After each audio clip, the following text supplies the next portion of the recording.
Mr. Wright, good morning. Good morning, my lady. I call Rishi Sunak. I swear by the Gita that the evidence I shall give shall be the truth, the whole truth, and nothing but the truth. Thank you, please. I'm sorry we had to call you back, Mr. Sunak, because you'll appreciate you were indispensable to this module. That's quite all right, milady. Thank you for having me.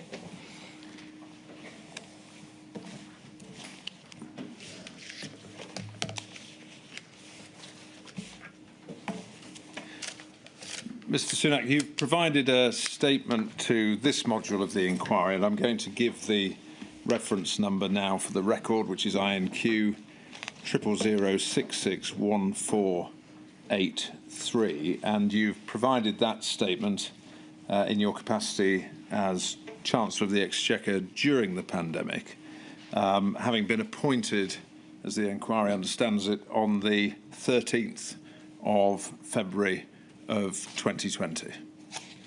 Yes, that is right. And good morning, Mr. Wright. Good morning, milady. Thank you for the opportunity to provide evidence today. Of course, this is all about making sure that we can be better prepared for any future pandemic, and I look forward to providing evidence in the spirit of constructive candour, as I enjoyed doing last time around. But before we begin, I would like to extend my condolences to all those families who lost their loved ones during COVID. Remembering those we lost and all those who suffered should, of course, be the starting point for all these discussions. And before we move on to the detailed questions, Mr. Wright, if I may, I'd like to put on record my thanks and my deep gratitude to the teams at the Treasury, HMRC, and indeed all the departments that worked to devise and then deliver all the economic support programmes that were put in place. They worked tirelessly, selflessly, and without complaint. And I think they demonstrated exceptional skill and professionalism throughout. It was, to me, a very fine example of public service, and I felt personally very fortunate to have both their advice and their support during what was an incredibly difficult time for the country.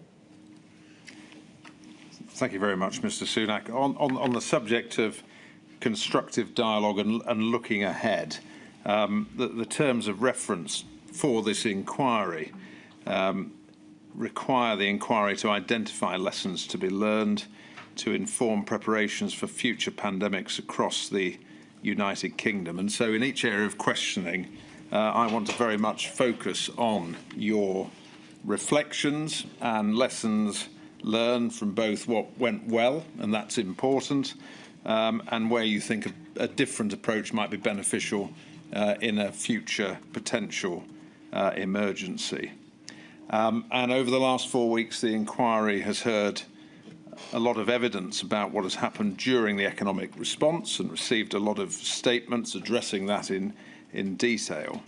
And so I don't just want to ask you questions about what could or should be done next time, if there is a next time, but how, from a practical perspective, that might be achieved. Bearing in mind it's easy to say, well, you could do this or do that, but the real question is, how do you actually make that happen? Can I, to assist you, Mr. Sunak, and those following your evidence, just set out the basic structure that I'm going to follow in my questioning, so you know the order in which we're going to deal with the subjects, and we will work through these in the course of the 6 sessions of evidence that we have with you. So first, I'm going to examine preparedness as part of the initial response, look at the scale and nature of the shock, the economic shock that the country was facing, then look at some systemic and structural issues in terms of decision-making and delivery.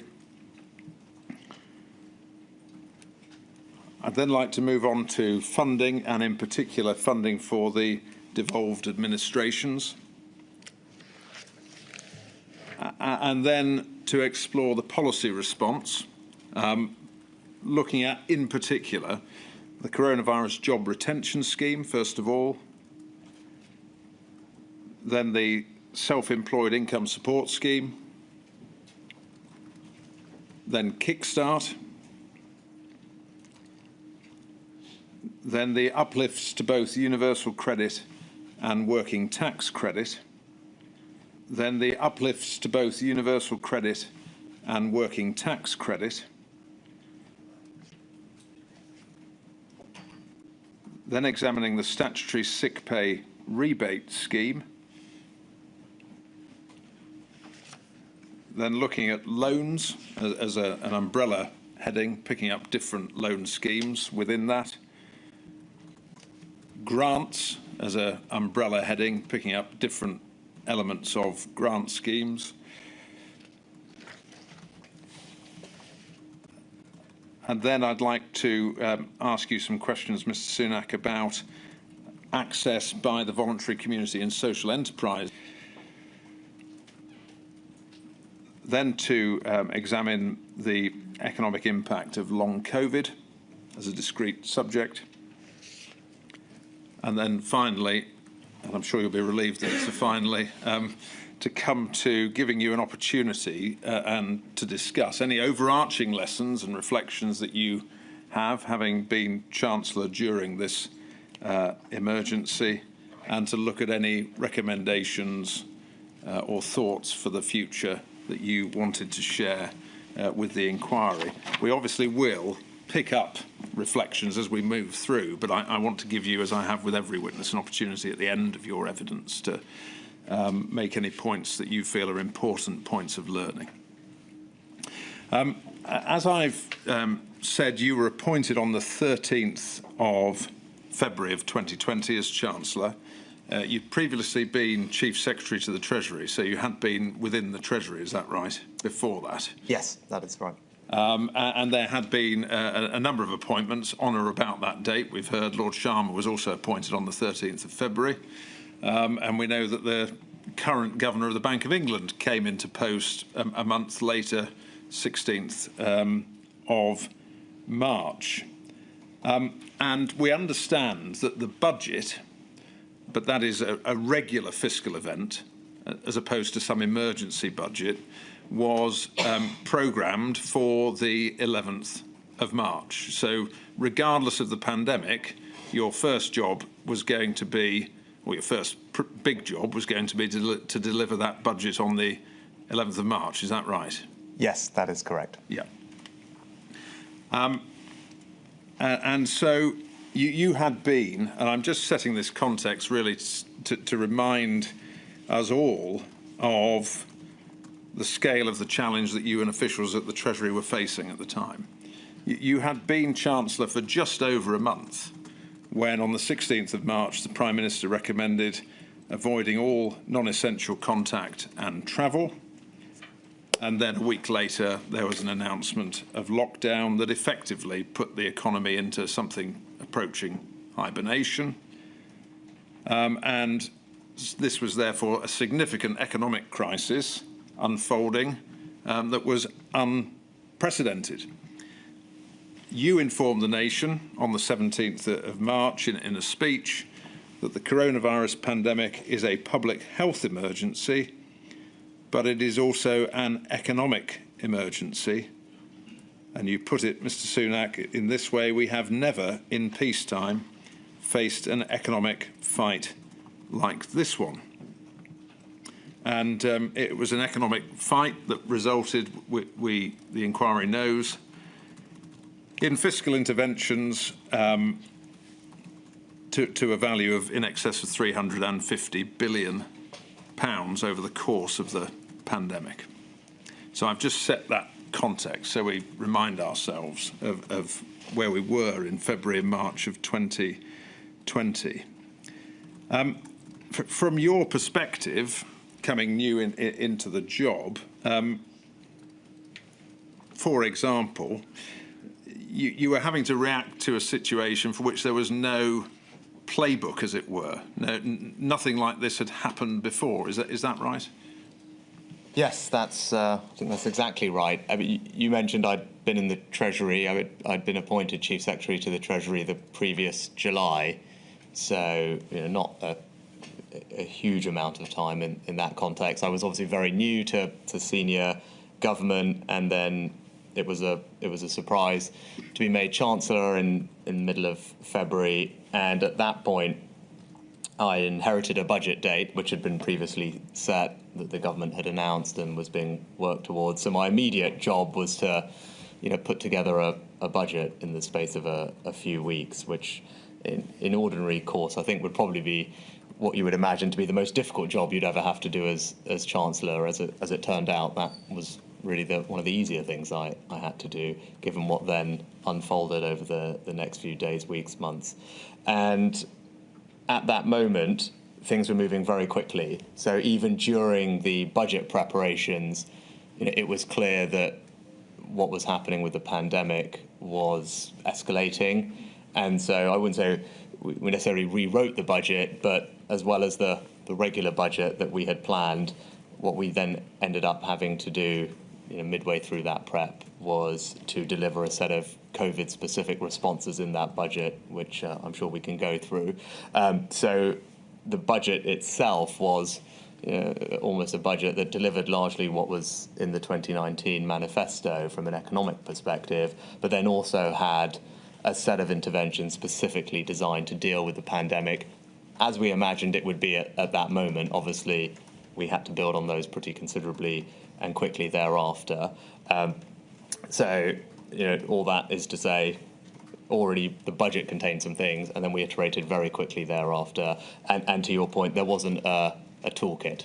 No. There was not a playbook that you could pull off the shelf that said, well, this is how you tend to deal with pandemics in the same way that you somewhat have with other economic shocks or financial shocks. So you did have to draw on some things that we had done in the past, and we'll get into that with the specific interventions, but largely listen to the health and medical advice as to what was likely to happen, and then do the best you could at designing economic interventions which would help support the country through that period. Yeah, I mean, these may not be the words you'd use to describe it, but we heard from Sir Charles Roxburgh, who kept a diary, and caveating that in that it was a personal diary that he shared with the inquiry. The way he put it in an entry on the 17th of March was, from his perspective as one of your senior officials looking at what you had to do, he wrote down that you were in a position of having to pull a rabbit out of a hat, is effectively how he was looking at things in terms of the situation in which you found yourself.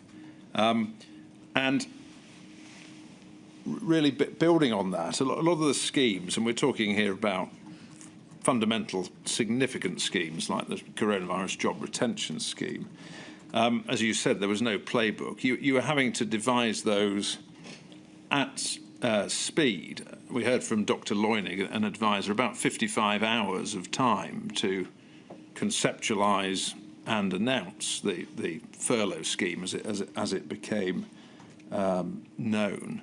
And what sort of pressure did that place you and your officials under in terms of the need to deliver at speed? I think taking a step back, maybe actually slightly going back to your previous question, I think there was just an enormous amount of uncertainty. I think that was the number one challenge. We were dealing with something that no one had dealt with before, and there was uncertainty about the scale, the potential duration, the behavioural response, and the wider macroeconomic impact of all of this, both from the MPIs and then how the economy would respond. And that's what made it so tricky in terms of figuring out what to do. And as then you just said, I think speed was paramount, because one thing that was crystal clear that this was happening very quickly and was about to have an extraordinary impact very fast on millions of people, their livelihoods, and millions of businesses as well. So not only are you trying to do things that have never been done before, you have to do them as fast as you humanly can, and that's why at the opening of my evidence I did want to put on record my thanks, because as I felt I was new to the job, I was new to being in cabinet, having a job like this, and then having obviously to deal with something like this and do the best job you could for the country. Having the support, the advice of people around you who were working incredibly hard at particularly those first few weeks, was something that will stay with me for the rest of my professional life. It was an extraordinary effort by a whole number of people trying to serve the country in the best way they thought they could. And maybe if it's helpful, I can talk a little bit about what we were trying to solve for. So when we were sitting there in these meetings, and you probably heard a little bit about this from Charles's evidence, our understanding of what the virus would do, or the impact it would have on the economy, what we did know is what we were trying to prevent, and that was what we call economic scarring. We knew that there was going to be an economic shock. Our understanding was that it would be temporary. I think our understanding at the beginning was that it would last several weeks to a few months. And what we were focused on doing is making sure that the temporary shock did not have long-term serious economic consequences, and that's what the term economic scarring means. And there are various transmission mechanisms for economic scarring: damage to aggregate labour supply, damage to the capital stock, damage to what we call total factor productivity, which is how you knit things together and create things out of them. And so that was what we were trying to do, and I think that was the right set of objectives. And then you talked about the how, and earlier on, that then led to a few things that we were designing schemes and designing economic policy to deliver in terms of outcomes that we could be measured against. And the first was to prevent unemployment and protect living standards. I don't want to cut you off, but I am going to come on to those priorities shortly. I just, at the moment, if we could, and if I don't keep this promise, you can haul me up about it, but we will come on to that very soon. Just before we get there, just going back to this point about speed and there being no playbook, you referred to that. In ordinary times, if we're talking about governance in ordinary steady state, things like the CGRS, schemes like that, would have taken months to work up, to consult upon, to implement in ordinary government proceedings. How important was it, did you think? Yes, there was no playbook, so you couldn't dust it off and say, what do we do in this situation? But did you find that actually having an entrepreneurial approach to decision-making was a benefit? In other words, that being freed of the usual strictures of government systems and operations? I don't think it necessarily was strictures, but I think the necessity of speed just meant that everyone recognised we didn't have the luxury of time. Yeah. And I think that was everyone's driving force, really. I can't think that there were particular processes or structures that somehow we did away with. It was just that we had to work quickly. And as we'll get into later, I think there was an acknowledgement from the beginning. I mean, use the word entrepreneurial. I'd probably say iterative, maybe the other way to characterise it. There was an acknowledgement early on when I was talking to the team that, of course, we weren't going to get everything right straight away. I think that would have been surprising given the speed at which we were operating and the scale of the interventions we were designing and putting in place. So there was a recognition up front, and I encouraged the team to be comfortable with that was okay, right? We couldn't let perfect be the enemy of the good, and we were going to have to acknowledge that we would iterate as we go. I think there are general lessons for policy making, I think, in any case, about that, what they call in the Cabinet Office a test and learn approach and an iterative approach to policy making. I think that's a good thing. I think that's what you see in the private sector for sure. I, in general, think that is a good thing for government to try and adopt, even in peacetime. It requires a recognition on everyone's part that you are then putting things out there that are not perfect day one and then iterating them over time. But I think in the context of a pandemic, everyone was comfortable with that, or should have been, because we had to get things out fast. Otherwise, the consequences would have been severely negative. So that iterative approach has benefits in all times, in your view. And so when we look at playbooks and the idea of playbooks, and this is just why I'm interested in this issue in terms of how much planning you can ever do. you don't want to plan to the point where you lose the ability to be agile and to react to what's going on. In other words, that you just follow line 1, line 2, line 3. You've got to still be reactive. Yeah, and I've followed some of the evidence that you've had during this module, and I think this is a really interesting question. To what extent should we come out of this saying, here's a playbook for next time? And I probably, and again, we'll get into it in detail when we go through the individual interventions, my overarching reflection would be we have learned an enormous amount having been through this once, and we have a set of tools that we developed, we iterated, and no doubt can be improved in the future. But I would slightly guard against the idea that whatever happens next time, you can pull something off the shelf and, as you said, just kind of go, right, line 1, line 2, plug it into a machine and off you go. Each economic shock, each economic crisis is going to be slightly different, and it's important for policymakers at that moment to be agile and responsive to the situation they face, and not be so mechanically thinking, okay, well, just because we did this last time, it's the right thing to do in exactly the same way. So I think you used the word agility. I think that's right. It's just responsiveness to the situation you face, having the agility to respond to it, to be flexible, but also then to acknowledge, even next time, a willingness to be able to iterate as you go would be my takeaways. Having said that, all of that will be benefited from the fact that we have now developed a whole new set of tools this time around, building on some tools that we had previously, and that will help. Yeah, we heard some evidence from Dr. Leunig, who his stark evidence was, he was anti-planning, but actually in questioning, I think where he landed was that you can build the architecture now, you can put in place the delivery mechanisms, or you can get the data streams sorted out, you can do that sort of planning, but then you need to also retain agility in terms of reacting to the particular shock. And is that more or less where you... I would broadly agree with that characterization. Yeah, okay. So that was... you had to be agile, you had to be iterative, because you didn't have a playbook and there weren't these structures. So that's the starting point.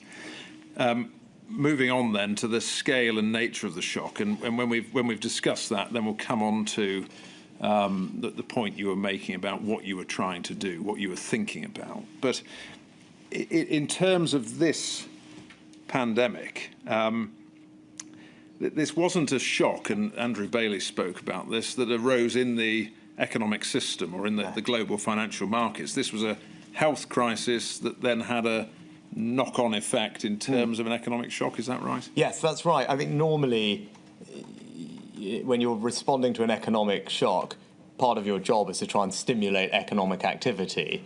Here we had the almost reverse situation where the government was deliberately suppressing economic activity. So this is why it was unprecedented, at least for modern policymakers, to have to grapple with and to figure out what the right set of economic interventions would be in that context. And how important did you consider it to be to really understand in the Treasury the nature of the shock and the extent to which it was a supply-side shock and it was affecting global supply chains, or a demand shock, or the interrelationship between those things? No, that's exactly what we tried to do, and you'll see it in my evidence and indeed in my evidence in the previous module too. The calls that I had even during those budget preparations with the Chief Medical Officer, Chris Whitty, and the Chief Scientific Advisor, separate from the various Cobras and things we were at. I spoke to them specifically with my team to try and glean as much as I could from them in those early days about what this would look like, so we in the Treasury could then do the best job we could of understanding the impact that would have on the economy, how we should think about it, and then help devise the right type of responses. The first iteration of which you saw in the budget, and then we built on thereafter. Yeah. I mean, ordinarily, as Chancellor of the Exchequer, you set the economic policy direction for the country, and you announce measures in a budget. And so, in a sense, usually the Treasury is in control as much as it can be, or any government department can be. But here, was the Treasury finding it had to be reactive to other events rather than able to control those events, given the nature of the shock? I think, of course, the Treasury and the economic response had to be responsive to and based on the health interventions. So I think it's kind of a statement of obvious in one sense, but it was the Treasury couldn't drive the conversation, especially in those early, and nor should it have done, in those early days and weeks. And I went through this in some detail in my evidence in the previous module. My strong recollection of that period is largely the response being led by the Department for Health, together with the medical and scientific advisors, and us largely, following the advice that they were putting in front of ministers and the Prime Minister, and then obviously the economic policy response would be based on that. And as that changed, then we had to change the economic response or anticipate where it might go. And that's really what I'm coming to, in that we know from all the other evidence the inquiry's heard how rapidly the health position was changing. Yes. And so from your perspective, did that mean that the economic position was changing just as rapidly behind the health development? Yes, that's right. And I think I perhaps maybe slightly underappreciated how, and I going back over all those individual meetings of that period, even when I went over it in preparation for the previous module and now, I'm struck by how much that health and medical advice was changing in those early days. I think people, even I was struck by that rereading it. And of course, the economic response then had to keep up with that. And you saw that because we put a set of things in place for the budget, and then very quickly we had to then go and do a whole host of other things. And what we did in the budget wasn't that it was out of date. And in fact, many of those things persisted for a long period throughout the pandemic, but we had to do significantly more than that. And that is a reflection, as you said, of a rapidly evolving health situation. And that pace and the speed at which things were evolving presumably supports your view about the need to retain agility and to take this iterative approach. Yes, I think that's absolutely right. And the Treasury has a great institutional ability to deliver, I'd say, set-piece economic policy announcements because of the budget process.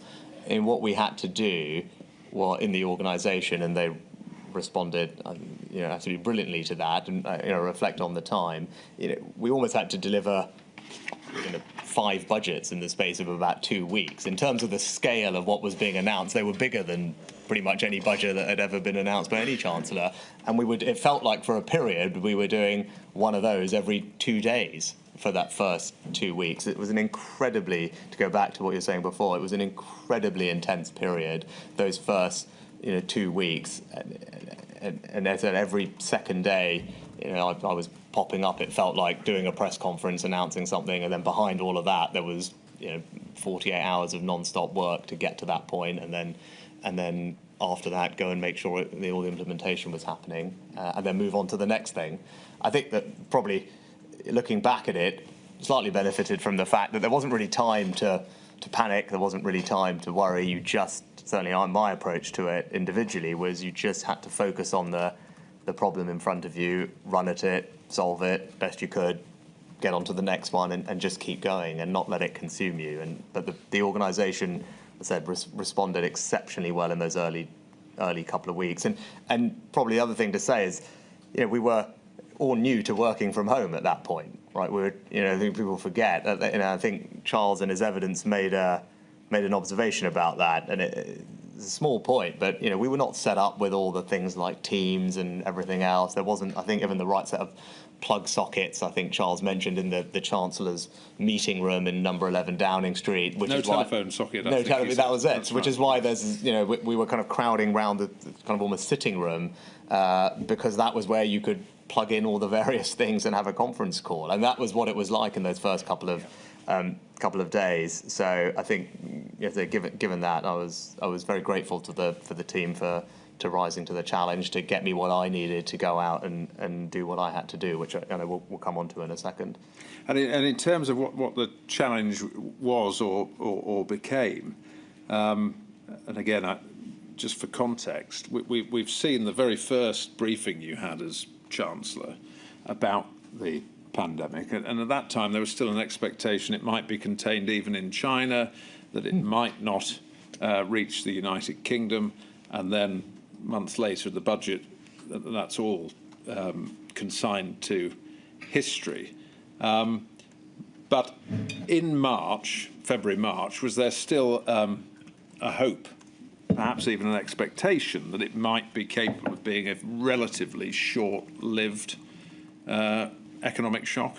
Yeah, you can see that in the evolution of the various minutes coming from the SAGE meetings and the packs that were prepared for ministers in the COBRA meetings. That was very clear. There was a set of things that people were working towards. And I remember clearly at that time, especially in those early conversations, a lot of what the medical and scientific community were advising us was not to go too early, because they were with the various interventions, because they were worried about public, I think, acceptance of them, and they needed to maintain a duration. And so they were quite focused on getting the timing right. And as the quotes are in my evidence about, I think the chief scientific advisor at one point saying it's important not to go too early because these things need to be maintained for a period of time. And clearly, as you said, things just kept escalating. Things were put in place. Then ultimately, even at the end, that last few days, I think the Prime Minister said to people it was a voluntary social distancing and to avoid hospitality and leisure on the advice from the scientists. And schools were not closed at first. Then the advice was that they should be closed, and that was followed immediately. And then even at that point, there was a belief that voluntary social distancing, together with school closures, if there was, I think the number was 75% compliance, would be sufficient to manage the virus, to deliver the health outcomes. And then 2-3 days after that was said, it was decided that wasn't going to be achievable, which is why you had to move to a full mandatory lockdown. But to your point, the health and scientific advice was changing every couple of days, and that's what characterised that period. And going back to your point, there was a sense that it could be contained at the beginning, and then it would last for a period of time, more than a couple of weeks, but a period of time. And that's what we initially designed the economic interventions to do. And that's why I'm really setting this ground, because you're having to be reactive in the Treasury to health events. But as Chancellor, in terms of setting the economic response to the emergency, the economic response to a short-lived emergency may be very different in terms of its policy and implementation to the economic response to a long-lived emergency. Is that fair? Yes, I think that obviously sounds right. I mean, again, looking back, and I think it's probably better for when we get into the individual interventions. It's not obvious what very significantly large decisions that we would have made that would have been very, very different at the beginning, knowing if you knew that it was going to be for longer than you thought. I mean, there might be some micro design details, but I'm not actually, as we get into it, I'm not sure if that's necessarily the case. And that's whenever it's appropriate to get into what we were solving for.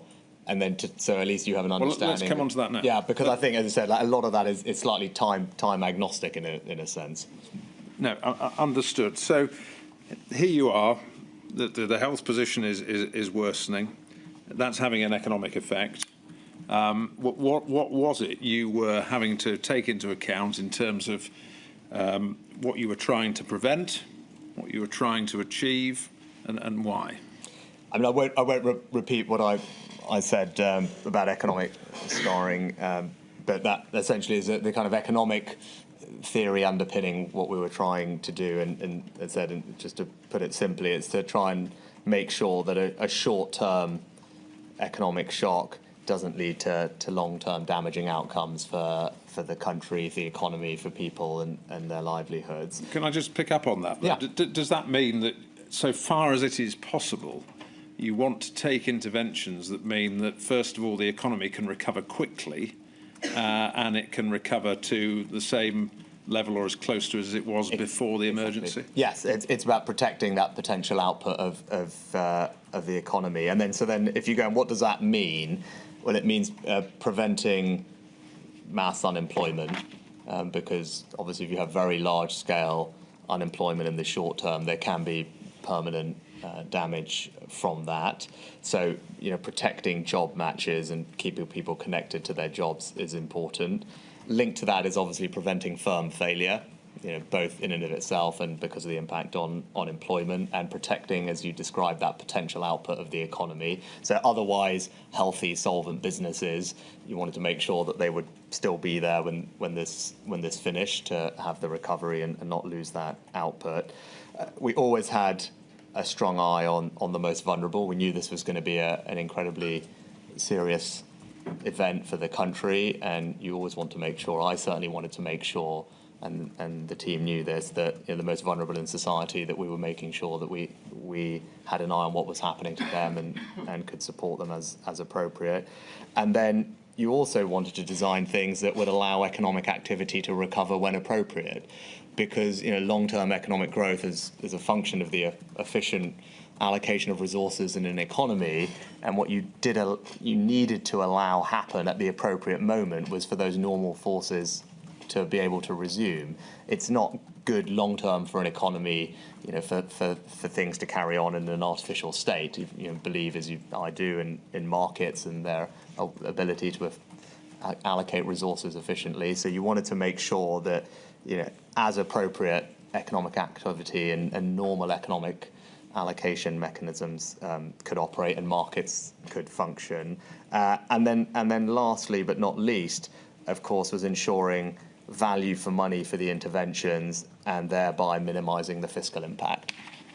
So as a kind of set of things, there's 4 or 5 things there that were always at the top of our mind. And at the beginning of the pandemic, I'm sure probably they were written down somewhere, but that was a set of things that we were solving for, fitting in this overarching desire to avoid economic scarring best we could or minimize it.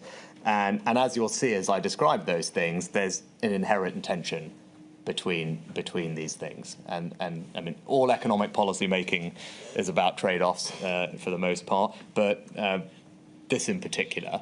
And yes, of course, minimizing fiscal impact, ensuring value for money is incredibly important. Designing schemes that could ensure economic activity could resume is, of course, important. Where we probably put more weight in those early days is, as I said, protecting unemployment and business failure.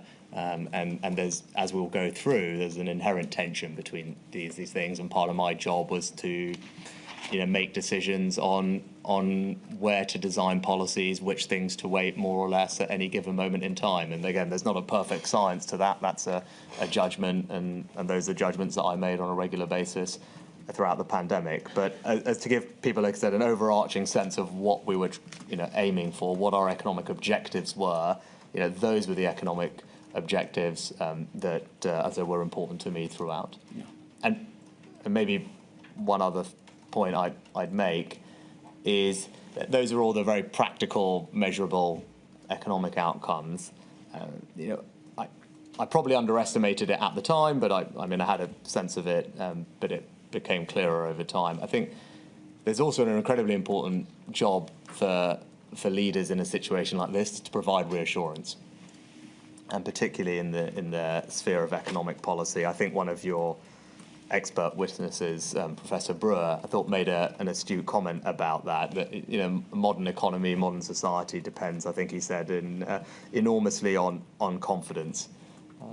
And uncertainty is a dangerous thing, he said. I think in a crisis like this, there was an enormous amount of anxiety, and rightly so. I think people feared for their jobs, their livelihoods, their families, alongside the health anxieties they had.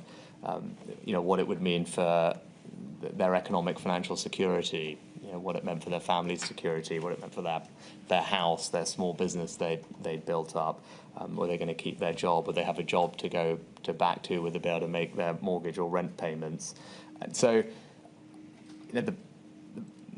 my role in part was not just to get all the policy things right, which was it was early on to just provide reassurance to the country that we would get through it, that we would do what we could to help people, and as I said, I think that is probably an underappreciated but an important objective, certainly from the person in charge of the economic policy response. And I tried to do that early on through the various press conferences and the language I used and the interviews I gave. But I think in the future, can't just get the policy bits right. You do have to be able to just communicate and give people the reassurance at what I think was an incredibly anxious time, as I said, for people and their businesses.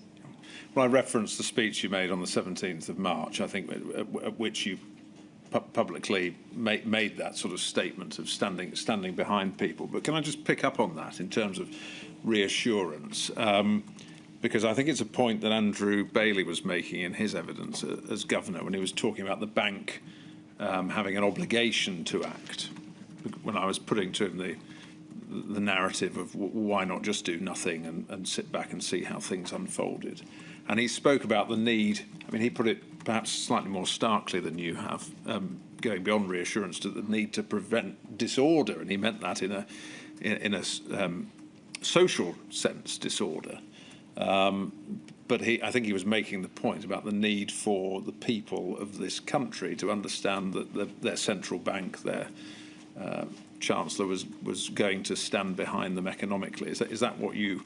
Yeah, I felt that, and said it's probably we're sitting here five years later, but those early days, those early weeks, that it was.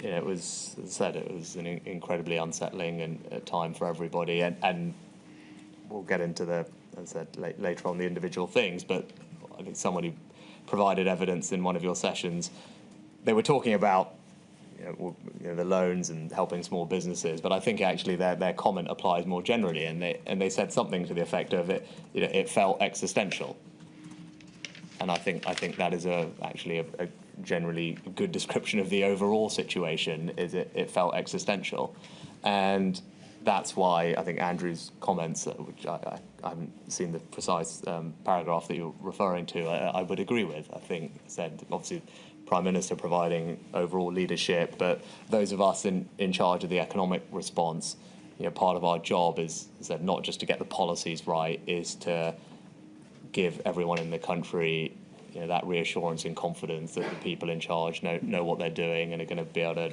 do their best to help get the country through it. I think that is an important economic policy tool, as well as just the right thing to do from those who have that responsibility to lead at that moment.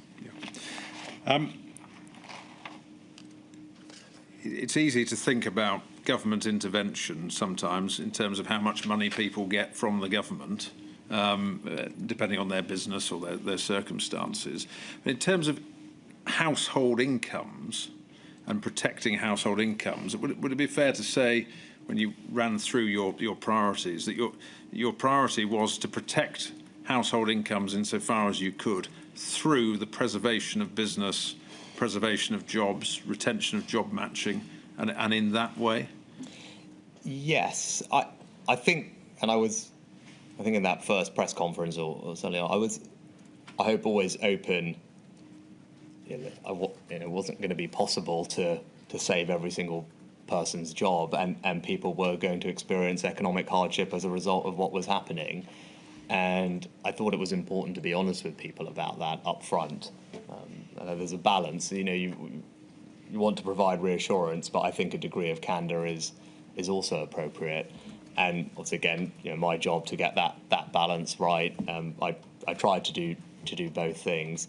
I think actually, as it turned out, the impact on household incomes and living standards, particularly for the most vulnerable in society, we will get into it in the right section, I assume. So I'll save it for then. But I think the overall results on that were stronger than I would have perhaps anticipated going into this, and I'm very proud of that. I mean, it was something that we had an eye on throughout, and certain policies were designed specifically with that in mind. But when you go back and look at the impact on deprivation or poverty or disposable income for those who are the most vulnerable, so the track record through the pandemic, I think we'll find is much more favourable than anyone might have thought. But more generally, I think the living standards probably come as a consequence, as you said, of protecting people's jobs and that job connection, protecting business failures, etc., etc. But obviously some policies, and universal credit being one in particular, which targeted that as well, and furlough. Yeah, we heard from, again, Dr. Loyning about, for example, the approach taken in the United States of America, where this idea, he termed it helicopter money delivered through welfare rather than through job preservation, though he explained that really that wasn't a policy choice by the US in his view. It was more a fact that they couldn't have delivered the sort of scheme you delivered in terms of job retention because they didn't have the systems by which to deliver it. But it's fair to say, is it, that you put that protection of jobs and recovery of business at the forefront of the response? Yes, I did, and I did that because I thought that was the best way to, as I said, minimise economic scarring, the long-term damage on the economy, on people's employment security, financial security, and I'm glad when we come on to it, what happened on unemployment was considerably better than anyone had forecasted at the early stages of the pandemic. So we were successful in preventing that mass unemployment, which going in was the biggest fear. The biggest economic fear going into this was there was going to be mass unemployment. That might speak to what Andrew was perhaps saying about the social disorder. The scale of projections people had about 12% unemployment rates, millions and millions of people without a job. Clearly, that's not something that the country had experienced in a very, very long time, and reasonable to worry about the social impact of that. So, as I said, that was what we're particularly focused on averting. And I think there are different approaches. One thing I'd say is it's probably not that binary, in the sense that it's not either or. We did both. Right? We put support through the welfare system, and we created the furlough scheme to protect jobs and job matches, and we did things to help business, and we created hardship funds for people who might have not benefited from those or needed extra help. So you can do a range of things. I think that's the right thing to do. It's not as binary as, well, it's either this approach or that approach, and I think most countries, when you look at it, adopted a mixed set of tools, and particularly with CJRS, when we get to it, I think most countries ultimately decided that was a sensible intervention, and many other countries did something similar. And as Chancellor, you were obviously authorising significant public spending. These interventions, we know, cost a lot of money. And you, as you've said, we're trying to stand behind the country, if you like, and business and individuals. But were you also having to factor in that, as Chancellor, you would also have to bring all of this to an end when, hopefully, the country recovered? In other words, this wasn't a blank cheque that could just go on forever. So you were having to bring things in, but also you may go from hero to zero, be the person who had to end it because you had to then start, or the country had to start living within its means, effectively. Yes, very, very much that was in my head throughout. I mean, I am, by instinct and experience and everything else, a fiscal conservative, right? That is what I believe. I believe in control government spending and a lower tax burden as a result of that. And I think lower tax burden comes from control over government spending and borrowing. And so this was obviously atypical in terms of my general view. But I said, I think probably in one of those early interventions, I said, this isn't a time for ideology. I think I might have used that exact phrase or something to that effect in one of those early press conferences. So we had a particular situation that we were confronted with, and that meant, okay, well, I might in general be someone who believes in a smaller state and a lower tax burden, but this was a unique crisis, and it required a particular response where the government did have to intervene and did have to do these things, which I thought would be in the long-term best interest of the country. And you're absolutely right. Of course, I knew that there's no such thing as a free lunch, and that's why where you could target things more appropriately and effectively, so that you were ensuring better value for money, reducing the fiscal impact, you would try and do those, and that happened throughout. And that's why I think in the last budget I did sorry, not the last budget I did, but the spring 21 budget, I stood up and said, we do now have to pay for these things. I didn't leave the tab in that sense for not to be picked up. I was honest with the country, and now we had to put in place some tax changes, which I, of course, hated doing, and to your point, but it was the right thing to do. It was the right thing to intervene, and then it was the right thing to make sure that our public finances were then put on a sustainable trajectory there afterwards, which is why I had to, as Chancellor, deliver a tax-raising budget in the spring of 21, precisely because these things are not free and needed to be paid for.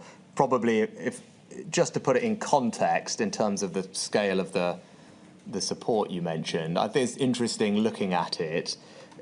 Probably the best way to measure it is as a percentage of GDP. And actually, when you look at the scale of the intervention here, I think the IMF have probably got the best database, which looks at countries consistently. We were very much in the middle of the pack, actually, at about 14% of GDP being the total scale of our response. And you had, countries that were a bit lower than us, so Canada 13%, France and Italy 12 and 13%, and then you had countries that were more than us: Japan 15%, Australia 17%, Germany 18%, and the US 22%. So in terms of the overall scale, we're kind of in the middle of the pack. So some people might say we should have been at the top end. Some people might say we should have been at the bottom end. But for better or worse, we were roughly about average in terms of the overall quantum of the support. And then that splits, because again, I think it's probably underappreciated. In terms of that quantum that you talked about, depending on how you measure it, about 325 billion, give or take, about half of that is what I would call purely economic support. So things like furlough, self-employment scheme, loans, grants, are things that we're probably going to talk most about over the next day and a half. And then about half of the response, or half of that quantum, actually relates to the health response and the broader public services funding. So the funding for the NHS, for PPE, test and trace, vaccines, social care, education, transport, other public services. So it's not precise, but very roughly the way to think about it is we spent broadly on average compared to most advanced countries, and what we spent was about half purely economic response and half the broader public services response. And that's, I think, is just a good framework for people to have in their heads when they think back over what we did. Well, in fairness, Mr. Sunak, you make a perfectly proper point that this module is looking at the economic response, but there were other things, a lot of other things government was doing in addition to the purely economic response. So, but as you said, all of which ultimately do have a fiscal impact. And it's not just the economic things that have a fiscal impact, or the interventions on public services to support for the NHS. All those have a fiscal impact too. And in the round, of course, that in the long run, needs to be paid for. So I hope that fairly sets the context in which all of the decisions we're going to examine were having to be made, not just in terms of the pressure to stand things up quickly and to adapt them rather as you go along, but also in terms of the ultimately hard decision to decide when to withdraw support, so it doesn't either undermine the economic recovery or become support that just can't be funded. So can we move on to looking at systems and structures of this? Just before we do, Mr. Wright, maybe I think you've, as I said, summarised the context very well. I think the only thing that we didn't touch on, just to bring to life what that early period was like, was you would have got some of this from Andrew, but I can give it to you from my perspective, was just what was going on in the gilt markets at that time. And if I think back to that period, which you said was intense and filled with anxiety, certainly for me, that was particularly troubling. I mean, I'd been Chancellor for felt like 5 seconds, and then you could see a very material tightening in UK financial conditions. And you had the first thing that happened was bank CDS spreads were widening. The CDS spreads are the kind of, think about them as the insurance premium that people can buy to insure against a bank going bankrupt, right, or defaulting on its debt, right? So that's the kind of way to think about it. So that the price for that insurance, these CDS spreads were widening, which is never a great sign.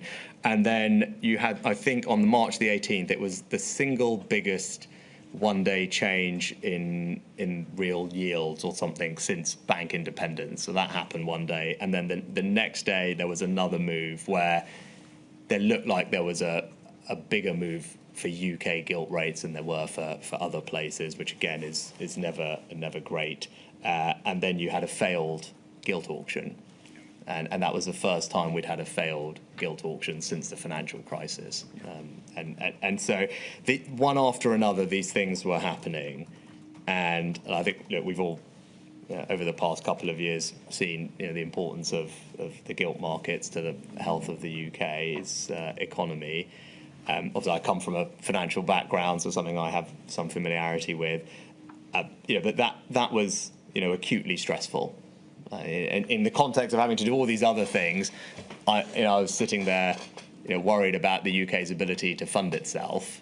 And in the end, we organised with the Bank of England something called the Ways and Means Facility, which I talked about in my evidence, which thankfully we never needed to use, but essentially as a backstop for the government. If it can't raise the money it needs on the bond markets, it can go to the Bank of England instead for a temporary period of time. And it was last used again in the financial crisis, but it's a pretty exceptional measure. Thankfully, we didn't need it.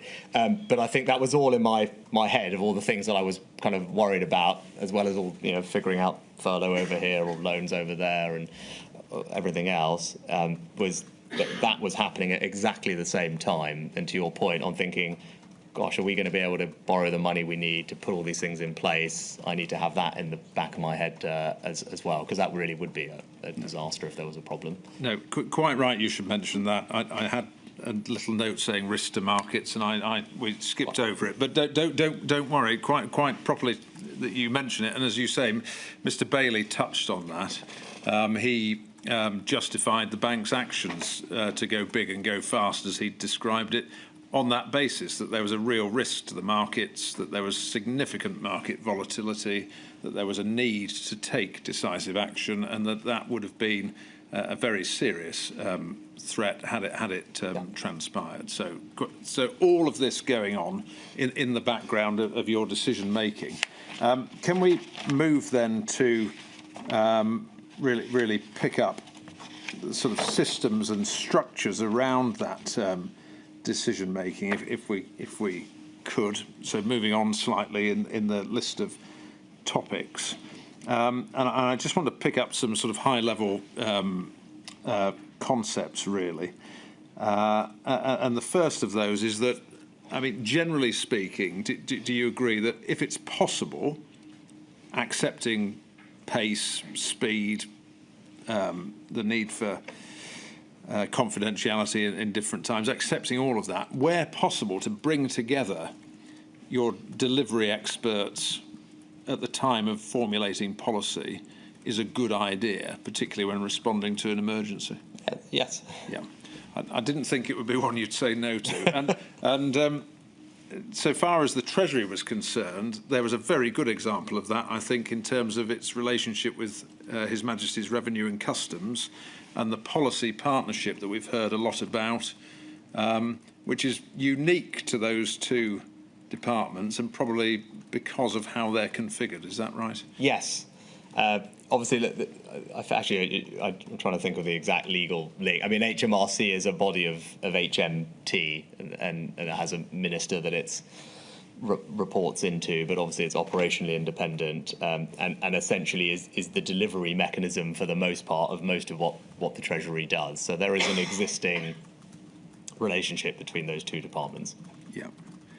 And that meant, for example, when you were looking to stand up the CJRS, you could have the delivery experts in the room at the same time as you're formulating the policy, and that made it all deliverable quickly. It would have been impossible without. I'd go as far as saying that there was an extraordinary team at MHMRC, who I won't embarrass by naming them all,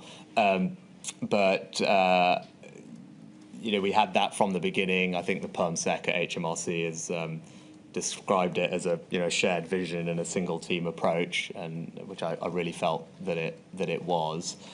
And it's normally not everyone's favourite government agency, HMRC, but I can honestly say in this period, we were all lucky as a country that they were able to deliver something as effectively as they did. Which, let's be candid, I think most people thought that it wouldn't work. In fact, certainly at least more than one journalist told me afterwards they were all ready to write the stories about how the whole system would fall over when it went live. I certainly had a very stressful morning talking to all the IT people that day, I remember. And so it wasn't just that the policy and the delivery, down to the thankfully we had a brilliant guy, again I won't embarrass him by mentioning him, to literally go through the IT to make sure that it would stand up to what was going to be millions of people claiming and not fall over, and could do all the things we needed to do. All of that was part, as I said, single team, there from the beginning, involved in everything, and it worked brilliantly well. And as I said, I'm very grateful that all happened so seamlessly. I said I wouldn't have been able to do this without that. Okay. Now, it worked that well, as you've described. The natural reaction might be to say, right, well, every government department should work with the Treasury in that way. Having been Chancellor and Prime Minister, I assume you're going to tell me that wouldn't work either, because it's just not possible. It's not how government is configured. Of course, government is configured in departments, and departments have their equities, and that tension is not necessarily a bad thing, by the way, and it's a healthy thing for having done both jobs. I wasn't obviously Prime Minister during this period. It was important that the Prime Minister during this period, important for me as Prime Minister, to get those different department equities in a policy-making process. But I would say, looking back, I'm pleased that we managed to, I think, in large part replicate that policy partnership, I think is the phrase that you've used to describe it, particularly with DWP and BEIS as well, in the areas where we were doing policy together with them. It wasn't as intense as the HMRC relationship. Well, that's because what we were doing with them was probably less intense when we were doing it, and we'll come on to loans later. That obviously was intense. But it was still, we created these, I think we called them cells, actually I'm not entirely sure why, but someone came up with that name, and we had these cells, and actually, I do think it requires a bit of, I tell you about lessons learned and things. One thing is it is always going to rely slightly on the relationship between the ministers, is my sense, unless they're told to do something by the Prime Minister. I was really fortunate, and I think you've had evidence from both of them. I had very good personal working relationships with Alok, who was Secretary of State at BEIS, and Therese Coffey, who was Secretary of State at DWP, and I think both of them would have said the same thing when they've been here. So we had a good personal working relationship. That really matters, and because if that's not there, then the Prime Minister has to force you to do it, and that's probably never perfect. So thankfully that is the case. And the teams take it, because the teams will take a steer from that. Teams in other departments, they need their Secretary of State to essentially say to them, this is okay, you can go off and have meetings directly with Rishi as Chancellor, and I don't need to be on every single meeting. You keep me up to date, and I'll talk to Rishi. But that's kind of very practically what needs to happen. Can I just come in there? Because, I mean, you might say, well, the problem with that is, what if you've got two Secretaries of States who can't stand each other? Well, in which case, as I said, it would require the Prime Minister to lean in. Well, he might not like them either. Well, what I'm really getting at is just leaving it to personality is slightly dangerous, isn't it? Don't you need to bake in that sort of muscle memory of cooperation?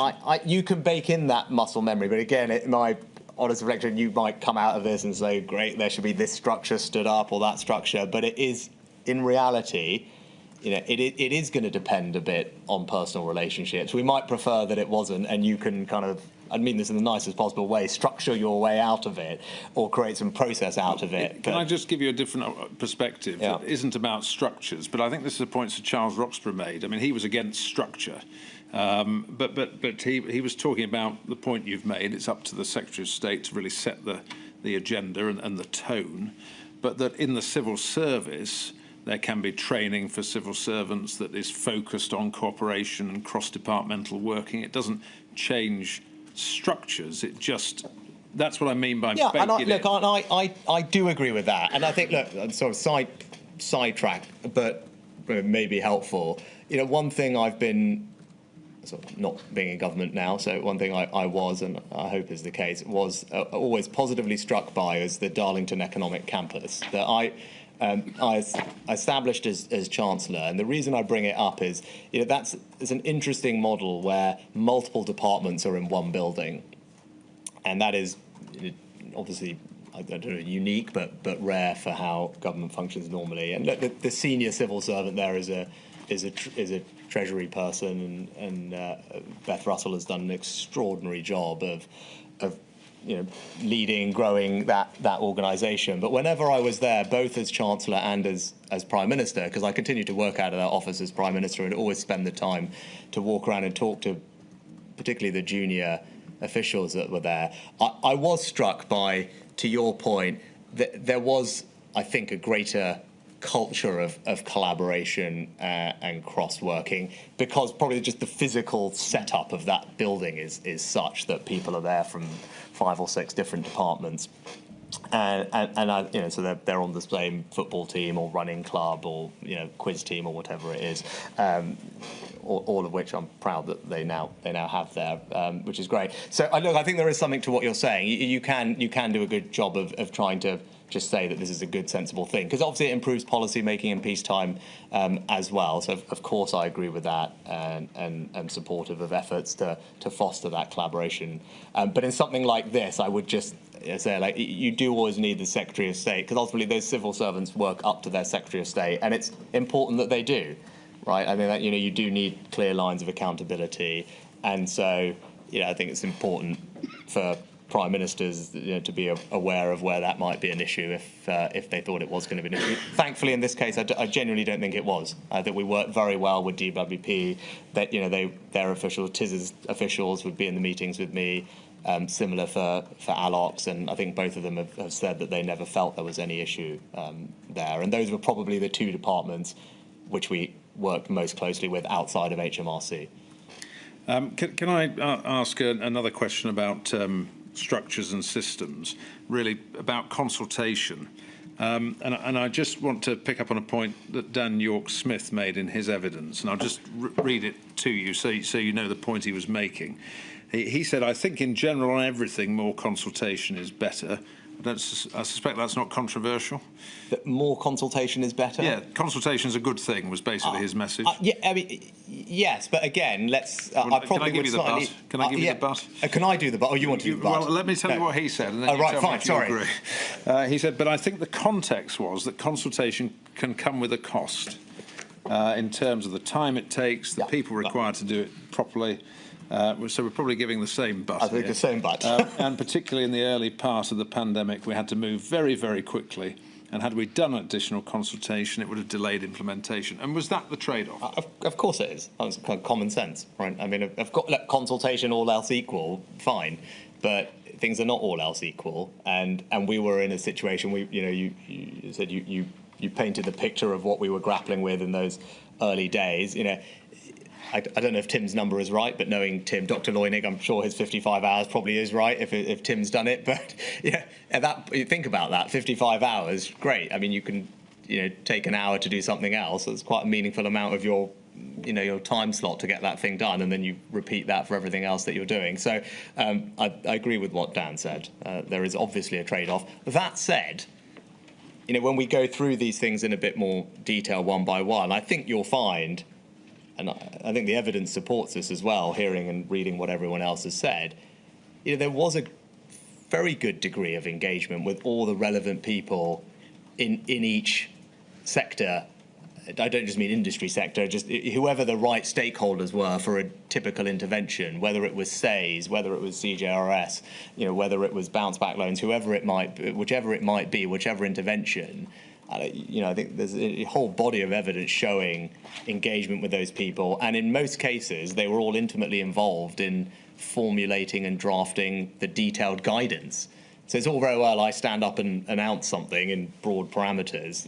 Ultimately, that has to then get implemented through quite detailed guidance, and all these people were involved in their various different ways in helping to draft that guidance, making sure it was workable and sure, would some of them have liked more consultation? I'm sure it was ever thus. And would they have liked it a bit sooner? I'm sure.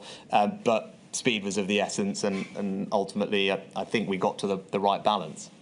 Well, just in fairness to you, I hope develop that with an example. If you look at SAYS, which went live on the 20th of April, the inquiry knows from your statement that on the 25th of March, so almost a month earlier, you were having calls with the FSB, the IPSE, which is the Self-Employed Employers Group, and the TUC to discuss thinking on the design of SAYS. So this wasn't bringing them in after it had been worked up. This was bringing them in early. Is that the sort of thing you mean, where you were having those conversations? Absolutely. Now, and actually, you mentioned the SAYS example. I remember that vividly because I think even the day before, I remember, well, not the day before, but the last few days as we were getting that policy exactly right. We only had a few days, so it probably might have been the day before. On reflection, but it was also the IOD, the Enterprise Nation Creative Industries Federation, the Private Hire Association for taxi drivers. There were several groups that I remember speaking to in the immediate days before, and the team did, and it was like that on everything, and where we could, where it made sense. Of course, I wanted to hear from the people who were directly affected by this, because ultimately, there's no point. I have no interest in standing up and announcing things designed in an ivory tower that don't survive contact with reality. It's can be self-defeating for me, right? And I not only need these people to make sure I understand about what they need, what will be most helpful, how do their businesses in particular work to make sure we can design these things properly. I want to make sure that they, you stand up and announce these things. We talked about reassurance and confidence. I want to make sure that they also say, thank you, great, that is going to work, and we can go and tell all our members they can breathe a little easier tonight. So there's simply no, there's no desire not to do that. As I said, it would be self-defeating. So if it has not happened in the way that someone wants, it's because we were moving at a speed that meant it wasn't possible, not because we didn't want to. Can I pick up a final question on that, and then we'll have to take the break? But in terms of spoken about the personality of the Secretary of State and change from time to time and set the direction, but on that front, do you, having been through this, think that there is a need for formal systems and structures to ensure that consultation, or do you think it's something that has to be more organic, and what do you think would be helpful? Because there's the risk that people might drop through the cracks of consultation if there isn't an established body of people who are talking to each other in normal times. Yeah, I mean, I tend to think this works pretty well, at least during my time in government, sorry, but worked pretty well. I don't, I look back on this time, I felt that my team in the Treasury were constantly talking to people. My advice was, and they knew I would want that, was peppered with, we've spoken to this person, this person, this person, because they knew that I would ask, well, how's that person going to react? What's that person going to say? And I was someone who, quite, to use a slightly more investment term, focuses on the unit economics of things. I don't want to just design macro policy. If I'm doing something that impacts the hospitality industry, I wanted to make sure I understood, what an average pub's revenue and costs were, and they knew that that's what I would want to know. So, my advice always had that information in it, and they were constantly out there talking to people, whether it was Charles having his regular roundtables with big businesses, or all the team talking to all the trade associations and making sure we understood what their individual members were going through, so that we could get things right for them. That was very much the culture and the expectation from me. So this is about sharing and getting consultation external to the Treasury, which I think is important. I know there's been some talk about economic, do we have enough economic people? I was always thought the economic analysis I received in the Treasury was superb, and we had a ton of brilliant people there, and they were also very open to going out and getting me other things that they thought would be helpful for me to hear, or where we didn't have the expertise on something, they would seek it, and then we would share that openly around Whitehall, whether it was with Bays, whether it was feeding into the Number 10's weekly dashboard, and that all improved. And the one thing I should say, talk about structures, I think we covered this in Module 2, but clearly the creation of the COVID task force at the centre was a hugely welcome development, because it did kind of systematise and meant that there was good flow of information into one central place that could synthesise. And then I think the Cabinet Office and Treasury ran weekly economy dashboards for the PM. We did meetings for him, monthly updates, etc. I think he, in his evidence, has said he felt the Treasury were open and transparent in sharing what he needed. His private secretary, I think, in evidence, has said exactly the same thing. So that's my general view as to that topic. And I know you've heard people's perspectives on it, but my overall view was, there's a good degree of engagement and consultation. The culture, importantly, is one where they knew that that's what I would have wanted anyway, and all of them would have wanted the same, because we wanted to get our things right. And then, we were very open to sharing that, particularly with Number 10 as they needed it, and the task force, so they had everything they needed to advise the Prime Minister. Okay, thank you. My lady, I think that's time for the break, and then after the break I just want to finish off briefly this topic, and then we'll move on to funding for the devolved administrations. You remember the breaks, Mr. Sunak. I shall return at midday. All rise.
Mr. Wright.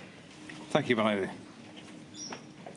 I want to move on to funding as soon as we can, but there are just two really further points I want to pick up about systems and structures. The first is about transparency and sharing of analysis. And if you bear with me, Mr. Sunak, as I just give you the context to the question, really, in terms of other evidence that we've heard in the inquiry. We heard some evidence from Robert Harrison, who was the head of the Directorate General for Analysis in the Covid-19 Task Force. And he explained about an epi-macro model that the Treasury had. And the first he heard about this was actually during the inquiry, when he read the evidence. And James Benford accepted that the model had not been shared, describing it as a departmental position. And I just want to pick up on this. I mean, departmental position, in normal times, the Treasury as a department, for good reason, market sensitivity, budget, PERDA, so on and so forth, has reason not to share its thinking. Is that reasonable in government? Yes, I mean, of course, there has to be a concern for market-sensitive information. Yeah. And I'm not suggesting, but I want to check this. I mean, no one came to you and said, "Shall we not share this model with you?" Yeah, I don't. To be perfectly honest, I don't quite know the specific model that you're referring to or he's referring to. There was an enormous amount of modelling done by lots of different people throughout the pandemic, and in any case, the primary responsibility for the modelling would have, the people who were pulling it all together was actually coming centrally from that COVID task force. Well, it was later in November, by November 2020, when Mr. Harrison came to the Directorate General. But I'm just talking about earlier than that. I mean, this model that you're referring to presumably was after that, because I think, in fact, that model was later, and the point was it wasn't being shared. And it's just really this: you talked about, from your perspective, you were somebody who liked to see what people thought about things, to get as much information as you can, and to share information. And I'm just wondering if really, if you'd have been asked about this, would there have been any reason not to share it? So it's tricky just because I don't know the precise model you're referring to. The epi-macro modelling that I do recall having reviewed the notes was the Treasury, I think, I mean, to the extent where they actually had an event or a session with academics from Imperial and LSE from memory that was partially organised by the Royal Economic Society to go through epi-macro modelling. And they'd put together a kind of classic SIR model, which is the epidemiological model, susceptible, infected, recovered, and I can't remember the other that are, together with the NIGEM model, which is the National Institute's general economic model, I think. But I think they actually had a full session on it. I mean, let alone not sharing it, it was done in consultation with a bunch of external academics. So that's all I can remember about the epi-macro modelling. I think in general, there was a lot of sharing of information, as far as I was aware, with the team at the centre, at number 10 in particular.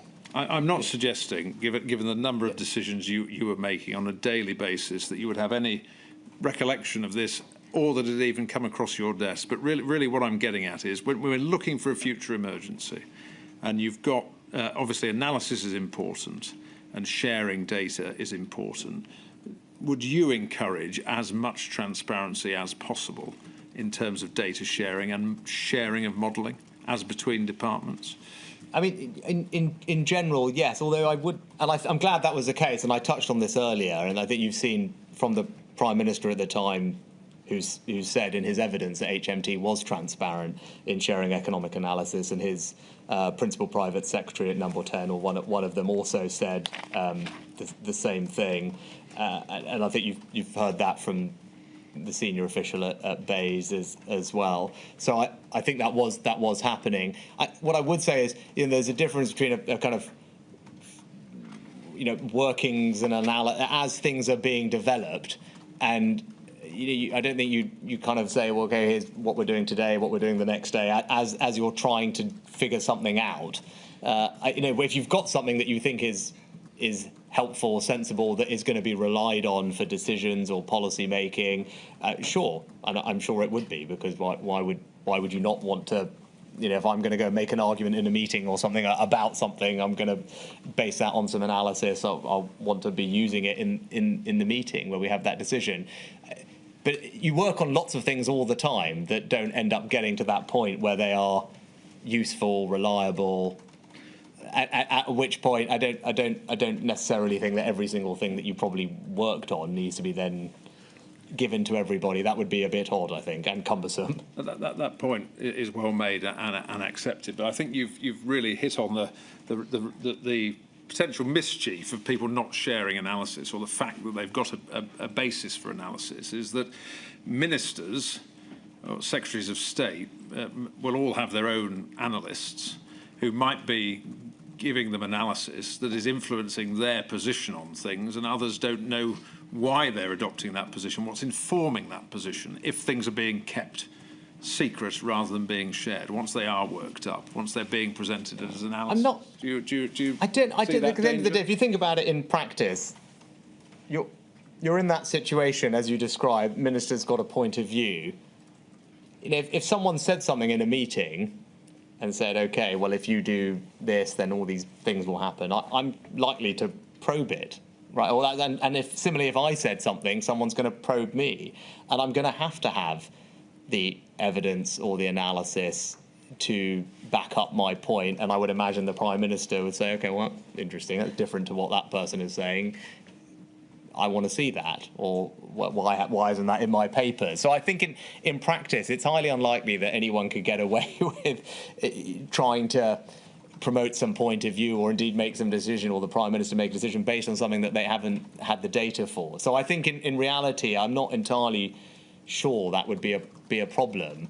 As a general sense, I think there was on modelling in general. My recollection of it, and particularly with the gentleman you mentioned, what I wanted was more the other way, because I'm someone who's comfortable with models, and has spent a career before politics having to build them, interpret them, use them to make decisions. So what I wanted was, and I think actually this is a good reflection for the future, is these models on these big things, can't be black boxes that are then just presented to politicians. And that was slightly my frustration, and we talked about this in module 2. And I remember that gentleman when he was doing the thing, and my strong point of view was, what I wanted was to be able to understand the underlying assumptions that go into the model in the same way I would if I was analysing a company in my old life. It's all very well projecting things to happen in the future, or the model says X, the model says Y. Well, that's a function of the assumptions that have been fed into the model. And as policymakers, ultimately these things are judgments. Right? Those assumptions are judgments, and it should be for the elected politicians to be the ones that ultimately say, well, I want to see a base case where the assumptions are this, this, this, and this. And because on each of those assumptions, there will be reasonable people who can disagree.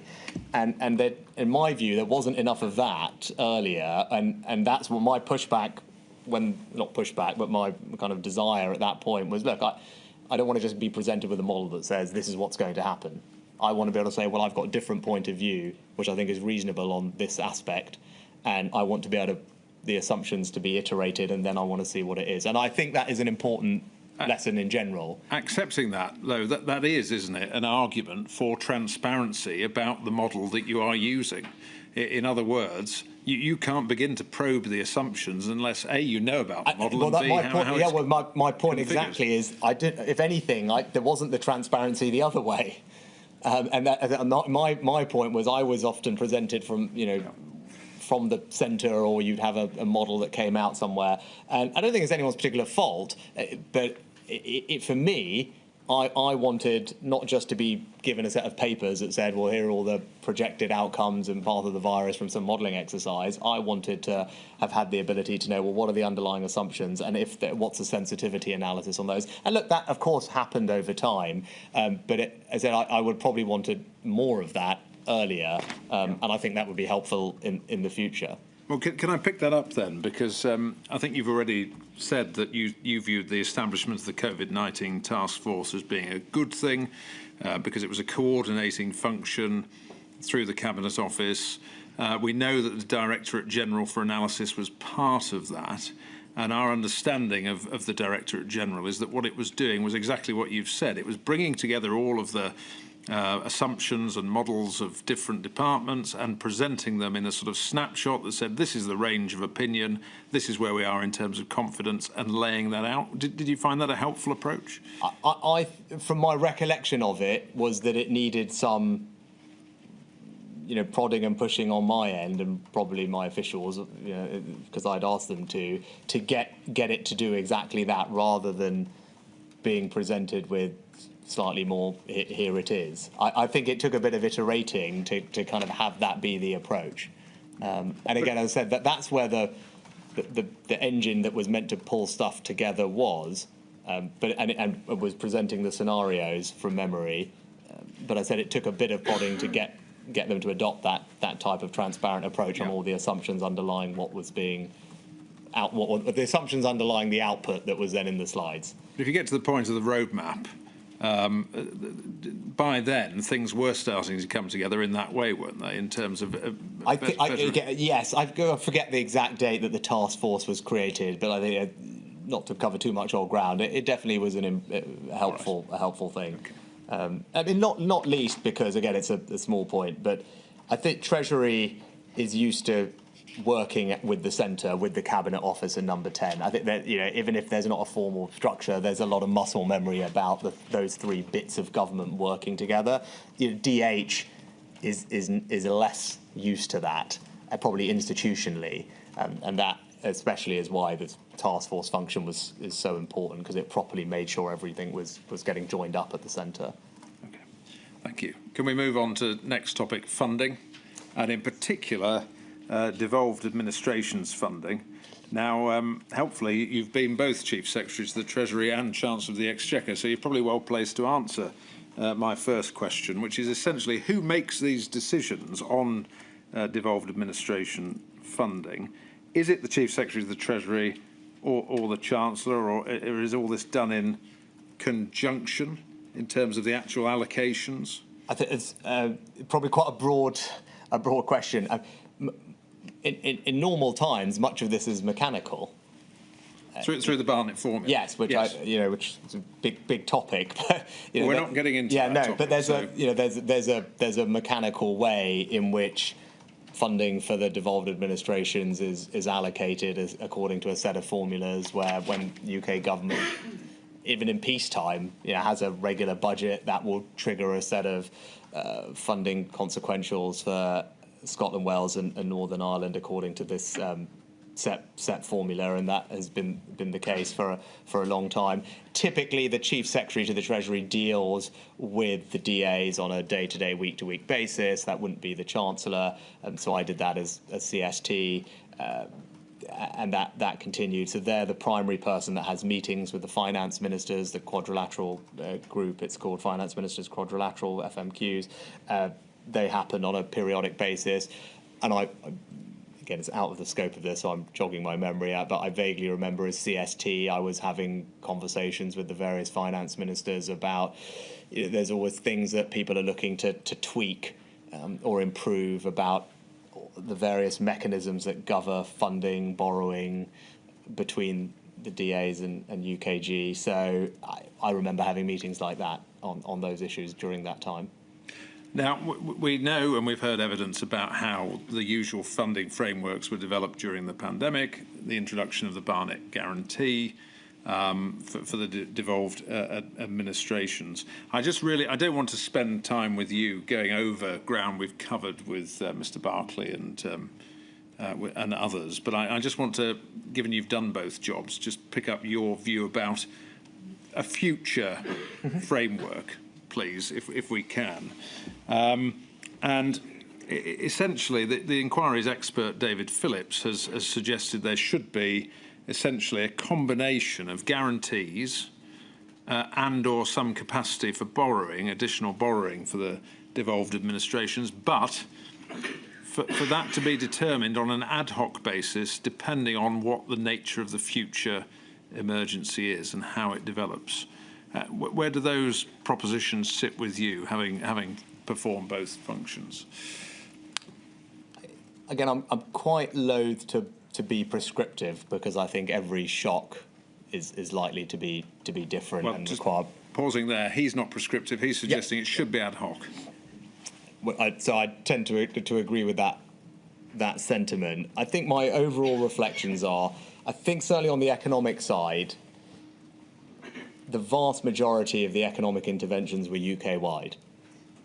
So I think it's just, of all the things we're likely to discuss today and tomorrow, with the exception of grants, all the other big economic interventions, universal credit, furlough, self-employed, all the loan schemes, statutory sick pay rebate scheme, all of those were UK-wide interventions.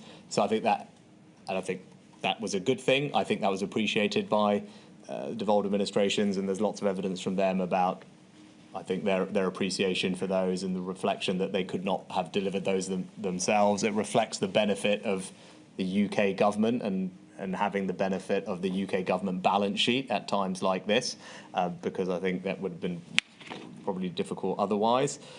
So that's the first thing. So lots of the funding really relates to that other half of the spending that we talked about at the beginning that was on public services, less than it does the economic interventions. But so it's important to have that distinction so we know what we're talking about. And look, my approach is, Ben, and I think probably the upfront guarantee is a good balance between the various considerations. It's obviously a helpful thing for Scotland, Wales and Northern Ireland's governments, administrations to have some certainty about funding rather than have to wait for the announcement. Clearly that is of benefit. I recognise that, which is why we did the upfront guarantee, and you heard from Steve about that. We increased it multiple times. And that balances the need for the UK government, though, ultimately to have control over UK government borrowing and debt. Right? UK government politicians are elected. They are responsible and accountable for our borrowing and debt levels.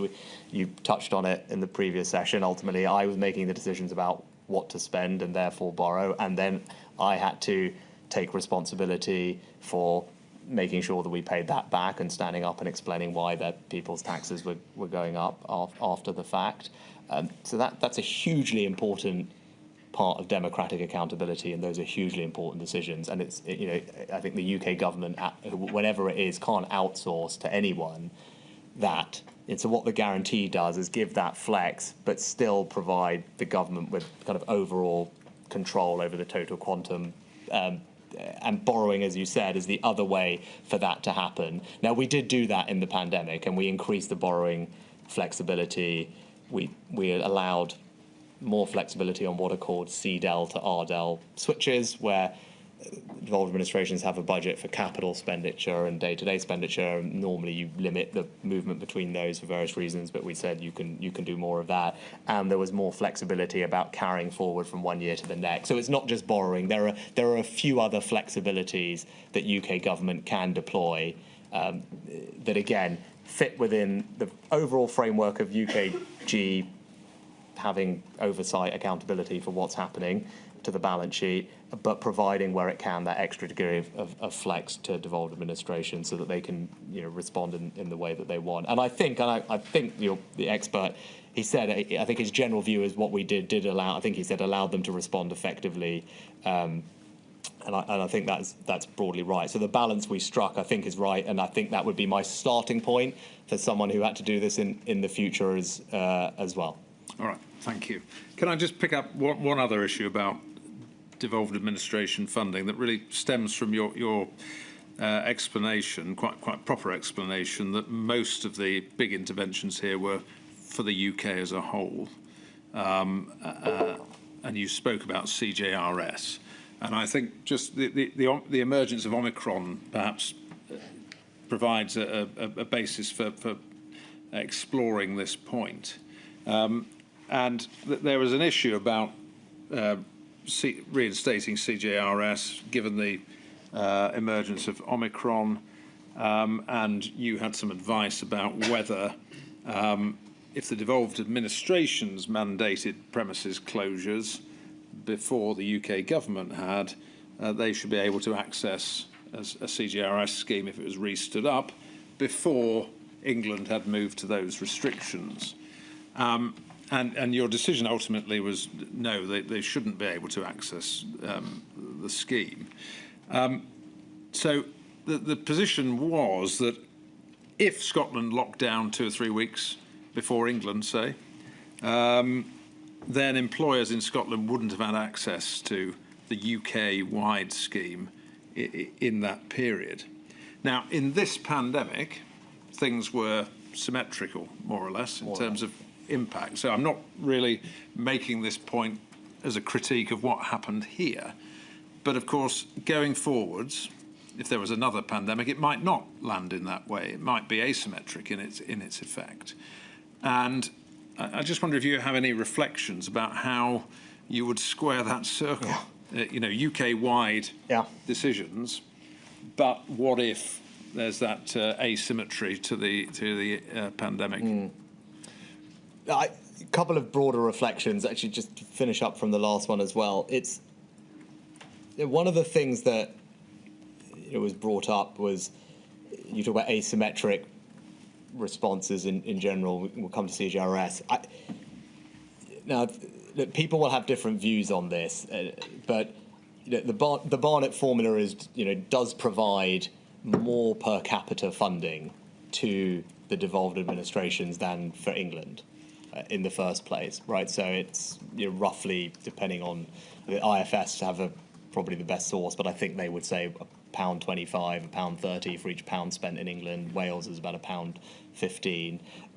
Now, so in any case, there's more funding per capita going. One might argue, even if it's a symmetric shock, there's asymmetrically positive funding going. Now, the response to that would be, okay, well, base needs are potentially higher.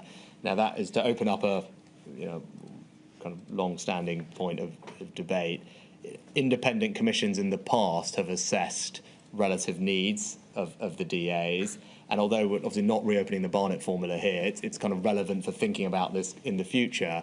Now, the general sense is, and I say this generally and not to open up a huge can of worms, is I think generally from what and again I'm a little bit out of date, I think generally the sense is that we've put a floor in for Wales, so the funding uplift roughly matches their extra need. So that's quite well matched. I think from memory there is a sense when the last time this was looked at is the funding that goes to Scotland is in excess of their measured need.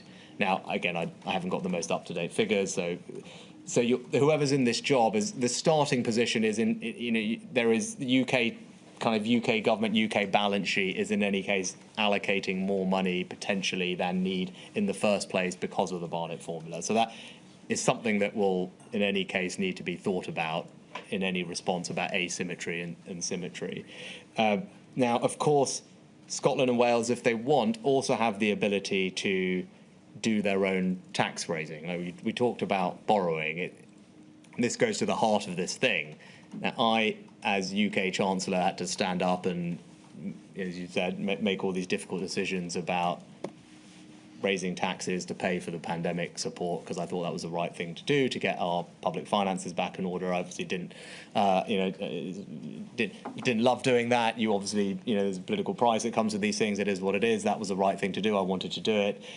But you can see there where the tension is, right? And that ultimately, if the UK Chancellor is a person who has to, and the UK government is carrying the political consequences of borrowing fiscally today and then having to deal with that tomorrow, it's quite tricky to then say we are happy to give carte blanche to whoever it might be, without thinking through that implication. I think that's very natural. And you say squaring the circle. I'm not sure there is an easy way to square that circle. There will always be a slight tension there. Now, one way to square that circle is, as your expert said, is, well, yeah, the DAs can do something. They could borrow from the UK government, which will be cheaper, and then pay it back over a period of time, and maybe that is something that could be discussed at the time.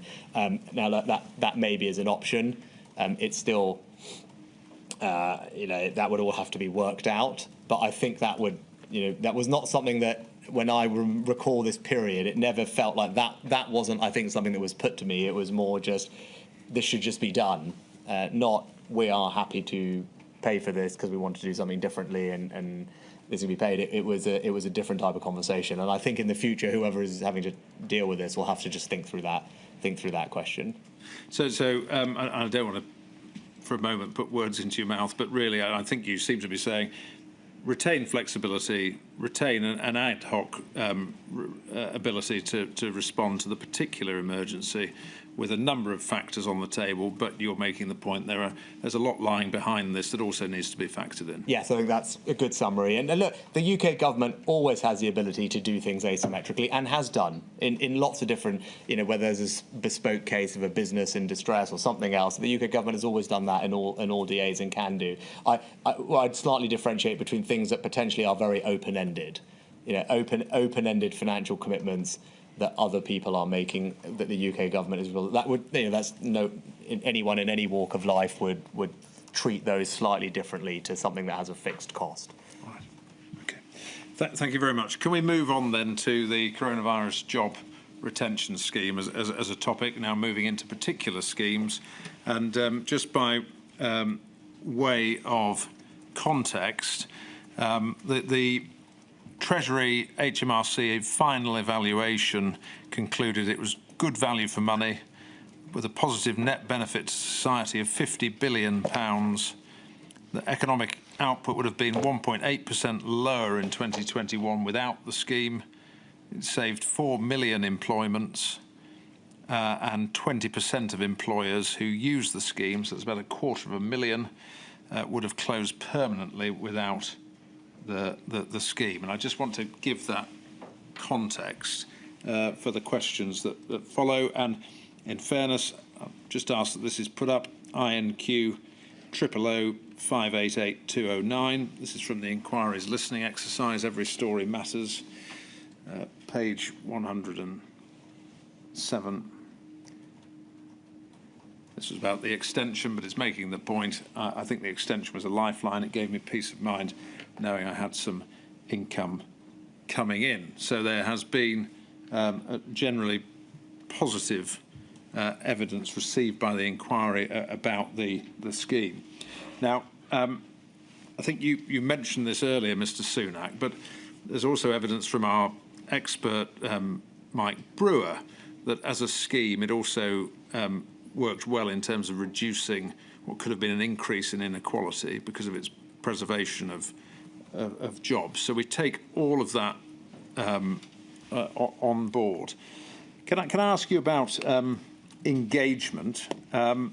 I think there was heavy consultation between the Treasury and the Trades Union Congress, is that right? About this scheme and standing it up, and with business indeed? Yes, not just the TUC who, we had, probably somewhat surprisingly, but we had a very good, close working relationship with Francis and with Kate throughout the pandemic, particularly at this phase, but also with the CBI, and obviously those were the two big organisations representing business, representing union labour. But beyond that, we were constantly talking to lots of other business groups as well, whether it was the BCC, the FSB, and in particular on furlough.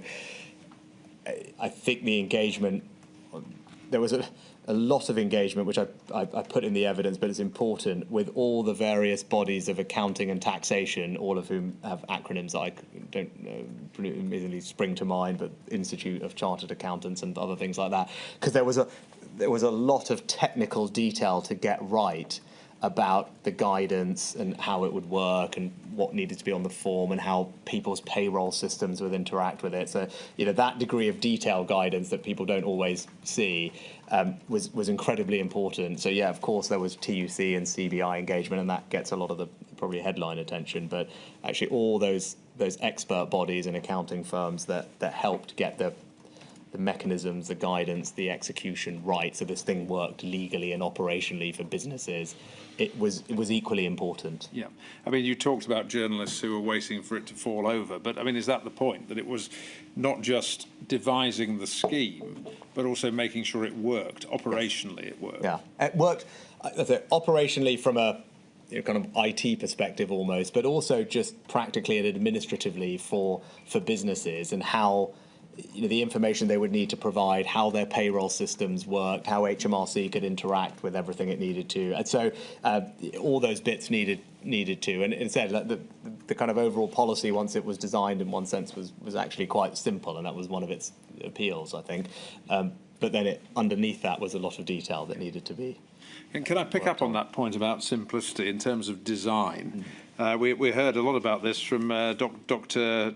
Tim Loynig, that he viewed one of the beauties of the scheme was that it was so simple, that was one of its great virtues, certainly when it was introduced in March 2020. And is that how you viewed it? Yeah, I think it will be a recurring theme, I would imagine, of today and tomorrow. We go back to those overarching things that I talked about at the beginning, and complexity helps you target more effectively, better value for money, better for ensuring economic outcomes can return more rapidly and more efficiently, etc. Better for, we'll get into, I'm sure, fraud and other things. Obviously, it will help with all those things. What it doesn't do is allow you to move quickly. And it is very much the enemy of speed, and as we've talked about, speed was of the essence at this time. But the other thing that simplicity has and universality has is to help you with what I talked about at the beginning about the overall reassurance, and actually to be able to stand up and say, this is what the government is going to do, whether it's on this or the other things that we'll come to later, which people can just easily understand and has a simplicity and a universality about them, I think is probably underappreciated benefits for providing the overall kind of macro reassurance and confidence to the country, as well as operationally just being quicker and easier to deliver at pace. So I think that's the other benefit of simplicity. And does that, in a way, minimise the danger that you announce something and then people go to it and find they actually don't qualify, they actually can't apply because there are all these rules and yes, I think that obviously the simpler you can make it, as I said, as anyone can easily understand, then the better. And what you really wouldn't want to do is have too many situations where people hear one thing and then actually it's very different. So that's that tends towards universality. If you're trying to have a big moment, talk to the country, give them a degree of reassurance. If that press conference just read like a whole long list of T's and C's at the end of an advert, I think it probably undermine what you're trying to achieve. So if you had too many of those T's and C's, and again, they would help you for other things, but they would undermine the overall objective of just providing that reassurance and confidence, as I said, as well as making it far less likely that you could deliver it quickly and effectively and it would work. And as you've told us at the outset, February, March 2020, speed was really important. And therefore standing this up in 55 hours was important. But you yourself, you've spoken again about the iterative approach to these things. Once it was stood up in that simple, universal way, you've also got to wear the hat of the nation's bank manager and make sure that you're living within your means. And did you yourself, or were you concerned to see, OK, we've stood this up, it's been stood up in a simple way, but can we actually now refine it as it goes to see if we can do some targeting and if we can make sure that it is targeted and therefore better value for money? Yeah, I mean, look, this is this is one of the great bits of kind of in my head, kind of quandaries. We spent an inordinate amount of time over the summer iterating a more targeted version of furlough, and hours and hours of work to do exactly that, on the basis then that we were moving to a different phase of the pandemic. We weren't anticipating second, third national lockdowns, etc., and trying to figure out how to do a more targeted version. Because of course, as you said, if there were ways to get help to the people we want, but minimise the cost and make it more economically targeted to help the recovery of economic activity, that would be preferable. And I spent an enormous amount of my kind of intellectual time on this topic with the team at the Treasury, and we did develop something called JSS, which never saw the light of day because we ended up in another national lockdown. And this was the job support scheme, yeah, which had a kind of open and closed version. I know lots of people say, well, if you had better data, you can target, and I'm genuinely not convinced that even with better data, or reasonable better data that could now be collected, that it would be able to design an effective targeted version of this. Right. Well, can we hold that thought? Oh, fine. And because I really want to develop this sure. and understand it, because I think you've spent a lot of time in the Treasury thinking about this and looking ahead. It's important it is considered. So, yes.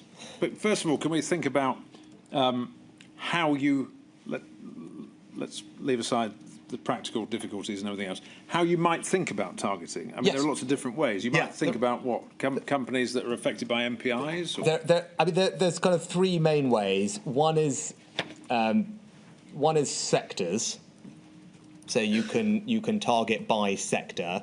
The second way is to target by NPI, to your point, kind of closed, open. And then the third way is by looking at impact on revenue.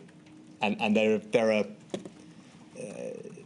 different tunes you can play on that, to use the Treasury parlance, of whether it's backwards looking, whether it's concurrent and things. But those are the three main ways that one could think about targeting. And there are problems with all three and advantages of all three, which I'm happy to dig into. But those are the three different approaches that one could take. Can I throw in a fourth for your consideration? Yep. Though you may be including it, I suspect, under businesses targeted by MPIs, and that's geography. Yes, I'm including that in because obviously and I mean, this was the big module 2 discussion. I said, like, all of the geographic stuff in reflection did not feel like that was something that would necessarily be repeated, I don't think. But in any case, that is, yes, I put that in the MPI bucket. Yeah. Exactly. And so if I was going to say a fourth, it's slightly different. But those are the three, what I call targetings. What we ended up doing is a form of targeting, but it's not quite targeting, which is what we did do is what we call tapering, which is changing the generosity of the support. So our answer to this question, having concluded, or my answer to the question, having concluded that there wasn't a way of targeting that I felt comfortable with, that I thought was right, we ended up doing what I called tapering, which is where we raised the cost to employers in a universal way of participating in the scheme, which has the indirect benefit of for those that don't really need it, it probably on the margin makes it more likely they don't use it as much because you've raised the cost to them, and that, I think, broadly worked quite well both times that we tapered out, and so that is said, it means that it's still universal, but it was the generosity of the scheme was designed in a different way to just raise the cost to employers, which helps target by self-selection in a way, at the cost of some people having a burden which for them might be a bit more difficult than you would like.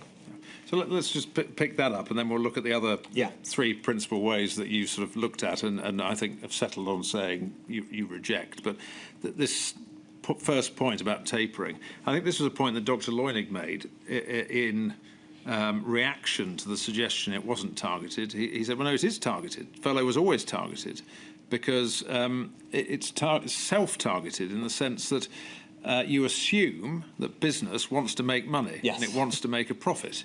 Otherwise, what's the point of being in business? So it's in the interests of employers to bring their staff back when they can and they can be profitable. Therefore, it is self-targeted. In effect, yes. I mean, look, obviously, you are. I think Tim would agree with this. He's right. What you are doing is introducing something that alters the pure behavioural response of a business, because you know there's this other thing that you are doing, and on the margin that probably means that someone where the business could have absorbed a cost reasonably and just dealt with a bit of reduced demand, some of that cost is now shifted onto the taxpayer balance sheet. The business is maybe not as productive as it otherwise might have been. That is the inevitable consequence of it. But he's not wrong. Of course, it is self-targeting in that case. Yeah, and I suppose it might depend on what the nature of your business is, in terms of whether you are more or less inclined to bring people back. If you're talking about a manufacturing sort of model, you need people in the factory to make widgets. Therefore, you bring them back when you can make money out of it. Yeah. Okay. All right. So let's leave that there in terms of the extent to which it was targeted, and you've spoken about tapering. But let's look at the other options, because I really want to be forward-looking here. Yes. Yeah. Because next time someone else might say, "Well, could we target a scheme?" Targeting by sector. Why was that considered and/or rejected as a prospect? And I think, just to clarify, we said previously, I don't necessarily reject them. That's probably too strong a word. There is a reasonable case for all of these, and it won't be me doing it in the future. So whoever is there might choose reasonably to do something different, and fair enough. I don't think that's an unreasonable proposition. My reflection is, I think someone in the same situation as me, even in the future, will probably end up doing the same thing, but for the reasons we'll go into. But I'm not saying it's necessarily a bad idea. I just think the benefits of it are probably not outweighed by the costs. And indeed, you've heard other people use that phrase. That's where I'd probably personally end up on it. Not to say that someone couldn't reasonably take a different point of view. So, do you want to start with sector? Yeah, I think that the government doesn't have a database that has every business attached to a sector in the first instance. Now, you could probably develop that. Sector is quite broad. Then you need subsector, third sector, etc. That all gets a bit cumbersome. So we didn't have anything like that. So even it would have all been self-declaration anyway. And then you need to figure out, well, how are the MPIs impacting each sector? And say this sector is in, that sector is not in. And sure, easy, restaurants closed, great. Well, if your sector is hospitality, subsector is restaurant, tick. Okay, you're the person who provides the uniforms for the people who work in the restaurant. You know, so your subsector is something else, right? You know, textiles, or and then your subsector is whatever it is. Are you in? Are you out? Trying to figure all of that out is incredibly complicated in a modern economy. And then no one's going to be binary. I mean, the restaurant is 100% zero. Lots of other things. Well, part of my business is serving this sector. Part of it's serving another sector. Part of this sector is impacted. Part of it's not. So I just don't know if you could ever accurately figure out, well, these sectors suffer enough economic impact from the MPI so that these sectors tick, tick, tick, these sectors no, no, no. And then even if you've got a firms operate in different sectors, and then you'll end up with all these problems of, well, half my business is my workwear example, half my business is serving this manufacturing uniforms, they're all still operating, half my business is serving the restaurant industry, they're all shut. Am I in? Am I out? Have we captured them even in the first place because we're focused up here on hospitality? So look, that's the thing with sectors. So even if you have the data, which we don't, it's not obvious to me that you would end up knowing and getting it. You could clearly do you could do a job. You would spend all your time talking to all the businesses that were not included, is my sense. And it's just the complexity of doing that for a million businesses, I just think in reality is probably not one that would work. And it sounds like that the answer to that is not in better data, because of this sort of supply chain issue, the Exactly. interrelationship between all these different businesses. That's my sense. As I said, look, we don't have the data, or we didn't have the data then, so someone can decide whether it's worth doing it. My instinct is, even with the data, that's probably not what a policymaker in the future would do. But again, reasonable people could disagree on that point, and that would be fine. Yeah, okay. Financial impact? Again, for us, there's no way to check, right? So we had no way to. So for us doing it at the time, at the beginning, we didn't have a way to check, so it would all be self-declaration. What we did have was only for VAT-rated businesses, which have to provide that information. But just pausing there, Mr. Sunak, we've heard some evidence, I think, that the threshold is about somewhere in the 90,000s, yeah, 95, I think, so, from memory, yeah. So a lot of businesses who lots of small businesses were not registered for VAT. I think 40-something, that seems a high number, but a large chunk of the businesses that use furlough were not VAT registered, I think. So again, you had no way to verify anyway on that data. We'll probably get into it on some of the future things. Now, look, in general, I think it would be a good thing for the government to have more regular income data. We'll get onto it for self-employed and for businesses. That is now happening through making tax digital. So again, not everybody loves that, but that's a good starting point for having more regular revenue data collected. So you would probably have some of that. The issue is, there's two different things. One is, if it's backwards looking, or is it contemporaneous with what's happening and then picked up in the future, it can create some quite odd behavioural incentives. So you're saying, we're going to give you support if your revenue is low. And then you'd have to think through whether economically that is a sensible thing. Now, clearly for some people it's fine because you've shut them down, the revenue is zero, nothing you can do about it. But for the people who could, if they innovated or iterated, you'd want them to produce. And I take Tim's point. Tim would agree with this. We saw this improve over the pandemic. Right at the beginning, everyone just hunkered down, shut down, and we then spent time saying, well, hang on, actually the rules allow you to do this type of activity, or you can shift your business from doing sit-in to delivery and takeout. Like, you want that type of economic activity to happen, and so having things that kind of reward almost not having that revenue would behaviourally worry me a little bit. And then if you were setting thresholds, which ultimately we did for SAYS, you inevitably get the question, well, how much revenue decline is enough to qualify for the thing? Which, again, you'll just have to pick a thing. It won't be perfect. And people have revenue declines for MPI-related reasons. Some people have revenue declines for non-MPI-related reasons. So it's not perfect anyway. But I think, and operationally, doing all of that would be fiddly. Verifying it would be fiddly. And then the behavioural reaction to it would be something to think about. Again, none of this is in. You could do a version of this. Yeah. It would not be an unreasonable approach to take. Like, these are not binary yes or no things. Again, it's complex and it's imperfect. So you're just switching one degree of imperfection for another, and you're losing the universality and speed, and therefore you just have to weigh those things up. And then MPIs is the third. Yes, MPIs is the third. But just before we come on to that, just a point that I'll just put to you now. But also, you've spoken about how rapidly developing this pandemic was and changing over time. Is that an argument against targeting of the sorts we've discussed and we'll go on to discuss? Because you might have to change the targets. Well, it's a moving target, in other words. Well, and that was our experience over the summer and the autumn, where we actually designed a targeted scheme, and then as the health situation deteriorated and we ended up anyway with a national lockdown, it didn't make sense to do that, and we went back to the original CJRS. And that goes to the third bucket, actually, which is the MPI one, which is exactly to your point. The issue with that is it slightly is the same set of issues we discussed with the sector-based approach. Is, okay, MPI shuts down a nightclub, or it shuts down a hospitality or large event. That's fine.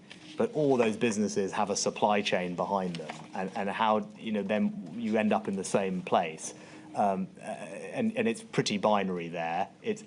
Which is what JSS was. It was, if you're closed, then fine. But then we had an open version, so we had a kind of softer version. It wasn't if you were, because for everyone else, where that was the supply chain business was still going to get some support, but they were going to get less support than someone who was totally closed. And that's where we ended up. And we never introduced that scheme. It's the best we could do. But even then, I tell you, the amount of hours we spent, days of trying to figure out how we would detail the guidance for what businesses is closed, because part of the business was closed. The garden centres, I think, were kind of case in point, and that the cafe bit of it was closed, but the garden centre bit was open, things like that. So even there, we were trying to work through all this detailed guidance, and it was not going to be easy to deliver in practice. I don't think.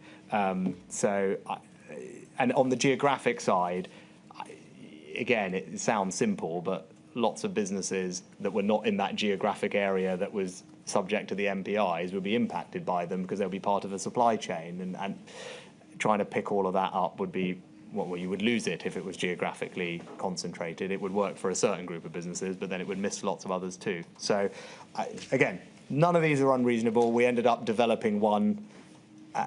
Because your overall point was right, and I cared about trying to figure out if there was a better way to do this. Is there a more targeted way that would save us money and help economic activity return? And so we developed one the best we could. As I said, it's not obvious to me the benefits of doing any of these things outweighs the costs. When you've got tapering as that's a kind of different way to do something similar. Can I just pick up with you a few other potential design points? I think more for a future emergency than for COVID. Just they've emerged in the evidence, and just would appreciate your reflections on them. One came from Dr. Tim Loynig again, which was the proposition that you should publish from the outset a list of recipients of the furlough. I think that is not unreasonable. We did that later on. I think in November we introduced that, and I think next time around you could do that from the beginning. I mean, I'm trying to think why people might not like that, but I think we did it in general because at least employees then knew, and this is one way of combating fraud. Which, in any case, in the overall scheme, fraud was much lower than people thought, and in line with other government programmes developed in peacetime. But again, the employees. Notifying employees that they've been furloughed, them seeing the employer, it all just helps with that to make sure that there isn't fraud there. So that would be not an unreasonable thing to do from the beginning. And is there another point that it might discourage companies that don't really need the money at all? They're just making... Yes, and I think Tim spoke about this. There were obviously a set of companies that made a decision that they were going to pay the money back because things turned out better for them than they thought it would be, and it's enormously to their credit that they did that. And saying lots of people want to have a go at business lots of the times. Those businesses that did that deserve praise and gratitude. They didn't have to do that. Lots didn't, but they did, and as you said, country's bank manager, I'm grateful that they did. Having part-time furlough from the outset in a future emergency? I think, again, reasonable people could disagree on this. It's quite hard to police, and I think the nervousness would be, does it incentivise people to, on the margin, have less economic activity than they probably could or should? And I think that is it's just a choice and a trade-off. It was, I think the first lockdown in any case was so binary that it didn't make a massive difference. I don't think in this case. Maybe that would be different in the future. It was easier to implement it later and not worry about what I worried about, because at that point you had a fixed population.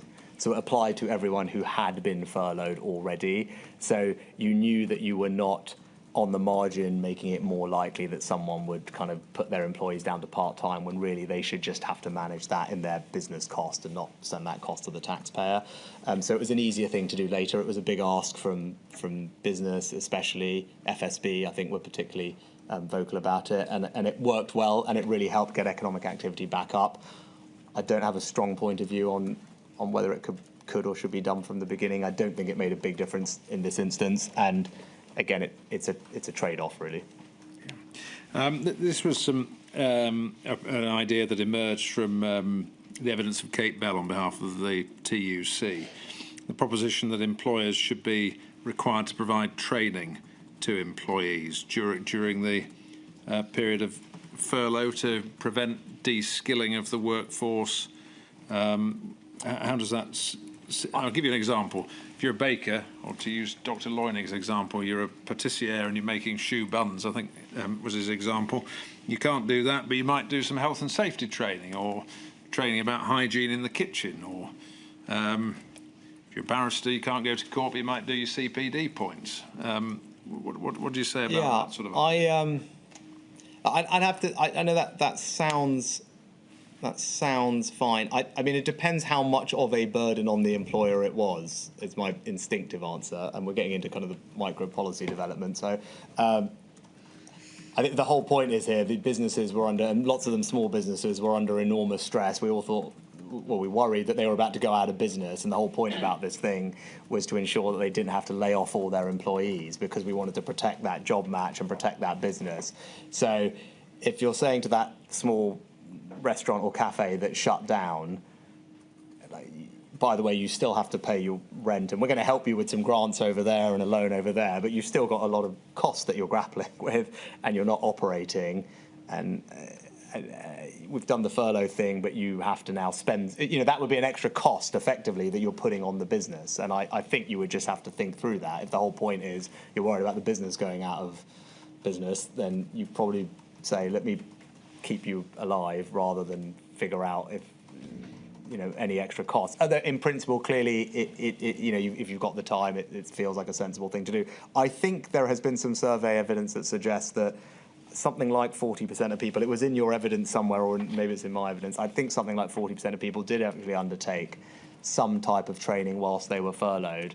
And obviously now, with all the AI tools that we have, it's quite easy for people to do lots of things online and free, and they'd have the time to do that. I'm not sure about putting an obligation on the business necessarily would serve the ultimate aim of trying to protect the business and the job.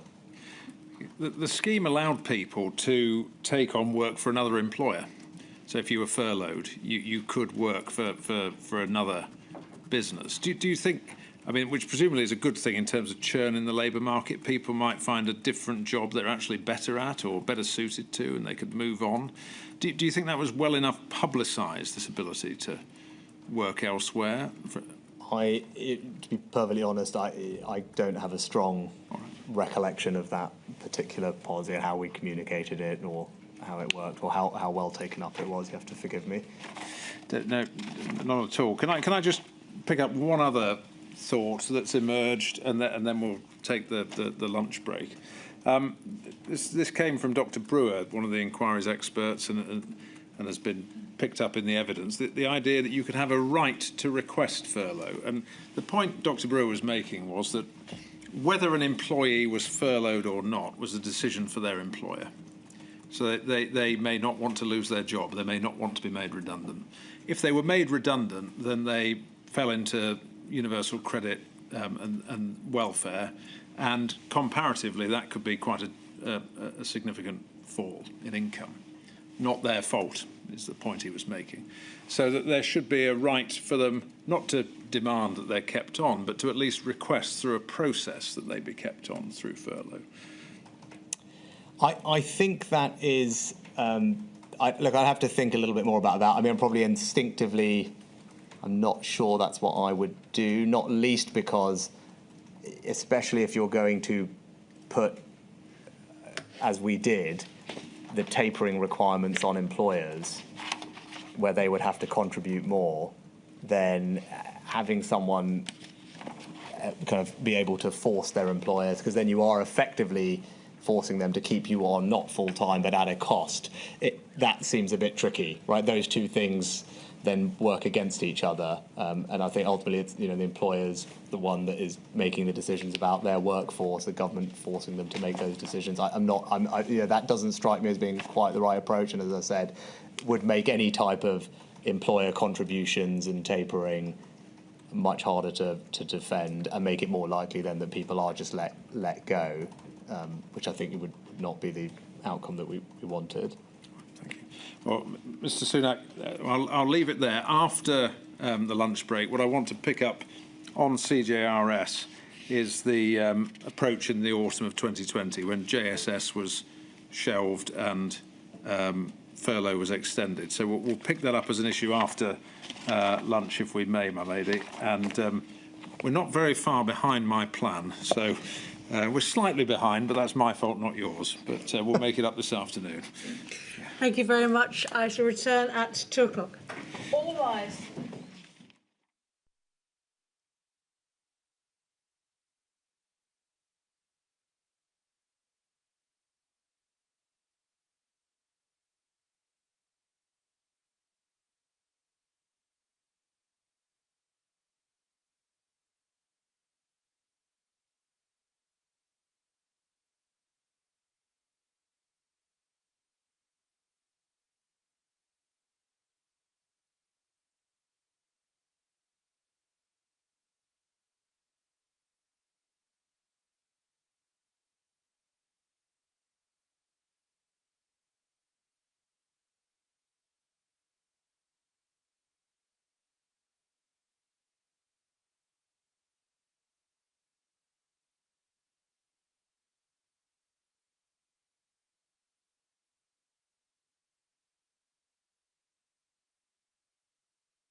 Mr. Wright.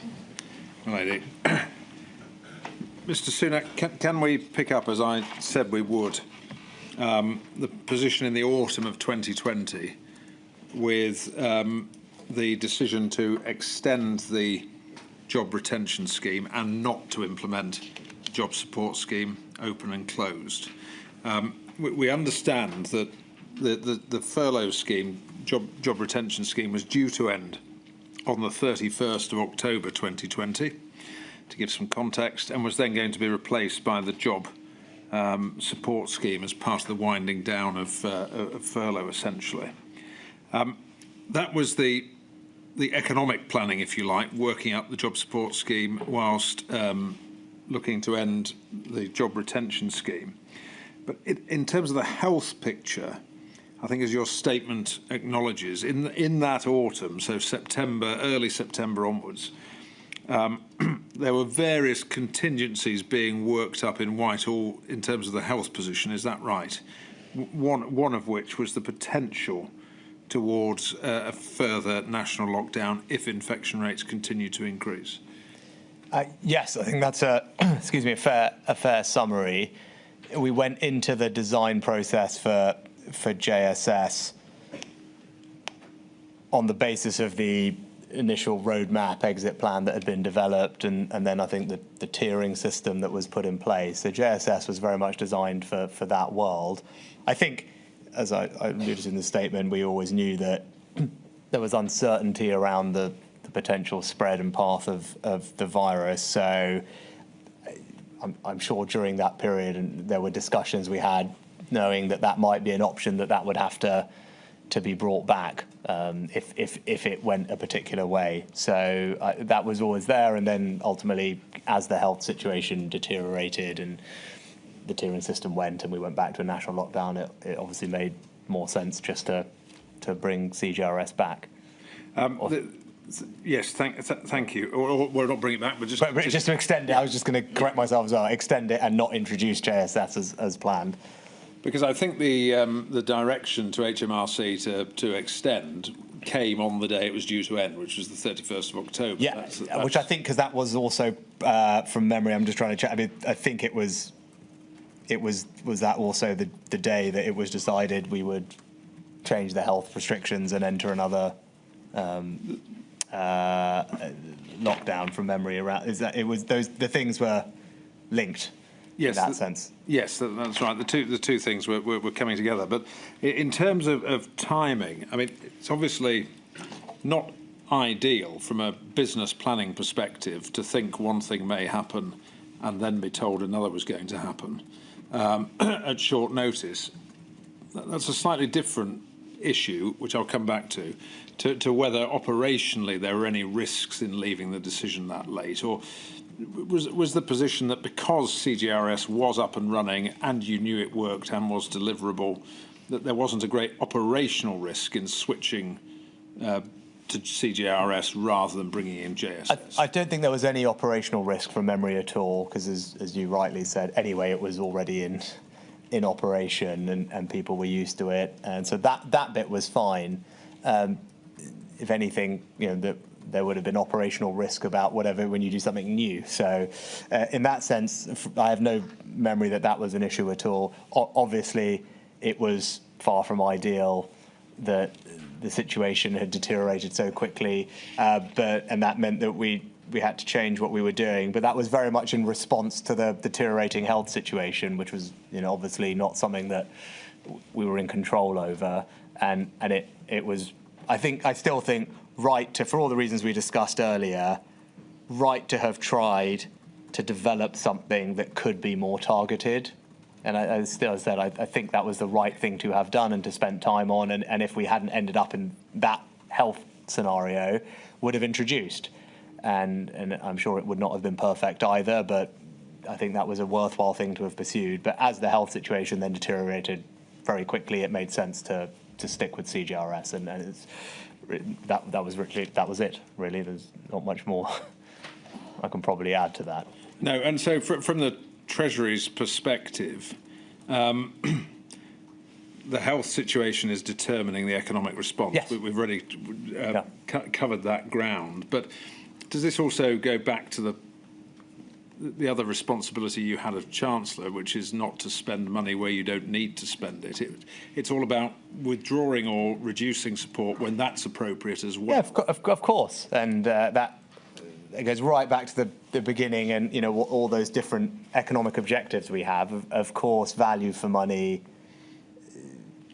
minimising fiscal cost and allowing that effective recovery of the economy so that resources are allocated efficiently, to use a slightly more wonky phrase. That is also an important set of considerations, and it makes sense to weight those considerations, especially as you're out of the worst of the health situation and then can start to iterate policy in that direction.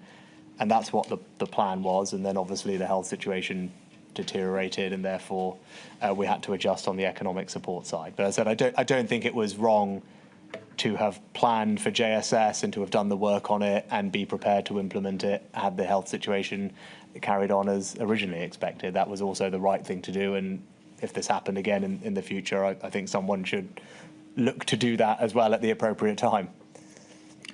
Now, I accept that this next question I want to put to you is that it might be characterised as you could be criticised for ending something too soon. You could be criticised for something going on too long. This is the perfection of judgment about timing. But when you look back over CJRS, it was stood up again or continued 31st October 2020 and then eventually ended.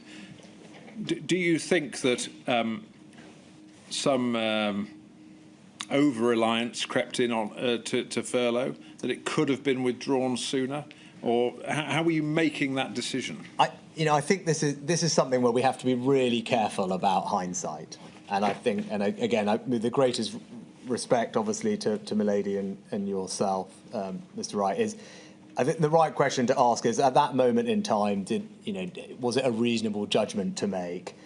And I believe that it was. Everyone was worried, anxious about what would happen to unemployment when furlough ended. There were perfectly credible voices who wanted it to go on for longer than it did, including obviously the TUC. I think at least one, if not two or three, of the devolved administrations, finance ministers and leaders. I think at the then opposition, now government, members of, and beyond. So there clearly was a debate to be had about it. I thought our approach was about right in that what we did do, and I think Tim alluded to this in his evidence as well, is that because of the tapering and the necessity for employer contributions in those back-end few months, you saw, I don't have the figures to hand, but you did see, as we expected, a pretty strong decline month on month over the last few months.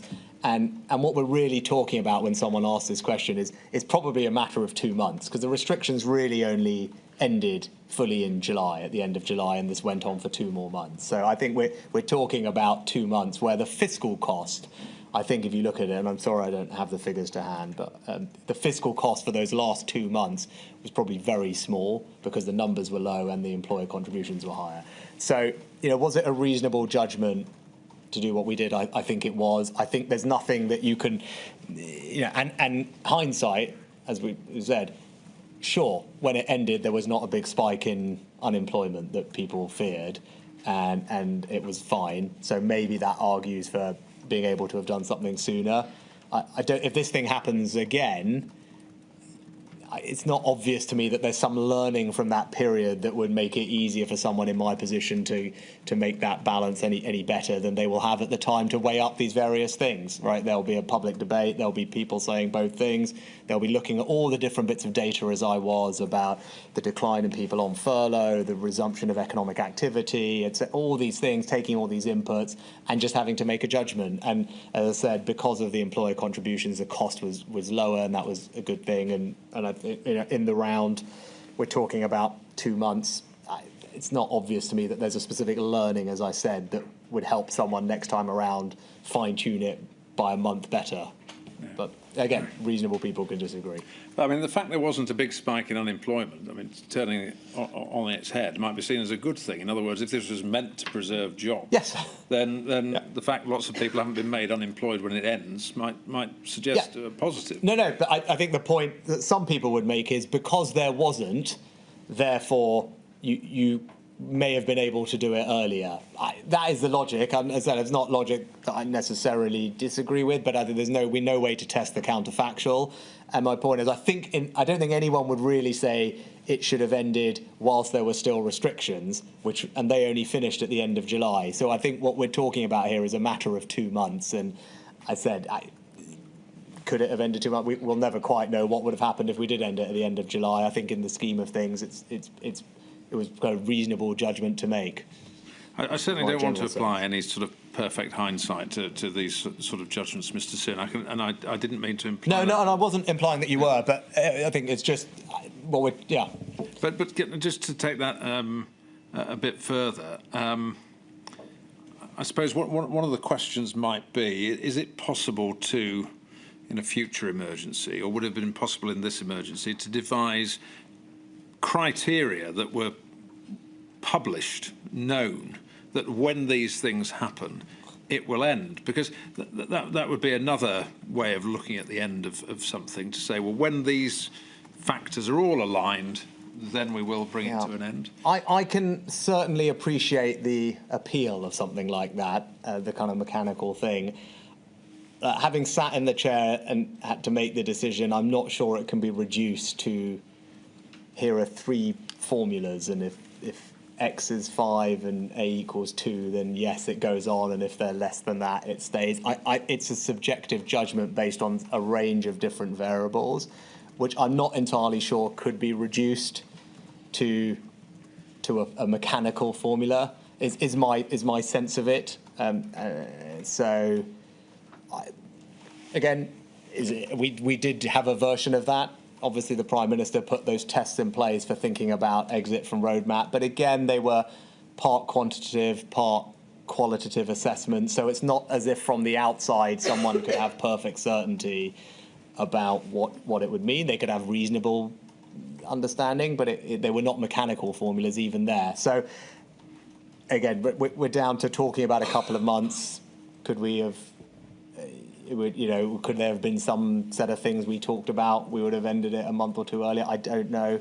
And I think things, again, you're monitoring this data, Mr. Wright, day by day as things were reopening. There were 4 or 5 week gaps between each thing. So something had to open, or we reduced, released some restrictions. Then you needed to see how the economy reacted. Were businesses reopening? Were they bringing people back? How were people going out and doing those activities again and spending money? You had to watch that happen in real time. So I'm not entirely sure if you could have done it far in advance anyway, is the other thing, because this stuff was changing in front of your eyes by the day. Just turning that proposition of criteria on its head and looking at it the other way, from a sort of business certainty and public confidence perspective, what about in a future emergency saying, well, while certain things are happening, it will not be withdrawn? So turning it on its head. So in other words, whilst we're still locked down, it won't be withdrawn. Or whilst we are under a certain level of restriction. Or again, do you think all the same problems apply? I'm trying to think. Effectively, that's what was the case, because we had run it to the end of September. The roadmap, they said, released the restrictions at the end of July. The employer contributions and things started coming in July as well. So that was all telegraphed, I think, in the spring, so people had lots of time to plan. And I'm sure I said, I can't quite remember, kind of the implicit understanding, I'm sure, was, well, and if things change, we'll reevaluate, because we've done that. At that point, we'd done that two or 3 times already. So yeah. I think that was a kind of given. If things got materially worse, then we would obviously relook at the situation. But I think my sense is at the time then we'd given people a good amount of time to plan, and we could handle a little bit of flex if if the roadmap slipped to the right, which it did do by, I think one step was delayed by 4 weeks from memory. So I think that turned out to be sensible, that we had erred a little bit on the side of caution, because actually we needed some of that buffer, and for it still to then be tapering off as the economy was fully open. So that was sensible, but again, you could argue if that hadn't happened, it would have looked a little bit of a worse decision, because it would have maybe then been a month more than one was needed. So I think my broad thing is, I think we're talking about a matter of weeks, at most 2 months, really. And for me, it's hard to reduce it to something so formulaic. So giving people some certainty, probably erring a little bit on the generous side to deal with any bumps in the road, having the employer contributions come in, so you've got that tapering and self-selection at the same time. That seems to me to strike a reasonable balance, which is what we did. But again, I think it's hard without hindsight to really know if you could have had a high conviction different view. Not least, as I said, because lots of very credible people, and it's easy to say now and after it ended. At the time, and I remember being in Parliament and all the interviews I did, I was getting a lot of pushback on the idea this was ending, right? And all the questions I was getting were the opposite. And as I said, from members of the then opposition and more generally, it was very much, this is too premature, and you're just wanting to withdraw support, and you're focused on balancing the books again, and here we go. Understood. Can I just pick up just one more point on this, though, developing on that point? So those who say, it should have carried on for longer, it could have carried on for much longer. From an economic perspective, so I'm not talking about the fiscal cost of the intervention, but in terms of a longer-term cost or damage to the economy, are there reasons not to have a furlough scheme going on too long that are important? Yes, absolutely. And I don't think there would be an enormous amount of disagreement amongst that. At least I hope not, because markets allocate resources efficiently for the most part, and that is individual private businesses, people making those decisions. And what when government starts intervening, trying to preserve things in stasis, that is fine for temporary shocks that are specific. But as that becomes more permanent, and it's not just furlough schemes, there's all sorts of other things that governments can do. What you are doing is interfering with the normal mechanism of the market, and in general, you're potentially preserving businesses and jobs which in the long run aren't actually viable or sustainable. And that's never a good long-term thing for the economy. You're inhibiting its productive growth. And what government should be doing is allowing that process to happen, then obviously providing the support for people with training, skills, making sure new businesses can be created easily. Because what you want in a dynamic economy, if you want a fast-growing economy, is you need that. You need that process to happen. You need those businesses which, sadly are not sustainable or viable, to fail. You need new businesses to take their place. Investment needs to go to where it has a highest return. People need to be in jobs which actually are sustainable and can pay them a good wage, not ones that are being propped up artificially by taxpayers. So absolutely, in the long term, that is not a sensible feature of any market-oriented economy. And so your decisions about ending these sorts of supports were not simply what's the fiscal cost per month of this continuing, but also is there reaching a point where carrying on may do more harm to the economy than stopping? Yes, and it goes, again, all the way back to that conversation we had at the beginning. If you just remember, I set out those 4 or 5 economic objectives. This was one of them. It was about, when the time is right, allowing normal economic activity to resume, and that normal market economy to function, because in the long run, that's the best way to raise people's living standards and grow an economy. Okay, thank you. Well, those are my questions about the job retention scheme. I'm going to move on to the self-employed income support scheme now. I think we've covered most of CJRS. I hope we have. Is there anything before I move on that you wish to add about the scheme? Any point of learning about the scheme, or have we covered that in the question? I think we've had a good, comprehensive discussion on it. I think we've covered the reflections as we went through. So, okay. If anything occurs to me, I'll there'll be an opportunity tomorrow. Yes, but I think that we've covered everything that I've thought through. So. So self-employed income support scheme, and again, I'll just give some high-level statistics from the evaluation that was conducted into that scheme, just to put this into context. So this was an income replacement scheme for self-employed people. The total benefits created by the scheme were estimated to be £19.3 billion, with an accompanying social cost of £5.1 billion. Payments were made quickly post-launch. There was an application date of 13th of May.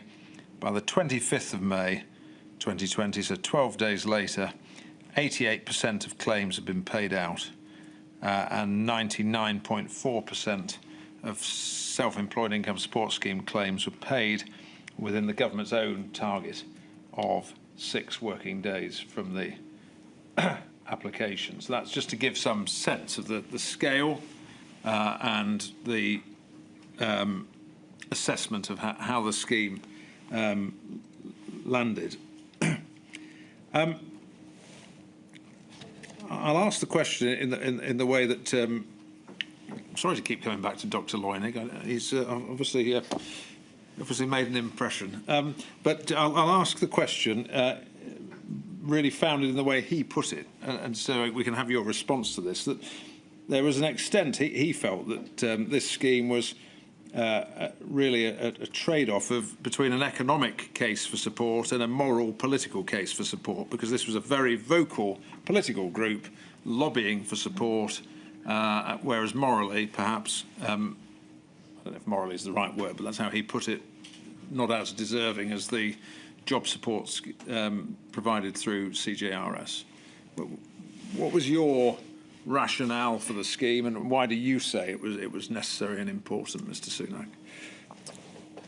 I think, taking a step back, it was at its most simple level, you know, the government stopping people from working and doing what they wanted to do, and therefore having some responsibility to, you know, support them through that period, and that applies, you know, equally to those who are self-employed as it does to those in work. And of course, you know, we've spoken through the economic theory of, you know, scarring and labour matches, and that's all true. But actually, put the economic bit aside, there's just a slightly more fundamental thing that, you know, everyone was going about their day-to-day life, trying to work hard, provide for their families, build a better life. Government comes in and says, no, sorry, we're not going to let you do that anymore. And I just didn't think it would be right to then not have something to say to those people to support them through it. And that really is what the self-employment support scheme was about. And it broadly, not perfectly, but broadly was designed to give comparable support to those who are self-employed as those who are in employment. I think Tim, in his evidence, also said that he thought it was perfectly reasonable to him as an economist that the self-employed and employed should, in some loose sense, have the same level of support, and this is the kind of closest that we could do, and that was what he said, and I think that's right in a nutshell, and we can get into the design of it, but that was the kind of thesis behind doing it from my perspective. Can I interrupt? Sorry. Of course, Melody. Doesn't the economic scarring argument apply to the self-employed too? Because an awful lot of self-employed people, I confess I have an interest here, having been self-employed for a long time, but don't a lot of, put me to one side, don't a lot of self-employed people contribute to the economy? Don't you have the economic scarring argument that can apply to a lot of self-employed businesses? Not to make Tim, I think if Tim was here, he might say the difference,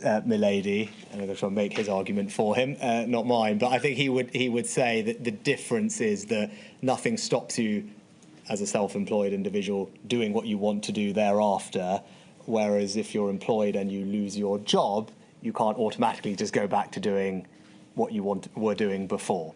That, I think, is not to put words in his mouth, but he might have said something to that effect when he was here. That's why he might say that they are different. I tend to broadly sympathise with your perspective on it. At the end of the day, these are people who we wanted to make sure that they were still able to be economically productive and active when possible, and therefore providing some support to them would make that more likely. I think the TUC provided some good evidence on this point, and I think Kate was quite good on this particular point. That I think she gave the example of a self-employed salon or hairstylist or beautician who would have had a bunch of things, may have even had paid rent in somewhere, and if they had not been supported, all of that would have gone. Would have had to sell all of that, broken all those relationships with wherever she was, those client relationships, etc., and therefore would not as easily be able to bounce back. And it's effectively like having been let go in a company. So I think Kate would give you the example of something that very much is in line with what you said, and that was my general sense. Now, I think Tim would say that's perfectly fair. It probably doesn't apply to everyone in quite the same way as it did with people in jobs. But I hope I've given you as fair as I can. You're very good at playing devil's advocate. No, well, I try and be fair. Obviously, I introduced the scheme and believe in it, so of course, I think that it was the right thing to do, and I would do it again if it was me. And quite candidly, I'm highly confident if this ever happens again, whoever is in my shoes will do something very similar as well. But I'm just at least trying for the sake of you having the full set of arguments. But I thought Kate's evidence on this was quite compelling as bringing it to life how someone who is self-employed actually would have the same scarring type of impact that you would have from someone who is employed. Yeah. Thank you. Thank you. And as with the job retention scheme, what was speed of delivery and simplicity an important feature of the scheme? Yes, as simplicity, especially, and I think we haven't touched on it, but just actually your last question of the last session. There's an enormous amount of operational pressure that's put on HMRC at this moment in time, and then we'll come on to universal credit this afternoon and with DWP systems. And I think it's easy to kind of abstract that away, particularly for people who are not used to having to deliver things on the front line. And the scale of these things is enormous. You have to remember that 10 million people were furloughed.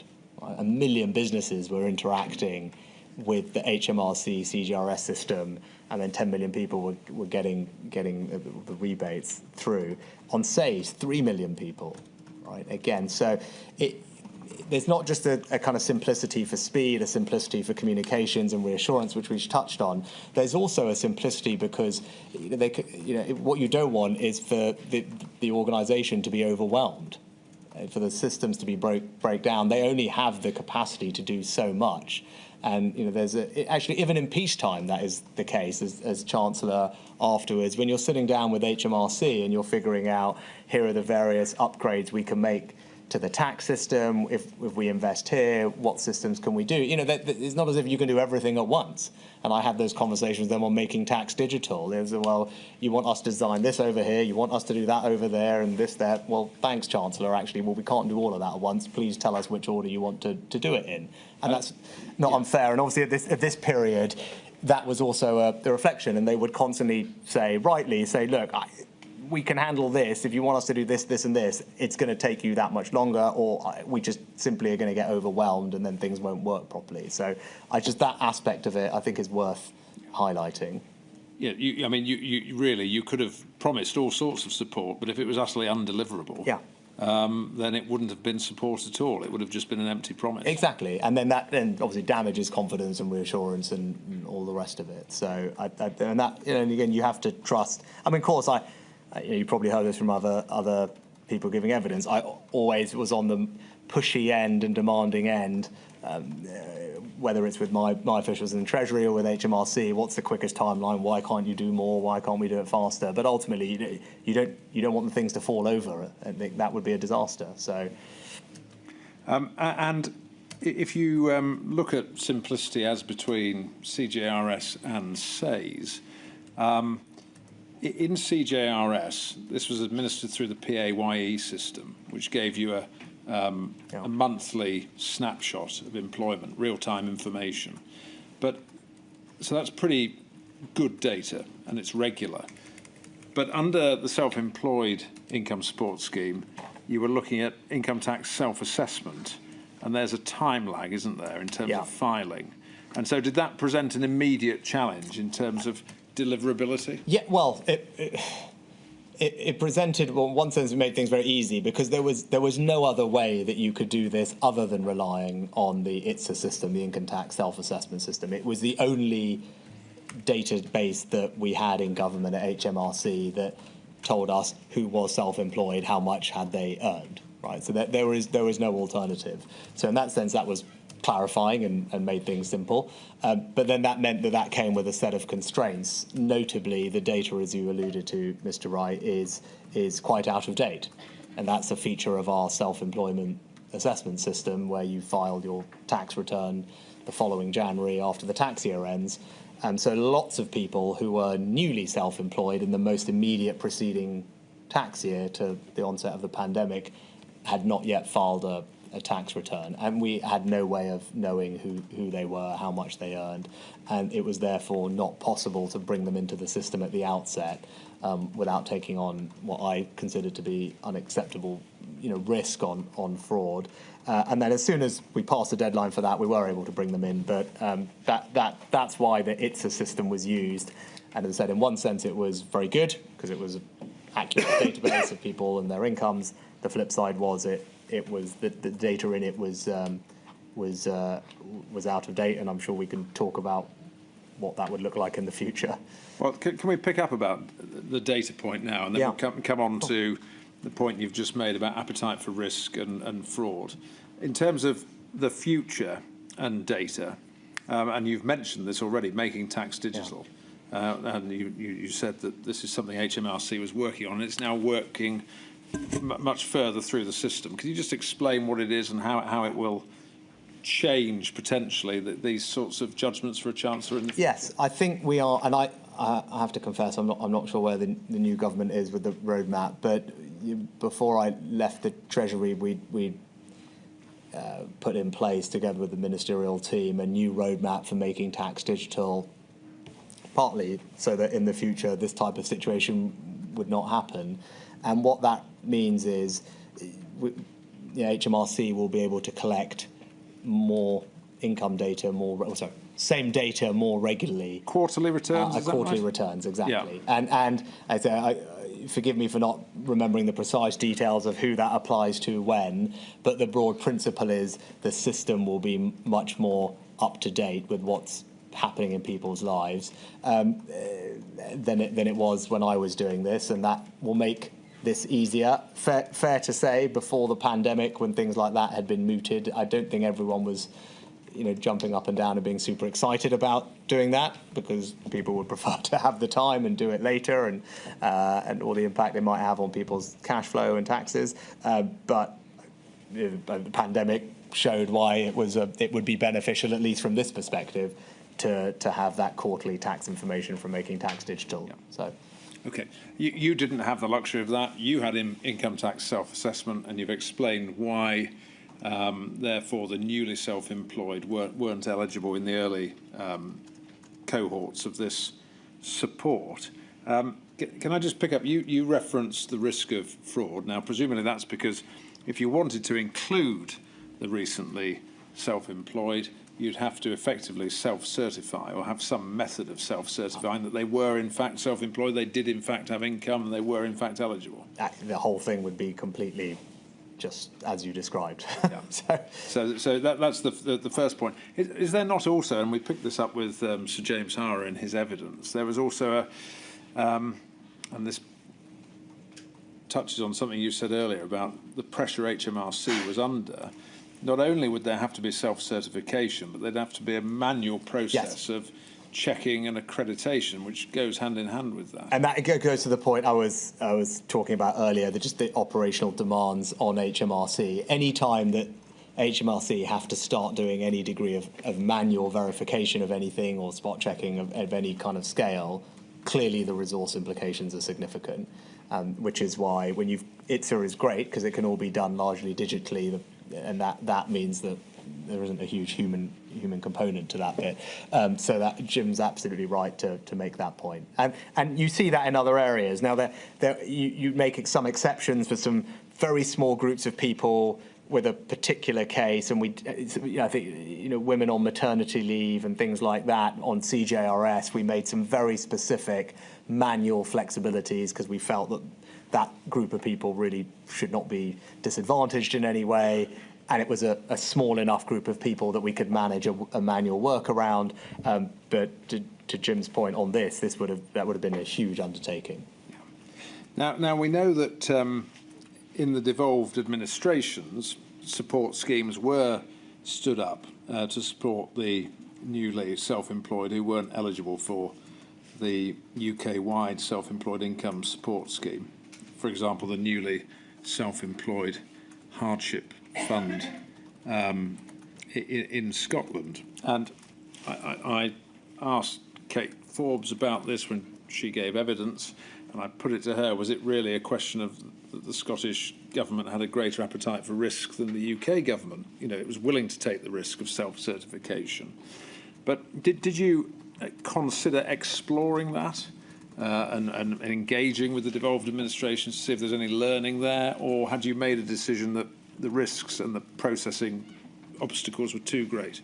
I can't recall specifically on that discrete intervention, but more generally on SAYS, because it had to be designed in a way with various different criteria, all of which were necessarily imperfect. There was a continual debate, discussion, re-look at policy to see what could be tweaked, if things could be changed, not least because there was a huge amount of incoming into the Treasury about all these issues. So it absolutely was not the case that it stood up, announced it, off you go, done. I think the entire time that this scheme was in place, in terms of incoming to please can you change this, please can you change that, what about this, is probably the scheme where we had the most of that, actually. And that goes to our earlier question on targeting on CJRS. Here, this was targeted. It was imperfectly targeted because that's all you could do. And then you spend a huge amount of time with all the people who are not captured and feel that they should be, and then trying to figure out if you can tweak the design. And so that's kind of interesting observation on that. But I can't remember on that specific one, but as a general point, I would say that there was constant looking at all aspects of this to see if there are things that could be tweaked, changed, iterated as we went through, because by its design it was was certainly more imperfect than CGRS was. Yeah. So if you think about the heat you got externally from the imperfect targeting of this scheme, amplify that 100-fold and think about how CGRS would have gone if you'd have tried to target. I think that is a fair reflection or takeaway. Yeah. Right. Okay. Can we just run through a couple of other, if you like, hard edges in the scheme? And this goes to this targeting point you've made. The 50% self-employed income test. So this was, you had to have at least 50% of your income from self-employment to be eligible under the scheme, and there was no tapering. It was effectively a cliff edge. Can you just help us with the rationale for that? Yes. And whether you considered a taper and why it was not workable? I think it's interesting in how you introduced the question, Mr. Wright. You talk about the hard edges, and I think that's exactly it. So one person's targeting is another person's hard edge. And those are two sides of the same coin. So, an abstract discussion about targeting is all good and well from an economic theory perspective. And then here is an example where we're going to go through now the various things we did to try and target it. And we end up having the conversation about the hard edges completely reasonably. But I think it just illustrates the challenge with this, because there is no perfect targeting. And anyone who comes here and says, well, with this bit of data it would have been perfect, I think is probably not being I think realistic about this in the future. So I think you have to accept, well, I'm not avoiding your question, we'll get into it, that you have to accept in all these things there's always just going to be a trade-off. And I think I'd say reasonable people can disagree on those trade-offs, but targeting is beneficial for objective 4 and 5, but it's less good for 1, 2, and 3, and some people are going to feel aggrieved. So that is the nature of it. But on the 50% criteria, and again, this was something that was suggested by officials, which I agreed with. The idea here was, look, remember, all we are doing here is people are going to opt in, and that's an important thing, actually, which we should come to. But people are going to opt in to saying that they need this. So that is really our only kind of check. It's not the same as an employer who's putting someone on furlough. We don't know about this person's circumstances, really. Are they affected by the pandemic? Are they the person who's a stylist, or we've closed down that industry effectively, we've prohibited close contact, or are they someone who's happily carrying on working? We don't know. So it is right to try and target where we can to minimise the fiscal impact and sharpen it a bit on those who really need help. The 50% criteria was designed to say that there's lots of people who have some self-employment income, but what this scheme is really there for is to help the people whose life largely is dependent on self-employed income, who are self-employed, the self-employment activity that they carry out is really the main way that they and their family have financial security. So, in that vein, saying that your self-employment income had to be, and I think the advice recommended 2 options, either greater than 50%, or you could have been a bit stricter and said greater than 2/3 of your overall income, doesn't seem an unreasonable approach to take. That's what this criteria.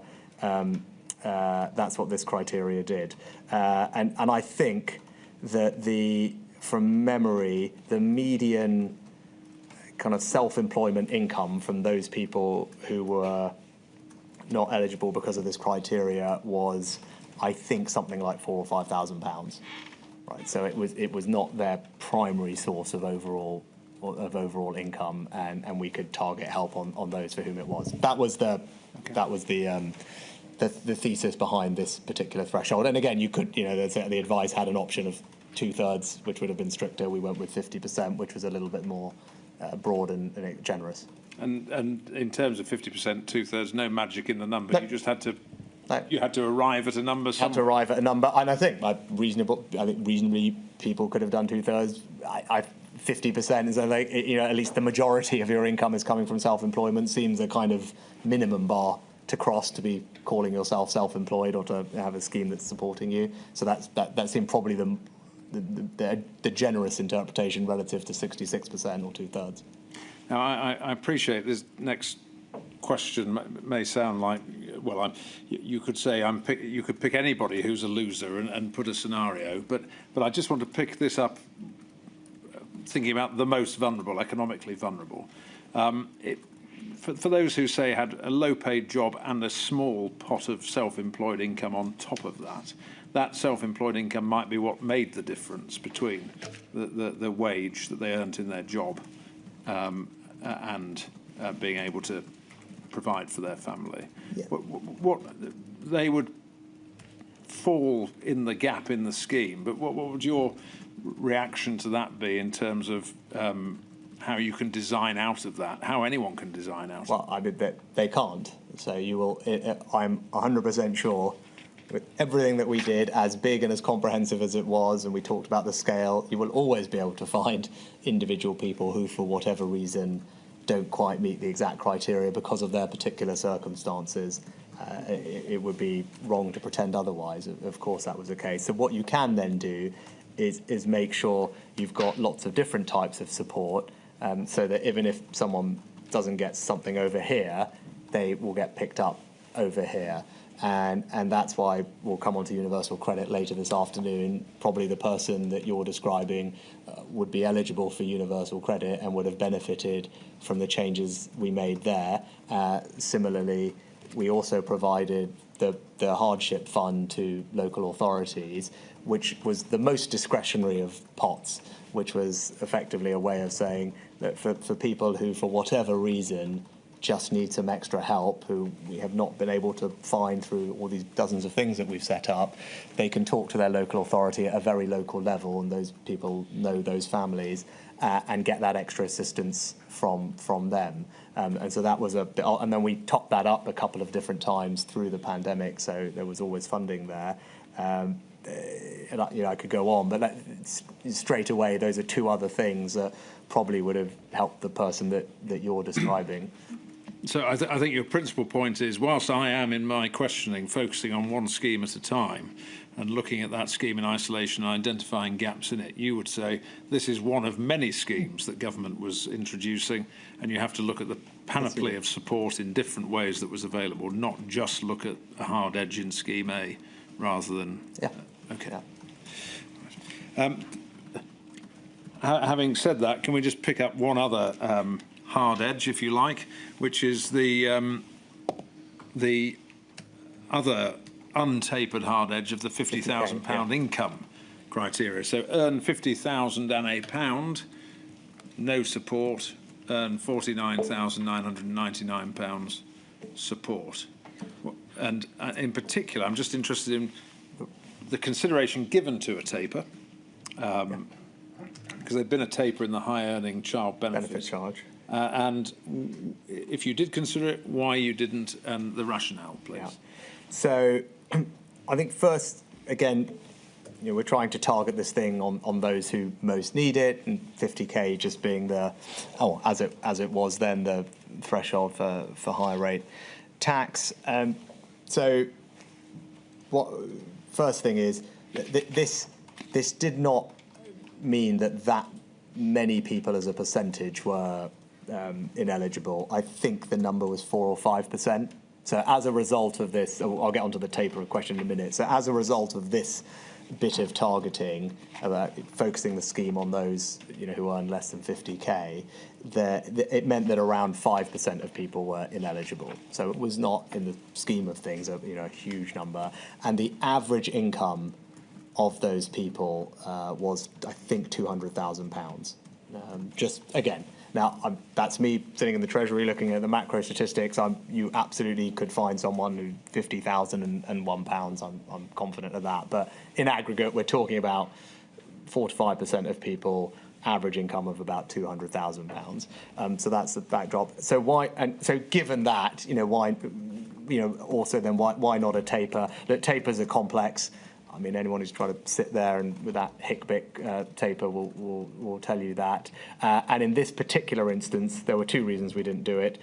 One is, as you heard from Jim Harrow, the Perm Sec at HMRC, it would have delayed implementation significantly by a matter of several weeks, I think, from memory, but he's been clear about that. So a taper would have delayed implementation because of the complexity of it. And generally you do tapers because there's a behavioural impact of them, and you're trying to not have economic behaviour be distorted by a cliff edge, and that's the rationale for doing tapers generally. In this instance, these were in theory one-off payments based on an income that you had earned in the past, so there was less argument that this was going to have a behavioural impact and therefore was worth the extra time delay and hassle of putting in a taper, especially given the as a percentage smaller number of people who were actually impacted by it in any case. So a potential claimant couldn't think, well, I'll delay putting in that invoice because I don't want to go over the amount, because we're talking about a year past. It was a backwards-looking. At this point, it was a backwards-looking thing. You couldn't do anything about it anyway. So no, all right. Just want to pick up, I suppose, looking at this the other way, the other argument, there are elements that were too generous in the sense that, and this is a point that Dr. Brewer picked up in his report, that you could say that the lack of conditionality, it being a condition that you have lost income to a significant extent, meant that some self-employed people who didn't really need the support were being given it, and that got tightened up over time, didn't it, in terms of the certification? And again, I didn't see one. I'm not sure that I've seen a way that you could have done that during this. We had the long conversation on targeting in CGRS, which I won't repeat, but there really is no way to do that during. What we did do and could do, because I don't disagree with the premise at all. Of course, I'd rather really focus this on people who most need it. Of course, I would prefer to do that. When we could, we did. And you saw, but that really took until 2021, because by then you'd had, a kind of year of the pandemic. And what you were able to do then for the last two grants, I think it was, in the summer and autumn of 2021, you were able to say, well, we had a pandemic last year, spring 20 to spring 21. So now we're going to separate these grants out, and it's going to be a function of how much your revenue declined, your income declined or trading profits declined in the last year. So as soon as we could inject some degree of targeting, we did, and I think that was sensible. So we had two levels of grant depending on your turnover, income, or income decline. Again, reasonable people would disagree potentially on where you set those thresholds, but principle I agree with. When we could do it, we did do it, but I don't know how you could have done that during the previous year very easily. The only thing I have heard, and I think this is probably something for people to think about in the future, is I think actually maybe Dr. Brewer mentioned this, was whether one might want to consider a clawback if turnover didn't ultimately fall down. So in that 2021 year, you could say we're going to give these SAYS grants. If it turns out next year when you file your tax return that you're fine, then we'll have that grant back.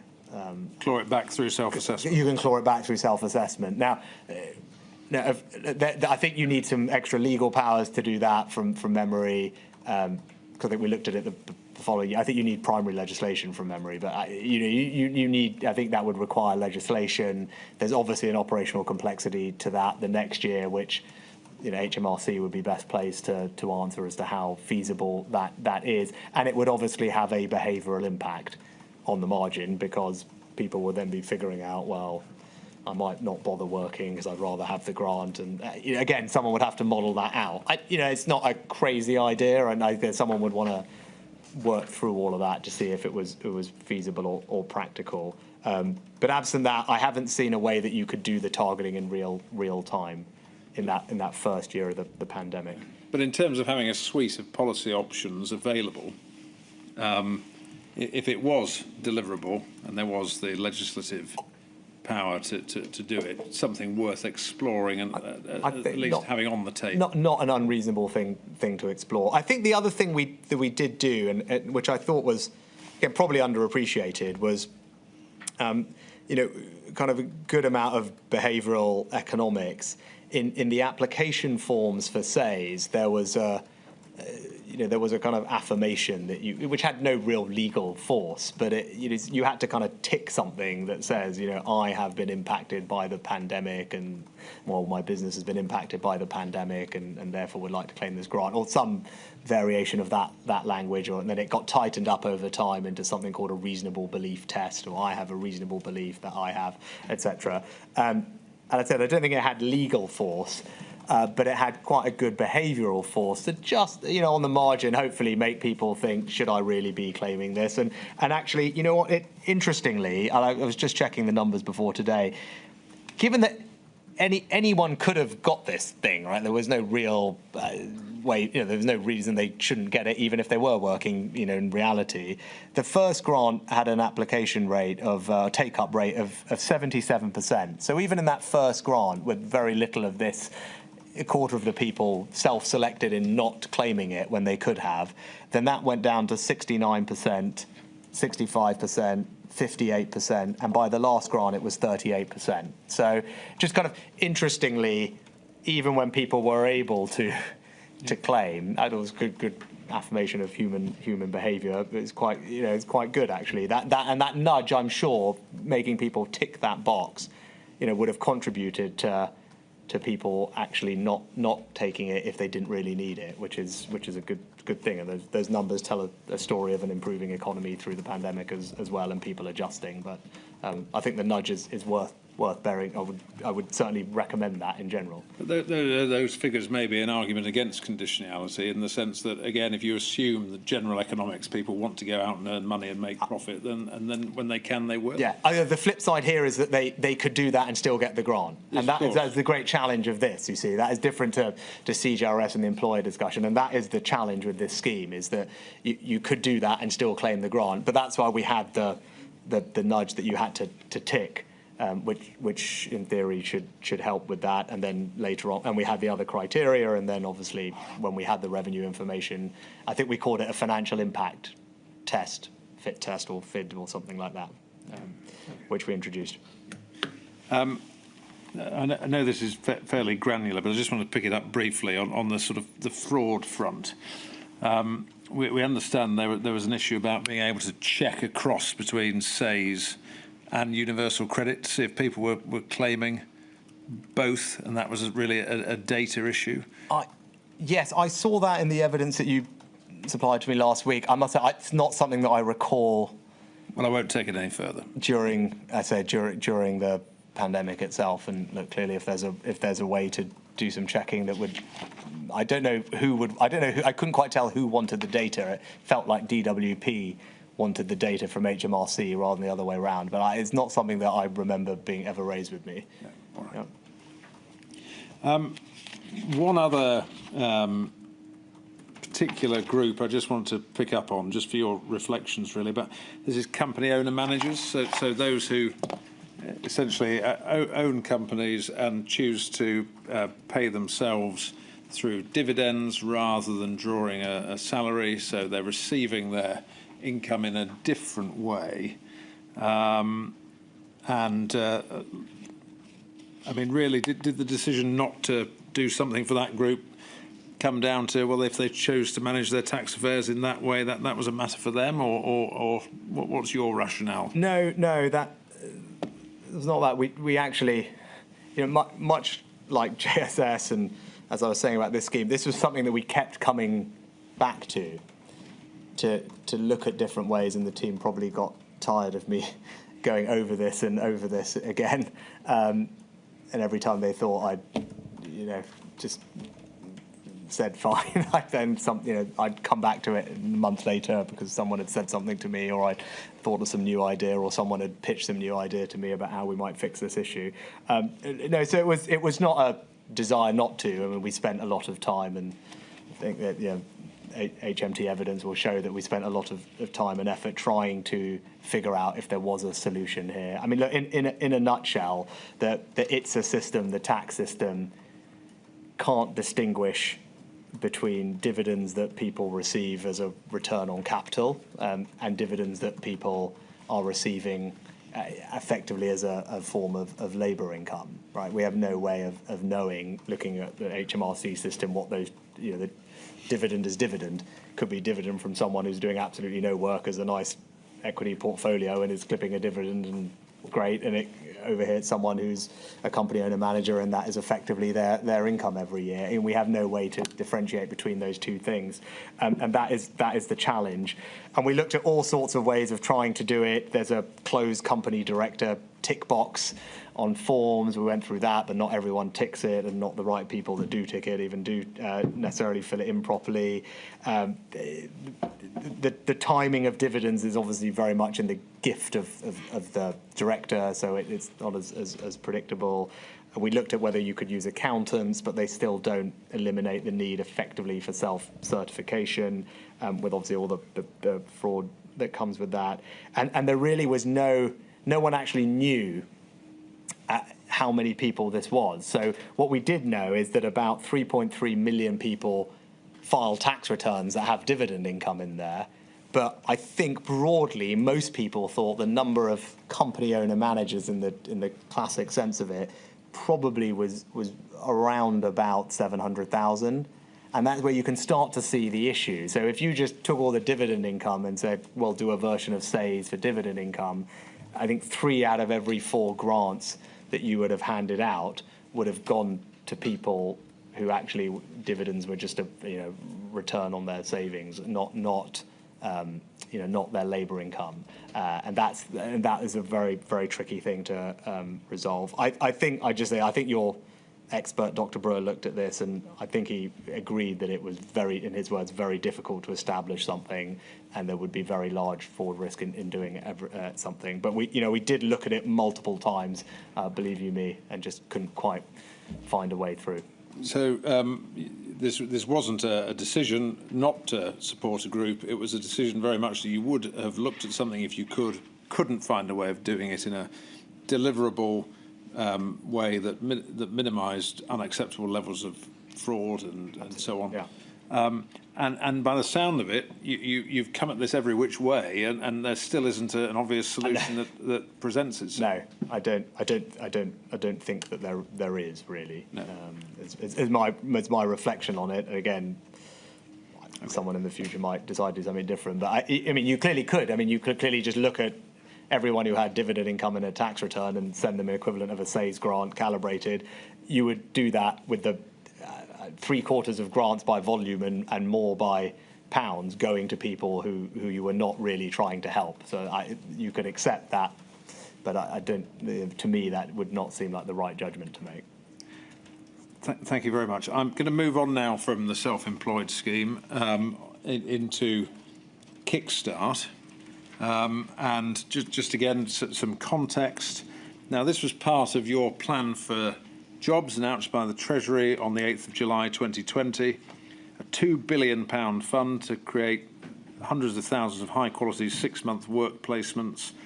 It was aimed at 16 to 24-year-olds on universal credit, deemed to be at risk of long-term unemployment. Funding covered 100% of the national minimum wage for 25 hours a week, and the associated employer national insurance contributions and the employer minimum automatic enrolment contributions. And in terms of assessment, the evaluation found the majority of leavers at 7 and 10 months, that's 63 and 66%, who are in work, said that the skills and experience they gained have been important in helping them find work. And you've spoken already, Mr. Sunak, about your desire to support employment and jobs in the pandemic and putting that at the forefront. This is targeting young people in particular and trying to get them into work. Was there particular significance in trying to target that group of young people, 16 to 24? Yes, that was something that weighed on me quite heavily throughout the pandemic, was an understanding that young people were particularly at risk, and that's because they were 2.5 times more likely to work in the most affected sectors. And we also know that if young people have a bad interaction with the labour market early in their careers, if they're not able to find stable work when they're young, that has an impact on them for a long time to come. And it goes back to the scarring that we talked about right at the beginning. So, I was particularly worried about this cohort throughout, and obviously different modules have looked at the impact on education and those outcomes. But even for those young people who are just entering the labour market, those early years are really important in getting into good work habits, finding good stable employment. That sets you up for life. And obviously what was happening with the pandemic was disrupting that. So I had that in the back of my head, and Kickstart was as a way to target a job intervention program at that group and try and help them make sure that they have that experience of being in the labour market, being in work. Yeah. And we understand from your statement that the Treasury was particularly involved in the design of Kickstart, and but also that you had a very keen personal interest in that scheme. Is that right? Yes, I mean, I saw that. I'm not entirely sure what I mean. I had a personal interest in all of these things because I needed to make sure they all worked, and ultimately I was responsible and accountable for the overall economic response. But this as an idea actually came from the TUC, and probably Francis and Kate won't love me keep referring to them, but I think we had a good, productive working relationship during this period, and it was something that they had called for. Others had called for it as well from memory, but I distinctly remember Frances O'Grady, as she was then, Baroness Grady now, and Kate talking about this. It was modelled on something called the Future Jobs Fund, which is a programme that had existed in 2008 from memory, and actually, I heard it and I thought that that sounds good, and we should be looking at something like that because of the concerns I had about the impact on young people, and I mentioned it to Therese Coffey at DWP, and as you've seen from her evidence, they took the idea and they led it, essentially. I mean, obviously we worked very closely together, and this is a good example of that policy partnership and the cells, and we were doing things really closely together, iterating together. But they obviously had primary responsibility for delivering this scheme, and we designed it together, and off they went and did it. And Mims Davis, who was the junior minister at the time, I think took a lot of personal ownership of it, and it was a great collaboration. And I was always really, lots of the things that we did made a difference to people, and your stories video brings that to life. But I particularly, meeting young people who, because of this scheme, were in a job that they may not otherwise have had, and then being set up for life, I thought was a particularly good and positive outcome. Now, the timing of the implementation of Kickstart, we understand it was stood up quite quickly, announced in July, and was going live in November of 2020. And was that because at the time it was announced, the expectation was that furlough would have ended on the 31st of October, and therefore there may be a spike in unemployment, and there may be a lot of young people who would need help getting into jobs? Yeah, exactly as you said. It was designed in the context of the pandemic, and the restrictions are all winding down. The support schemes are winding down. We're going to focus now on jobs and creating new jobs and getting people into jobs. And this is an intervention that would be targeted particularly at young people. Yeah. Of course, had you known what you came to find out in November, the timing suddenly looks different come November when we're going back into lockdown and you're extending furlough.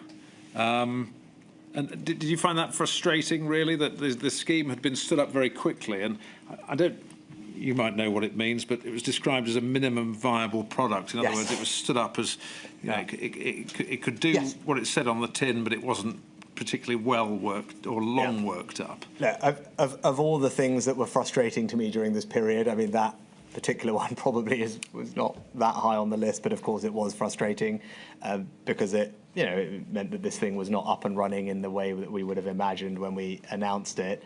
That said, it's good that we've done the work, good that we got it up and running, and this point about minimum viable product, this really is proof of the test and learn iterative approach to policy making. And this is the thing. It's like we were saying, one person's targeting is another person's hard edge. That again, people like the sound of test and learn, iterative policy making. Then what that means is what you put out there straight away is by definition not going to be perfect, most likely. But you're prioritising getting it out there. That's what the minimum viable product is. We know it's going to basically work, and we'd rather just get it out there. Because then it can start to make a difference, and we can learn as we go and adjust it as we go, and do that in kind of reaction to what's happening in reality rather than in sitting in the meeting room. And this was a good example of that type of approach to policy making. Again, not optimally in the end able to be executed because kind of another lockdown got in the way, which was, as you said, frustrating. But can I pick up that point about developing as you go? I mean, it was the indicative target was for 250,000 placements. Ultimately, there are 168,000 young people who had the benefit of a Kickstart place. One issue was whether the eligibility should be expanded beyond universal credit. and so should include young people who are receiving JSA, for example, a legacy benefit, or expanded to include people who are in receipt of a PIP, personal independence payment, disabled people. If there wasn't the take-up, and if you were learning as you went, do you regret not expanding it to fill the places that were envisaged and expanding its reach? I can't recall the kind of micro eligibility decisions and what the exact basis for each of those was. I think part of the reason that it didn't end up, I mean, still 150,000 young people benefited from this, and enormous credit to the team at DWP who did stand it up and deliver that, because I think it made a huge difference to those young people. It was because actually the economic recovery was stronger than we had anticipated it would be. I don't think that should necessarily be a sign of failure of the scheme. Actually, we didn't see the spike in youth unemployment that everyone had predicted when furlough ended. The economy, we know after all the revisions happened, 2 years later, recovered far faster during this period than initially it was given credit for. And unemployment stayed relatively low. And actually, so it's because we go back to this point before, the private sector, the regular market functioning of the economy was happening and jobs were being created. And so there was less need for the subsidised jobs through Kickstart in that sense. It was. I don't think you want to focus it on a group of people who really need it. That's what it was designed to do, and I think it did that effectively. And again, different people might have wanted to weight different things, but I can't recall the individual reasons for which bits of the universal credit system we were targeting. But I think it was particularly people who have been impacted by the pandemic or were at risk of being impacted by the pandemic. As we'll come on to later on in the UC discussion, some of these other benefits are not linked to the labour market or work requirements in quite the same way, or their legacy benefits where people have been on for a longer period of time. Okay, just so I understand, just to finish this area, and then we'll be about ready for the afternoon break. The Treasury had worked up the policy. You'd announced it in July as part of but the DWP was doing the delivery effectively. No, but we worked on the policy together as well. Yes. Yeah. Sorry, I didn't mean to imply they weren't involved in policy. Yes. But once you'd worked up the policy, they were responsible for delivery. Yes. Yeah. That's right. Yeah. I know. Again, I know the team at the Treasury were. There's probably some board that was set at how they do these things, and I would have wanted to keep an eye on things as well, same as I did when we get onto loans tomorrow or these interventions here. I would still keep an interest on them and do meetings to check in on progress, discuss with Therese Coffey, because we had to iterate. We were iterating as we went. We changed the application process. It was the criteria at the beginning was quite tight on something called the additionality test. Getting technical, but we wanted to make sure that these jobs were jobs that ideally would not have existed without the support, so they were really doing something good with the taxpayer money. That test was probably too tight at the beginning, and Therese identified where we could broaden that out and just change the application process so it was quicker, and I worked through that with her. But her and her team did an exceptional job of getting this properly rolled out and getting these youngsters, a great job that could then hopefully, set them up for life, particularly in a difficult economic environment. Thank you. My lady, that completes that topic, and I'm going to move on next to the uplifts to universal credit and working tax credit. So a minute or so early, but is that a convenient moment? I'll forgive you a minute or so. Thank you, my lady. That's very kind. I should return at past.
That's great.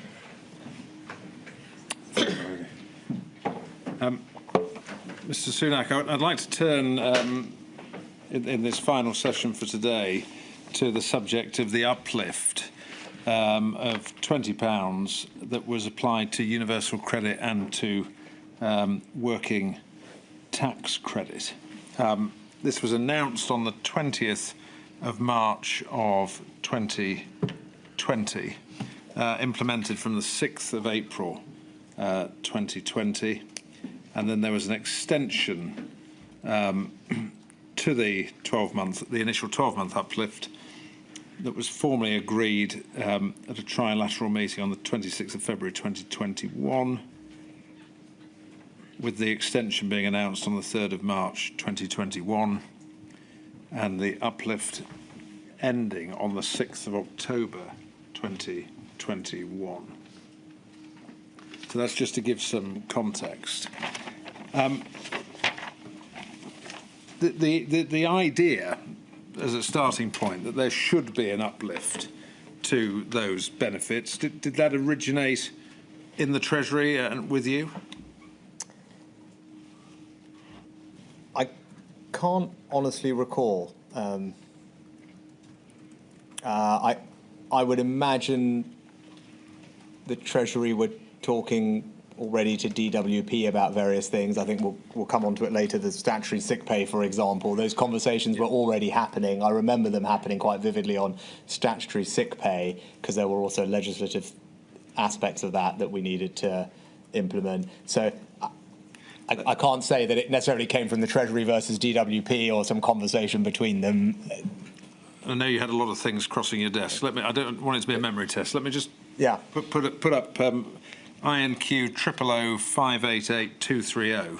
This is the statement of Will Quince, who was the Minister in the DWP, paragraph 17. His recollection was that a commission came from you as Chancellor on around the 17th of March to the DWP to explore an increase. So it certainly seems to have been Treasury to DWP, according to Mr. Quince's recollection. Yeah, well, I'll trust Will's recollection. I was fine. Yes. No, I was obviously doing a lot at that time and asking for lots of things in lots of different areas, but I didn't want to try and suggest that it was all from me, not knowing exactly where it came from. No, and in fairness, that the evidence is slightly unclear about really who was driving the policy, and I'll just, again, just out of fairness to you, Lady Coffey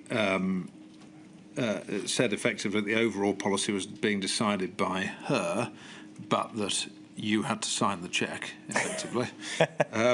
Mr. Quince recalled that the decisions were really made jointly by Lady Coffey and you as Chancellor, so that was how he saw it. I mean, it may not really matter, but do you have a clear recollection of who was making the decision? I'm sure if the former Prime Minister was sitting here, he'd probably say it was actually the rest of us could decide what we like, but actually the decision left with him at the end of the day. I honestly can't remember. I think there's economic policy was generally driven out of the Treasury. I was driving it across the board at this moment in time. There are a few particular things about DWP policy, because the Secretary of State has a legal or has a statutory role in the setting of various benefit levels and has to undertake various reviews according to statute. So from a legal perspective, he or she has to be the one that formally makes the decision, potentially. So it might be some reflection of that, which I'm sure the teams can check. But I, as a general sense, I set out those criteria at the beginning of what we were trying to achieve. I, of course, in the context of all the different things we were doing,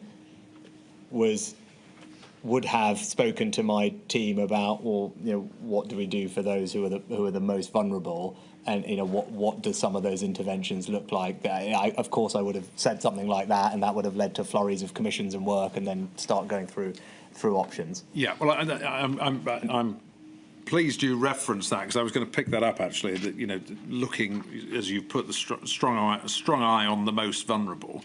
This came at an early stage on any view, 17th of March. Yeah. So it appears that at an early stage, Treasury was certainly thinking about recipients of universal credit or working tax credit. I mean, but was there effectively a formal strategy in terms of how you were keeping that strong eye on the most vulnerable? Or was it evolving in an iterative, organic way in the same way as all the other interventions were developing, but just you were keeping them in mind? Well, I mean, you have to remember at this time, 20th of March, I mean, this was where every single day we were doing something, and something quite significant, and trying to tackle all the different aspects of economic policy, loan guarantees over here, support for those universal credit. We'd already done a bunch of things in the budget for statutory sick pay changes, grants and business rate relief for hospitality businesses. So I think this is a period where you were trying to just hit everything because you knew that this was going to impact everyone pretty much in the country, and so I don't think there was, quite frankly, the time to really sit there and spend a day designing some overall, big strategy plan that you could work to. It was just the knowledge that we had to move incredibly quickly in all these different areas, of which this was an important one, and that's why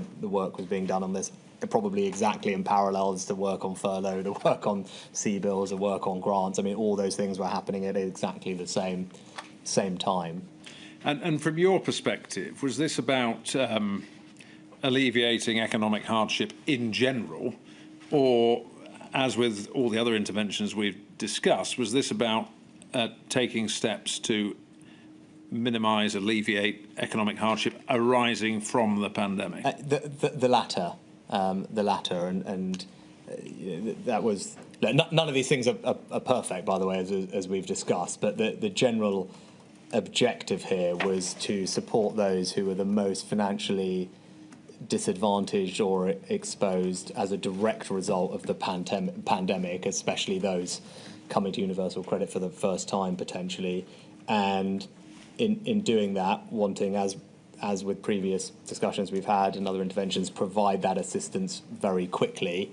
And here in particular, the conversations we've had previously about things that are simple, universal, that can be delivered at scale and understood, had a particular benefit because the reinsurance part in this area was particularly important. And so, and I don't want to get into the background politics of the welfare state and so on and so forth, but from your perspective, and the reason I'm asking the questions is so we can look at the objective and how it was delivered, but from your perspective, this was about providing support arising from the pandemic, not to making changes generally in welfare provision in ordinary times. Yeah, I think that, yes, in terms of the interventions that we were designing, yes, and by nature, as almost everything that we've spoken about was temporary, right? These were temporary, targeted interventions designed to deal with a particular issue that we faced. And that's an important qualification you've just made from your perspective. When you signed off on the uplift, from your perspective, this was always temporary, by which I mean linked to the economic emergency presented by the pandemic. Yes, and indeed that was the legal position as well. It was not a permanent uplift. The mechanism for delivering it was one that it lasted for 12 months. Yeah. And so from your perspective, it was always going to end at some point. We'll discuss the extension. Yeah. But it was always going to end, and there shouldn't ever have been confusion about whether it was or wasn't going to end at some point because it was pandemic-related support. Yes. And I think you can contrast it to something else we did, which I think we announced at the budget, which was also in the welfare system, and that was a permanent change, and that was a significant increase to local housing allowance, the LHA, which was from memory, about a £1 billion increase to the welfare bill that benefited over 1.5 million people, and increasing the level of that benefit, that was a permanent. It happened to come in at the same time as these things, so obviously as a marginal change was particularly beneficial during this pandemic period, but there was no suggestion that was going to be unwound. We'd made that permanent change, and it started at the same time, was incredibly helpful. It was announced at the budget. That change was designed to be permanent, so that some welfare things we did were permanent, others like this were deliberately temporary. And so you're making the point there again, as you did with self-employed income support, it's necessary to look at all changes that were made, not just one thing at a time. Yes, right. That's a very important point. And actually, you've jogged my memory, because one of the other interventions that was particularly helpful for self-employed was time to pay, which I should have mentioned in the previous session we had, which was announced at the budget, but this gave self-employed people and businesses more generally, but particularly valuable to self-employed people, an ability to delay their tax payments. Yeah. And that actually was taken up by lots of people. We extended it. We made it particularly much more easy to access, generous terms, and we know made a difference to people. And it's just another example of something else that was there, which particularly actually ended up helping those who are self-employed. But your broader point is absolutely right. There are so many different things going on at the same time. I just want to focus initially about the objective of the uplift. And I preface these questions. It may seem at times that there's an element of semantics, but it is important to identify from your perspective what the objective was, because we've heard evidence from others about what they thought the objective was, and I just want to establish from your perspective why you were doing this.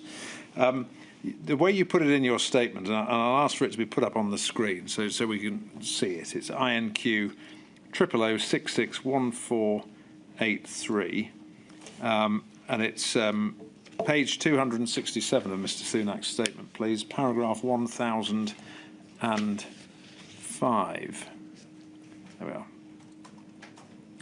And you say the government's objective was to support those most financially exposed or disadvantaged as a direct result of the pandemic. It was determined that this was best achieved through the two benefits, which were both means-tested benefits and available where an individual suffered a reduction to their income as a result of reduced hours or unemployment, which created or further exacerbated low income. And the first point to note there is the point you've made in your evidence, that this was, so far as you were concerned, Mr. Sunak, to support those exposed to disadvantage as a direct result of the pandemic. Yes. Yeah. Yes. Now, I suppose that can mean lots of different things, because you might be disadvantaged as a result of the pandemic, or financially exposed because the costs go up, for example. So you may not have lost any income, but you may find that it costs more to be at home because you've suddenly got to pay to heat your house all day, or you've got to educate your kids at home. But I don't get the impression that that's what you mean by financially exposed. Do you mean people who had lost income or employment and therefore were claiming universal credit? Or did you mean people who generally found themselves financially impacted? Yeah, I mean, this was, as you described, and it says in the bottom of the highlighted bit, I mean, this is where people had an impact on their ability to work.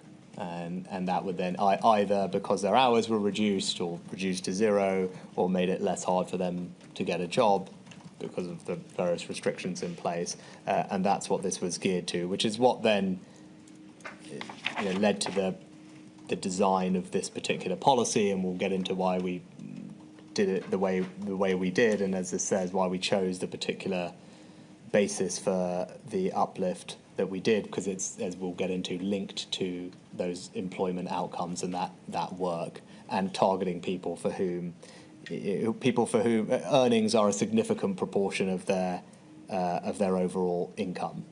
and because it's that income that is facing the biggest change because of the pandemic and the fact that it was shutting down the economy, and therefore people couldn't work or couldn't find a job or had their hours reduced, and that was the bit that it was trying to get at. Yeah, that said, a general increase in the standard allowance, does just have the obvious benefit of in general putting more money into the welfare system in a very broad-based way. It has a macroeconomic benefit of being a pretty effective fiscal stimulus in normal times, because the multiplier on that type of spending is typically very high. So there are other benefits or consequences of doing that have a more general application, but this is what we were trying to get at by doing it. Right. So the objective was to support incomes of those who either lost their job or seen a decline in income as a direct result of the pandemic. That's why it's focused on universal credit, which is a work-related yes. benefit.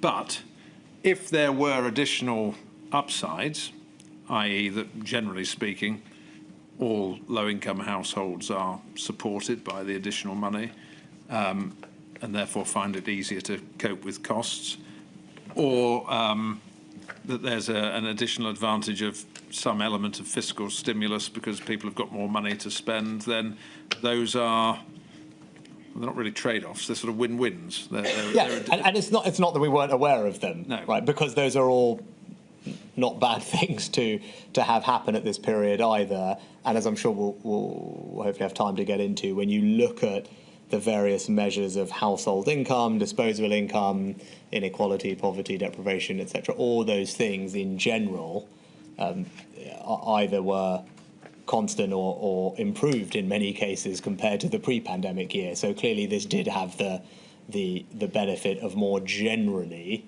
supporting lots of vulnerable people, which was something that we obviously knew going into it that it would do. Yeah. So it was nice that it was able to do both things. And I don't want to jump ahead, but you've made a very valid point there about those figures, and we've heard about those statistics in the module. But I suppose again, it left you as Chancellor in a position where ultimately you'd have a hard political choice about not making it permanent. You were giving in these times of crisis, but from your perspective, you always knew you were going to have to take away again. Which would have that negative effect on those households.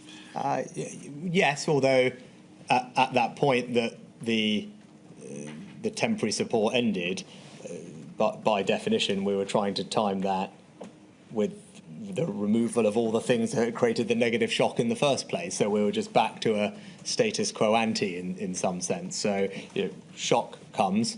Right that we put support in to help people through the shock, and when you remove the shock, and obviously there's a ramp up which we went into previously, but in general, if we've gone back to a status quo ante world where that shock isn't there, we're not closing businesses down, people can work, everything's opening and recovering, then it's not unreasonable in a general sense for policy to return back to where it was, not least because, as we discussed at the beginning and you just alluded to, all of these things have a fiscal cost.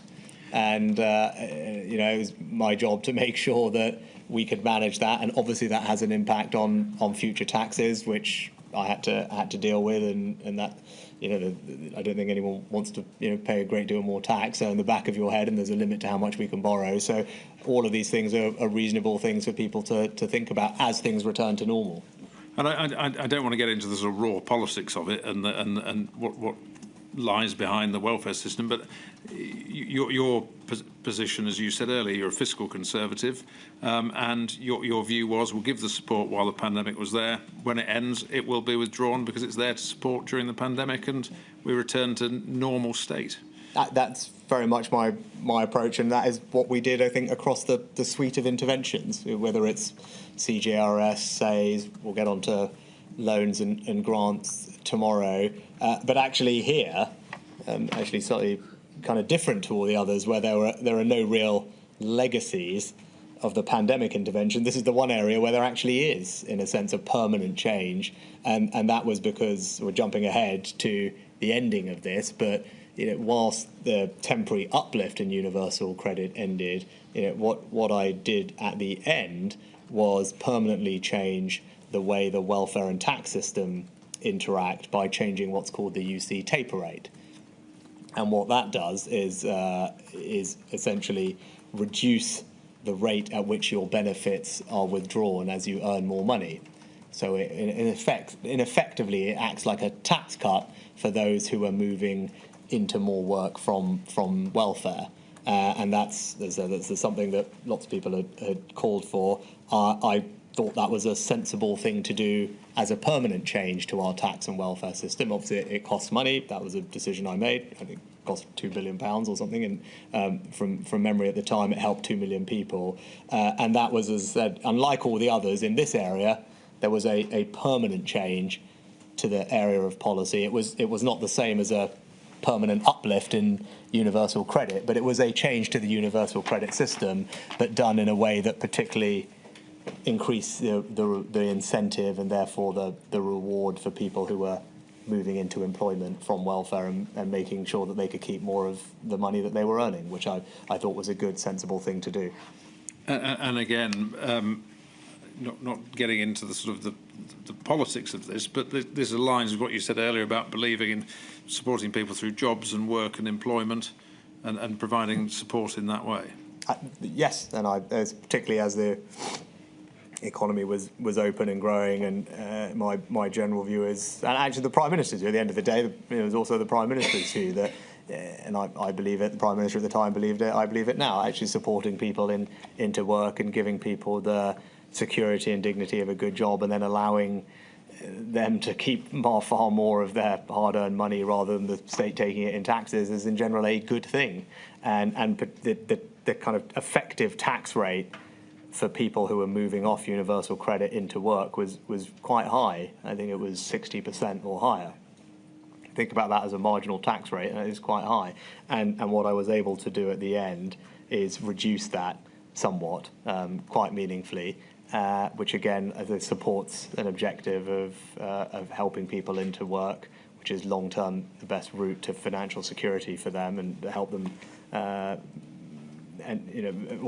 help them keep more of their money, move into work, provide financial security and resilience for them and their families, and also hopefully have an impact on reducing poverty levels as well.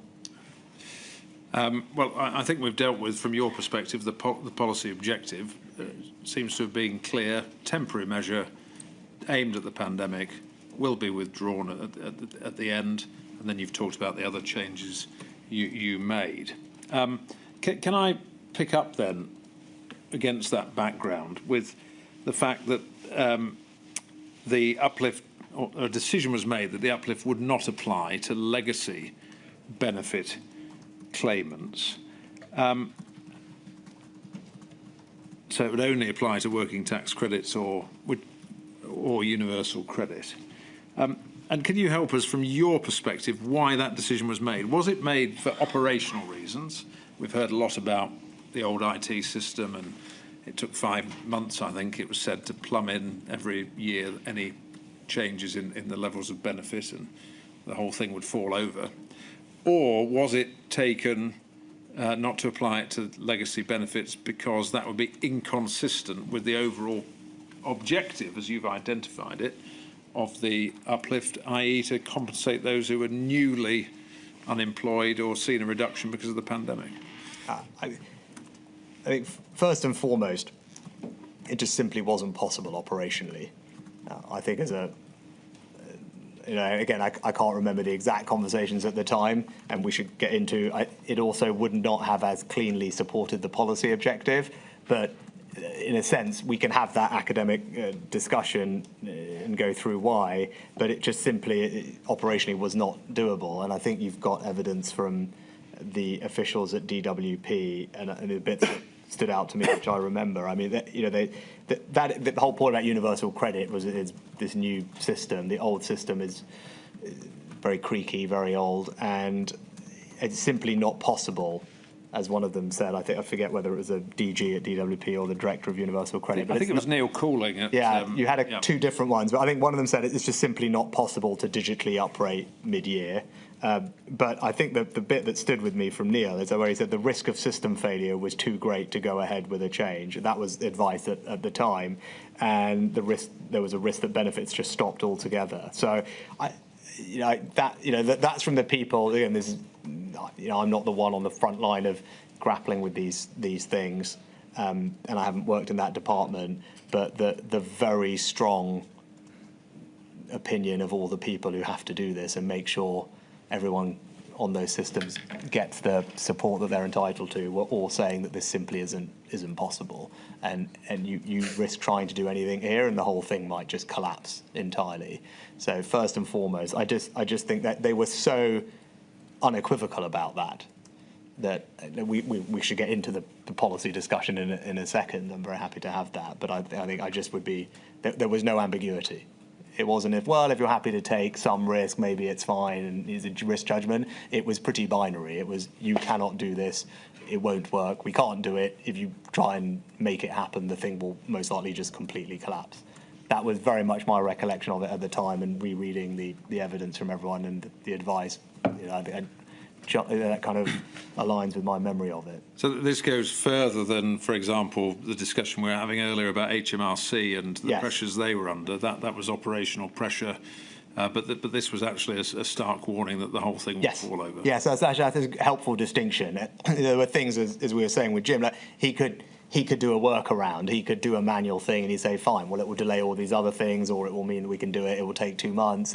There was none of those things, I don't think, that we've discussed where the whole thing will collapse, or it's just simply not possible. This was in that category. And I think that was a consistent view from the ministers who were there, with Will Quince and Therese Coffey. I think agree with that view. Obviously, they were best placed, not me, to diligence that view, but that was very much the consistent view across DWP amongst the officials and the ministers. And what about a helpful distinction that you've made between some of the HMRC operational things, which are, as I said, as you highlighted rightly, are different. Yeah. Sorry, I didn't mean to talk across you. No, sorry. And so far as the policy debate, if you like, about whether providing the uplift to claimants of legacy benefits was consistent with the policy, where did you stand on that? Yeah, I think, as I said, it's important that this is a theoretical debate, because it, in any case, was not doable. But I think from a policy perspective, there's a number of reasons why targeting these legacy benefits was not in keeping with the main policy objective. I mean, first and foremost was that the majority of the claimants, for example, on employment and support allowance, were not required to carry out work, or they didn't have work requirements built into their eligibility. So, by definition, the income, you might suffer a drop in income or not be able to do income. It was irrelevant to your benefit eligibility and what you would receive. And I think child tax credits, by definition, were not working enough to qualify for working tax credits again. So that would be in that category. I think your expert, Dr. Brewer, talked about some of the other legacy benefits in there. I think maybe carer's allowance and PIP, but please bear with me, because my memory of each precise benefit at the time might not be precise. But I think he also said many of those legacy benefits were not, were not designed to provide income protection when people lost hours or work. That they were there regardless of that, which is why they didn't meet the policy objective. And that, I think, is first and foremost the reason. I think secondly, because by definition they were legacy benefits and they were quite old, anyone who was new to the welfare system and therefore directly impacted by the pandemic in that sense would be on the universal credit system. They wouldn't be going on to these legacy benefits, right? The people on these systems would have been there for a while, whereas anyone newly affected by the pandemic would go on to universal credit. They wouldn't come to these benefits, so you wouldn't be capturing anyone directly newly affected who's moved on to welfare. And then probably the last couple of things are, it was always possible for people, if they wanted to, to move on to universal credit if they so chose. Now, people will say, well, they might be worse off. And for some people, that might have been true, for sure. But I think the numbers at the time were, for the vast majority, maybe as much as 70%, I think, as someone has put in the evidence, it would have been actually financially better off had they made the move. Now, that was never an explicit policy objective of any of this, but it was just something to know that for at least 70% of people on legacy benefits would be better off going on to UC anyway.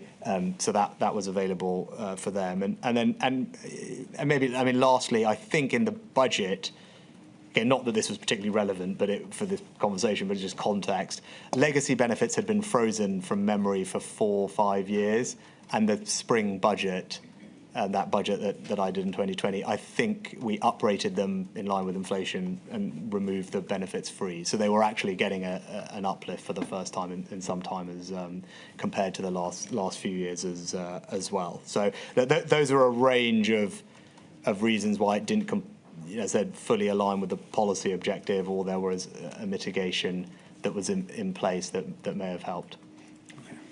Okay. Well, thank you for that full answer. But so it comes back to this: you couldn't do it anyway, even if you'd have wanted to. But if you had been able to operationally, those are all reasons why it didn't align with the policy objective. Thinking about the most vulnerable, economically and otherwise vulnerable, do you accept the counterpoint that, particularly those in receipt of disability benefits, PIP payments and others, that by not applying the uplift to legacy benefits, they were disproportionately going to be impacted, disabled people in particular? Well, I think there was some gateway that had prevented previously disability claimants from transitioning onto UC. That was removed at some point, so that again for those group of legacy benefits would enable them to move on to UC, and then so more broadly it goes back to what we're trying to achieve, because those benefits hadn't changed, and for those people who were not working and would not have seen a change to their incomes as a result, because my memory of what the benefits that they received was designed to do was to support them with living costs. So it's a totally different benefit, and so that's why the policy objectives are slightly different. And obviously there was a regular increase in those benefits, as I said, because the uplift happened that budget and then came into force in April as it was. I turn this argument on its head and look at it the other way in terms of applying the uplift to universal credit, to all universal credit claimants. Looking at the other way, with public money in mind, did it mean that some people were getting an uplift that they were not intended to receive, if it was intended to be applied to those who were new claimants and or had seen a drop in income? In other words, those who've been claiming universal credit for some time. But by obviously by definition, yes, because same as we've discussed in all of these things, that's the downside in universality. Was there a way of avoiding that, though, and targeting, therefore, only new claimants? And the reason I ask is, if the objective is to support people who've lost their income because they've lost their job and therefore they're having to have recourse to benefit, if you could have only helped those people, you might have been able to help them proportionately more. But you have to remember it's not as simple as that, because as well as brand new people coming onto the system, there's also people who are already on the system whose hours are reduced as a result of the pandemic that would still fall into that same category. And then you would have to capture those people, as you rightly should, and then you're into a question of, well, whose hours are being reduced because of the pandemic, whose hours are reduced because they're doing something themselves or whatever it is. So you quite quickly end up in, I think, probably not an easy place to start differentiating between all these people. And my understanding, again, is that, and it's in the evidence, and I think you heard this from Will, it goes back to the operational complexity. Again, we sit here now and it was all fine. Universal credit saw something like a 3 million increase in claims. I mean, a more than doubling of claims to universal credit in a matter of weeks. Let's be clear, if that had happened before universal credit, the system would have fallen down. Right, so all the people, as before, and I can't take any credit for that, all the people who preceded me, who designed that system, implemented that system, probably with lots of people telling them it was a waste of time or they were doing something wrong, they all deserve an enormous amount of praise. Because had we not had the brand new universal credit system and had it embedded for the years that we had before the pandemic came along, it would have been awful for millions of incredibly vulnerable people. The old system would have just not coped at all with that volume of new claimants coming to it. So we were also conscious of that. We needed to make sure that whatever we did was operationally going to be deliverable and not collapse, particularly because we're dealing with really vulnerable people who need this support in a timely fashion. And that's what also pushed us towards the simplicity of a flat rate change to the standard allowance without any micro-targeting beyond that, because there's multiple different versions of what you've just said, Mr. Wright. You could vary the amounts for different groups of people. You could target these people over here who are new, but not everyone before. And there's all sorts of targeting you could have done. And I think again, from the official, he said, this avoided obviously the complications, and the director of UC has put in evidence that they simply don't believe the department could have implemented a more targeted approach in the desired time frame. And I think Will Quince in his evidence specifically says it just that talk of targeting fails to appreciate the pace of events and the complexity of the systems and the high risk of inequity that this could create. So, is a flat rate universal standard allowance increase perfectly targeted? Of course it isn't. But for delivering what we needed it to do, being able to be done without collapsing the system, and to be able to be communicated very simply with that universality to provide a broader reassurance to a very vulnerable group of people and provide those broader benefits that we talked about. I thought it was a sensible and right policy to pursue. So we're seeing the same sort of problems across all of the three big, simple interventions, if you like, job retention scheme, self-employed scheme, uplift, which is that targeting sounds great, but when you start to try and do it, you either have hard edges, cliff edges that leave lots of people shouting, what about me? Or it becomes operationally impossible. Yes, and the benefit you get from a simple message that everyone can understand and take some confidence and reassurance from. And look, I would say, just because people shout at you and get upset at you is not a reason not to do it, right? Like we're in the business of, at least I certainly you try and be in the business of trying to do the right thing for the country. It's not always easy, and people do get upset with you, and you'd like them to, generally come along with you on the journey, but sometimes they don't. But that's life, and I did that on the self-employment scheme and did get all that criticism, but I just thought it was the right thing to do and was happy to justify it. And similarly, when I had that budget in spring 21 and raised taxes to start paying back this money again, I did it because it was the right thing to do, and of course people were upset about that. So just that in and of itself is not a great reason, but let's be honest, we're talking about politics and people are responsive to public opinion, so we should be conscious about that, and recommendations and other things have to be, I think, realistic about what is possible and what is not. And it also goes to what you were saying before. It is not as easy to withdraw these things. It's all very well putting them in place. When you say, okay, that temporary thing is finished and now we're not going to do this anymore, or now we have to start paying it back, it's not as if everyone says, well, you know what, you did tell us that and it's all fine. Of course they don't, right? And you wish it was so. But that said, like on this particular thing, I actually think there wasn't an appropriate targeting that could have been done. It wasn't that people would have been upset with you or not. I just didn't think it was the right thing to do for what this intervention was, or it would have risked an enormous amount of complexity, which would have then undermined the policy objective. I'm going to come on now to look at the extension. Yes, because just before that, Mr. Wright, I just want to finish off on legacy, because obviously we're forward-looking as well. I know, obviously, Milady, and you will want to think about forward. This debate on the legacy, in any case, is one where it is firmly in the rear-view mirror, because the transition, I think, will be completed by next spring from memory. So, this is one where, look, I did what I did, and together with the other ministers will take responsibility and accountability for that.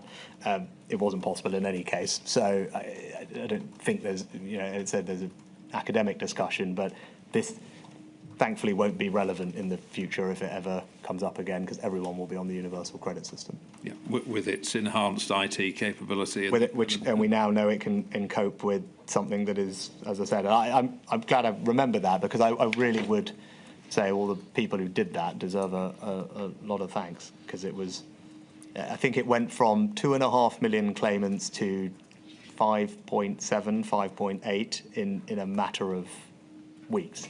I've never, no one ever. This is going back to our previous thing. We've got 3 million people claiming for SAYS. We've got 1 million businesses, 10 million people at HMRC. We've got an extra, 3+ million people accessing the universal credit system. These are huge numbers that we're talking about, and happening in days and weeks. Did that also feed into your assessment as to whether to provide a flat rate or to change the rate depending on the composition of households? Because that was certainly discussed. And the decision, and again, I think would do the same again, was the flat rate, for all the reasons that we've just discussed, did exactly what we needed it to do. Simple, easy to communicate, and easy to stand up. And deliverable. Right. Yeah. So when it came to the extension of the uplift, I mean, these benefits were uprated for a year until 2021. That's the end point unless something is done. It's not a question of withdrawing it. It's been a 1 year uprating. Yes. But there became a discussion about the extension, and that the discussion presumably became necessary because of the health position in the nation and restrictions continuing and so on and so forth. There was some disagreement, wasn't there, between DWP and Treasury as to how, A, whether there should be an extension, B, if there was an extension, how it should be configured. The Secretary of State for DWP was arguing for splitting it, reducing the one part to £10, then £10 for a child. Or also you were exploring the possibility of a one-off lump sum payment as an alternative. So can you just, from your perspective, explain to us where you sat with, first of all, whether there should be an extension initially, and then how that should be delivered, whether a lump sum or retaining a flat rate? Yes. So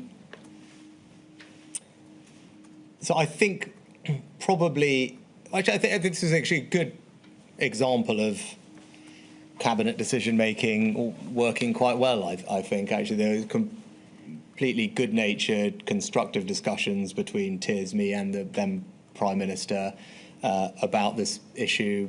Lots of good meetings, lots of going through the options. To your point earlier, everyone working from the same set of shared facts, figures, analysis from DWP and HMT about the options.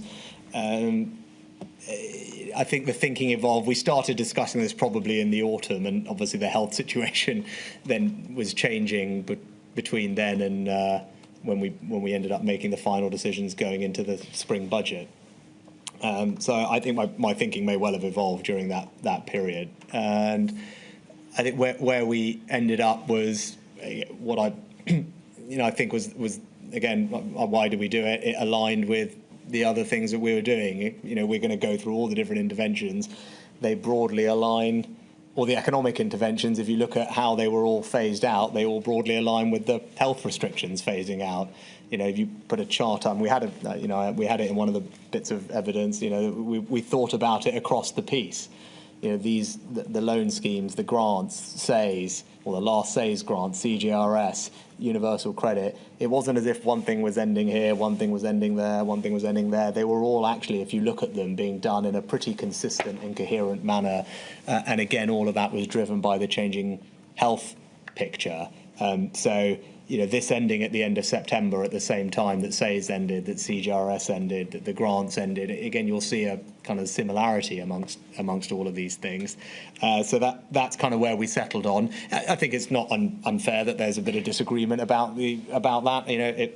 The Secretary of State for Work and Pensions arguing for more money for the welfare system. It was ever thus, and I'm sure it will always be ever thus in general. Can I pick that point up? I mean, Mr. Quince was quite candid in his evidence about this, in that he took the view, well, we've got the money in the system now, let's try and make it permanent, really. Let's try and land it permanently. Now, this is, would you say, you going back to your ordinary state as Chancellor of the Exchequer, which is a responsibility to overall government spending and budgets, and was this the point at which you've been looking at this as an economic intervention related to the pandemic? That's how it had come in. That's still how you were looking at it. But the DWP was moving on to thinking about it in terms of, can we bank this going forwards? Yeah, I think Will, if you asked him, would probably not disagree with your characterisation of it. And I think if you look at his evidence, I think he said, I can't say I disagree with the final decision made by the Chancellor, competing fiscal priorities, complex trade-offs.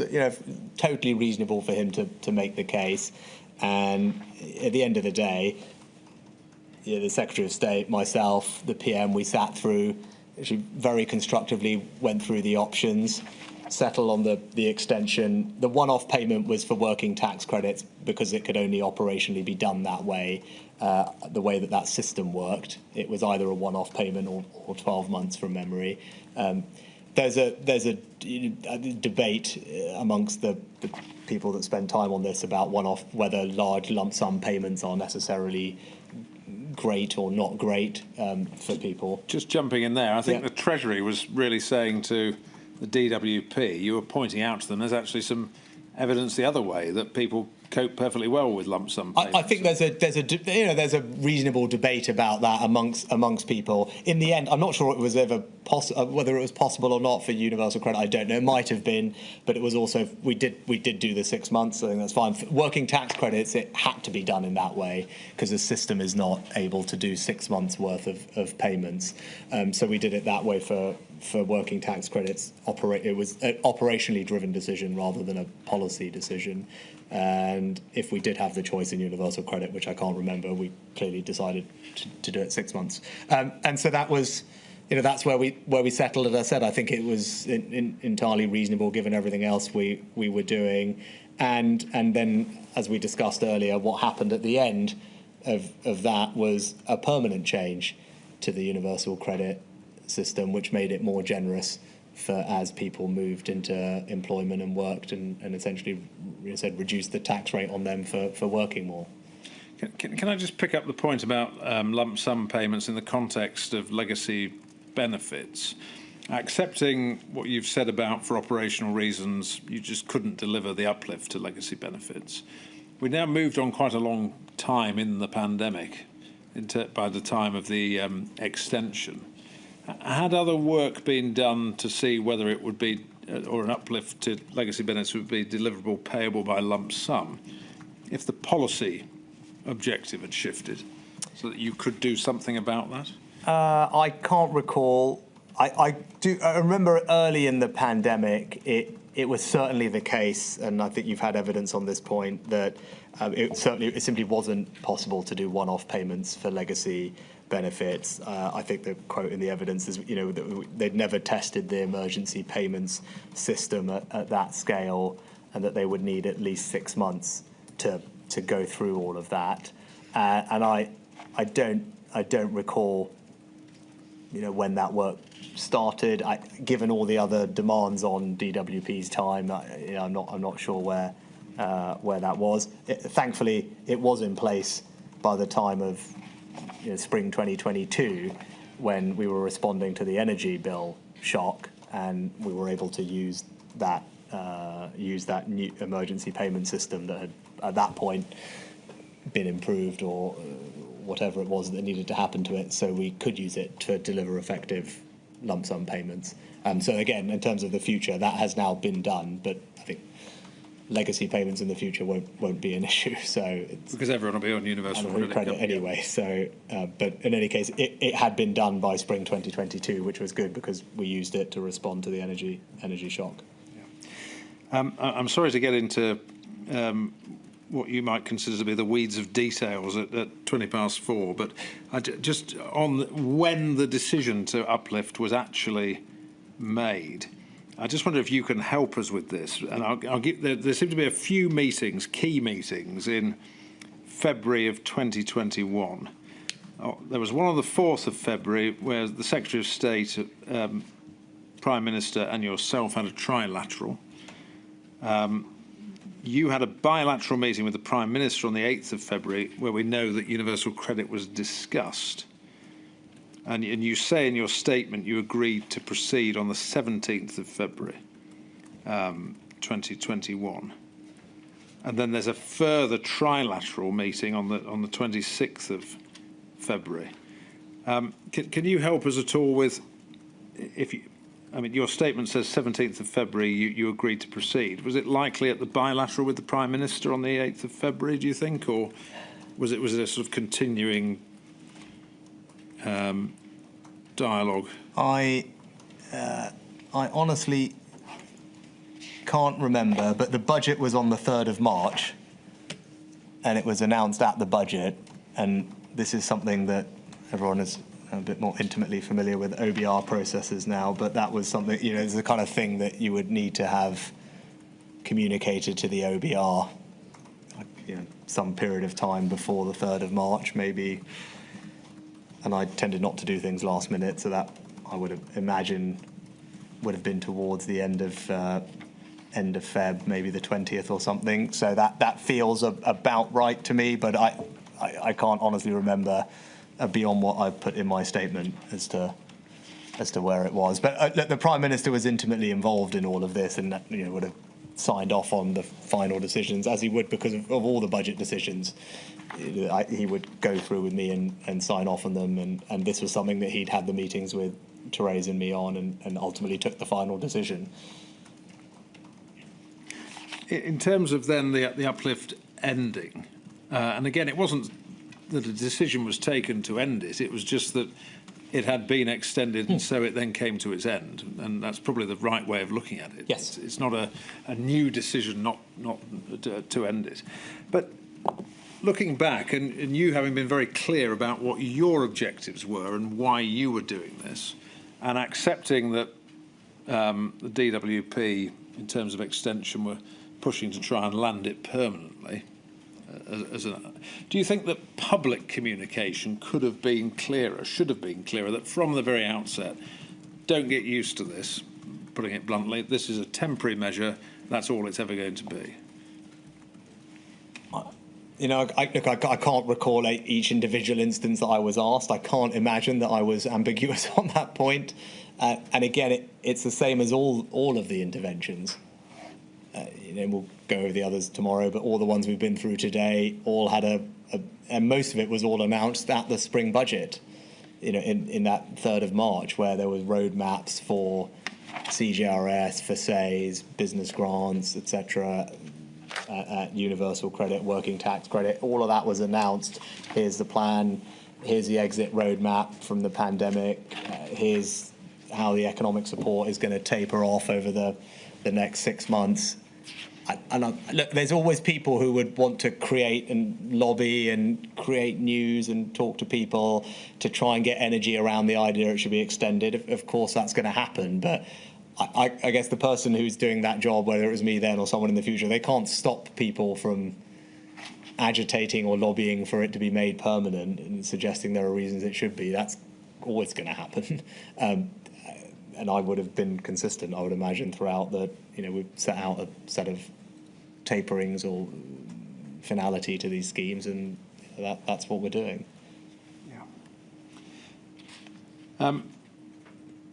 We understand that the DWP itself didn't do any monitoring or evaluation of the uplift in terms of that very narrow intended target group. I accept the wider point you've made about, if you like, the unintended benefits to everybody who received it in terms of poverty and living standards and so on. But in terms of its actual economic objective of cushioning the blow of those who lost their jobs or lost income, are you aware that whether the Treasury did any evaluation or not? And if not, isn't that important if you're spending money in that way to evaluate it? Yes. I mean, we do know a range of things, and I think it's worth, just in the time we have, because this was something that, as I said at the beginning, was an objective of mine to support the most vulnerable, and I'm proud of what the government did and everyone who worked on this achieved. And like everything, nothing's perfect. But I think you've had evidence from lots of people, including the expert witnesses, who have been clear that what we did made a considerable difference to those low-income households. So much so that, according to Dr. Brewer, deprivation and poverty didn't actually seem to increase during this period, which is surprising given the economic turmoil, and actually the official data shows that the proportion of households living in relative poverty actually fell from 22% to 20% during this period of time.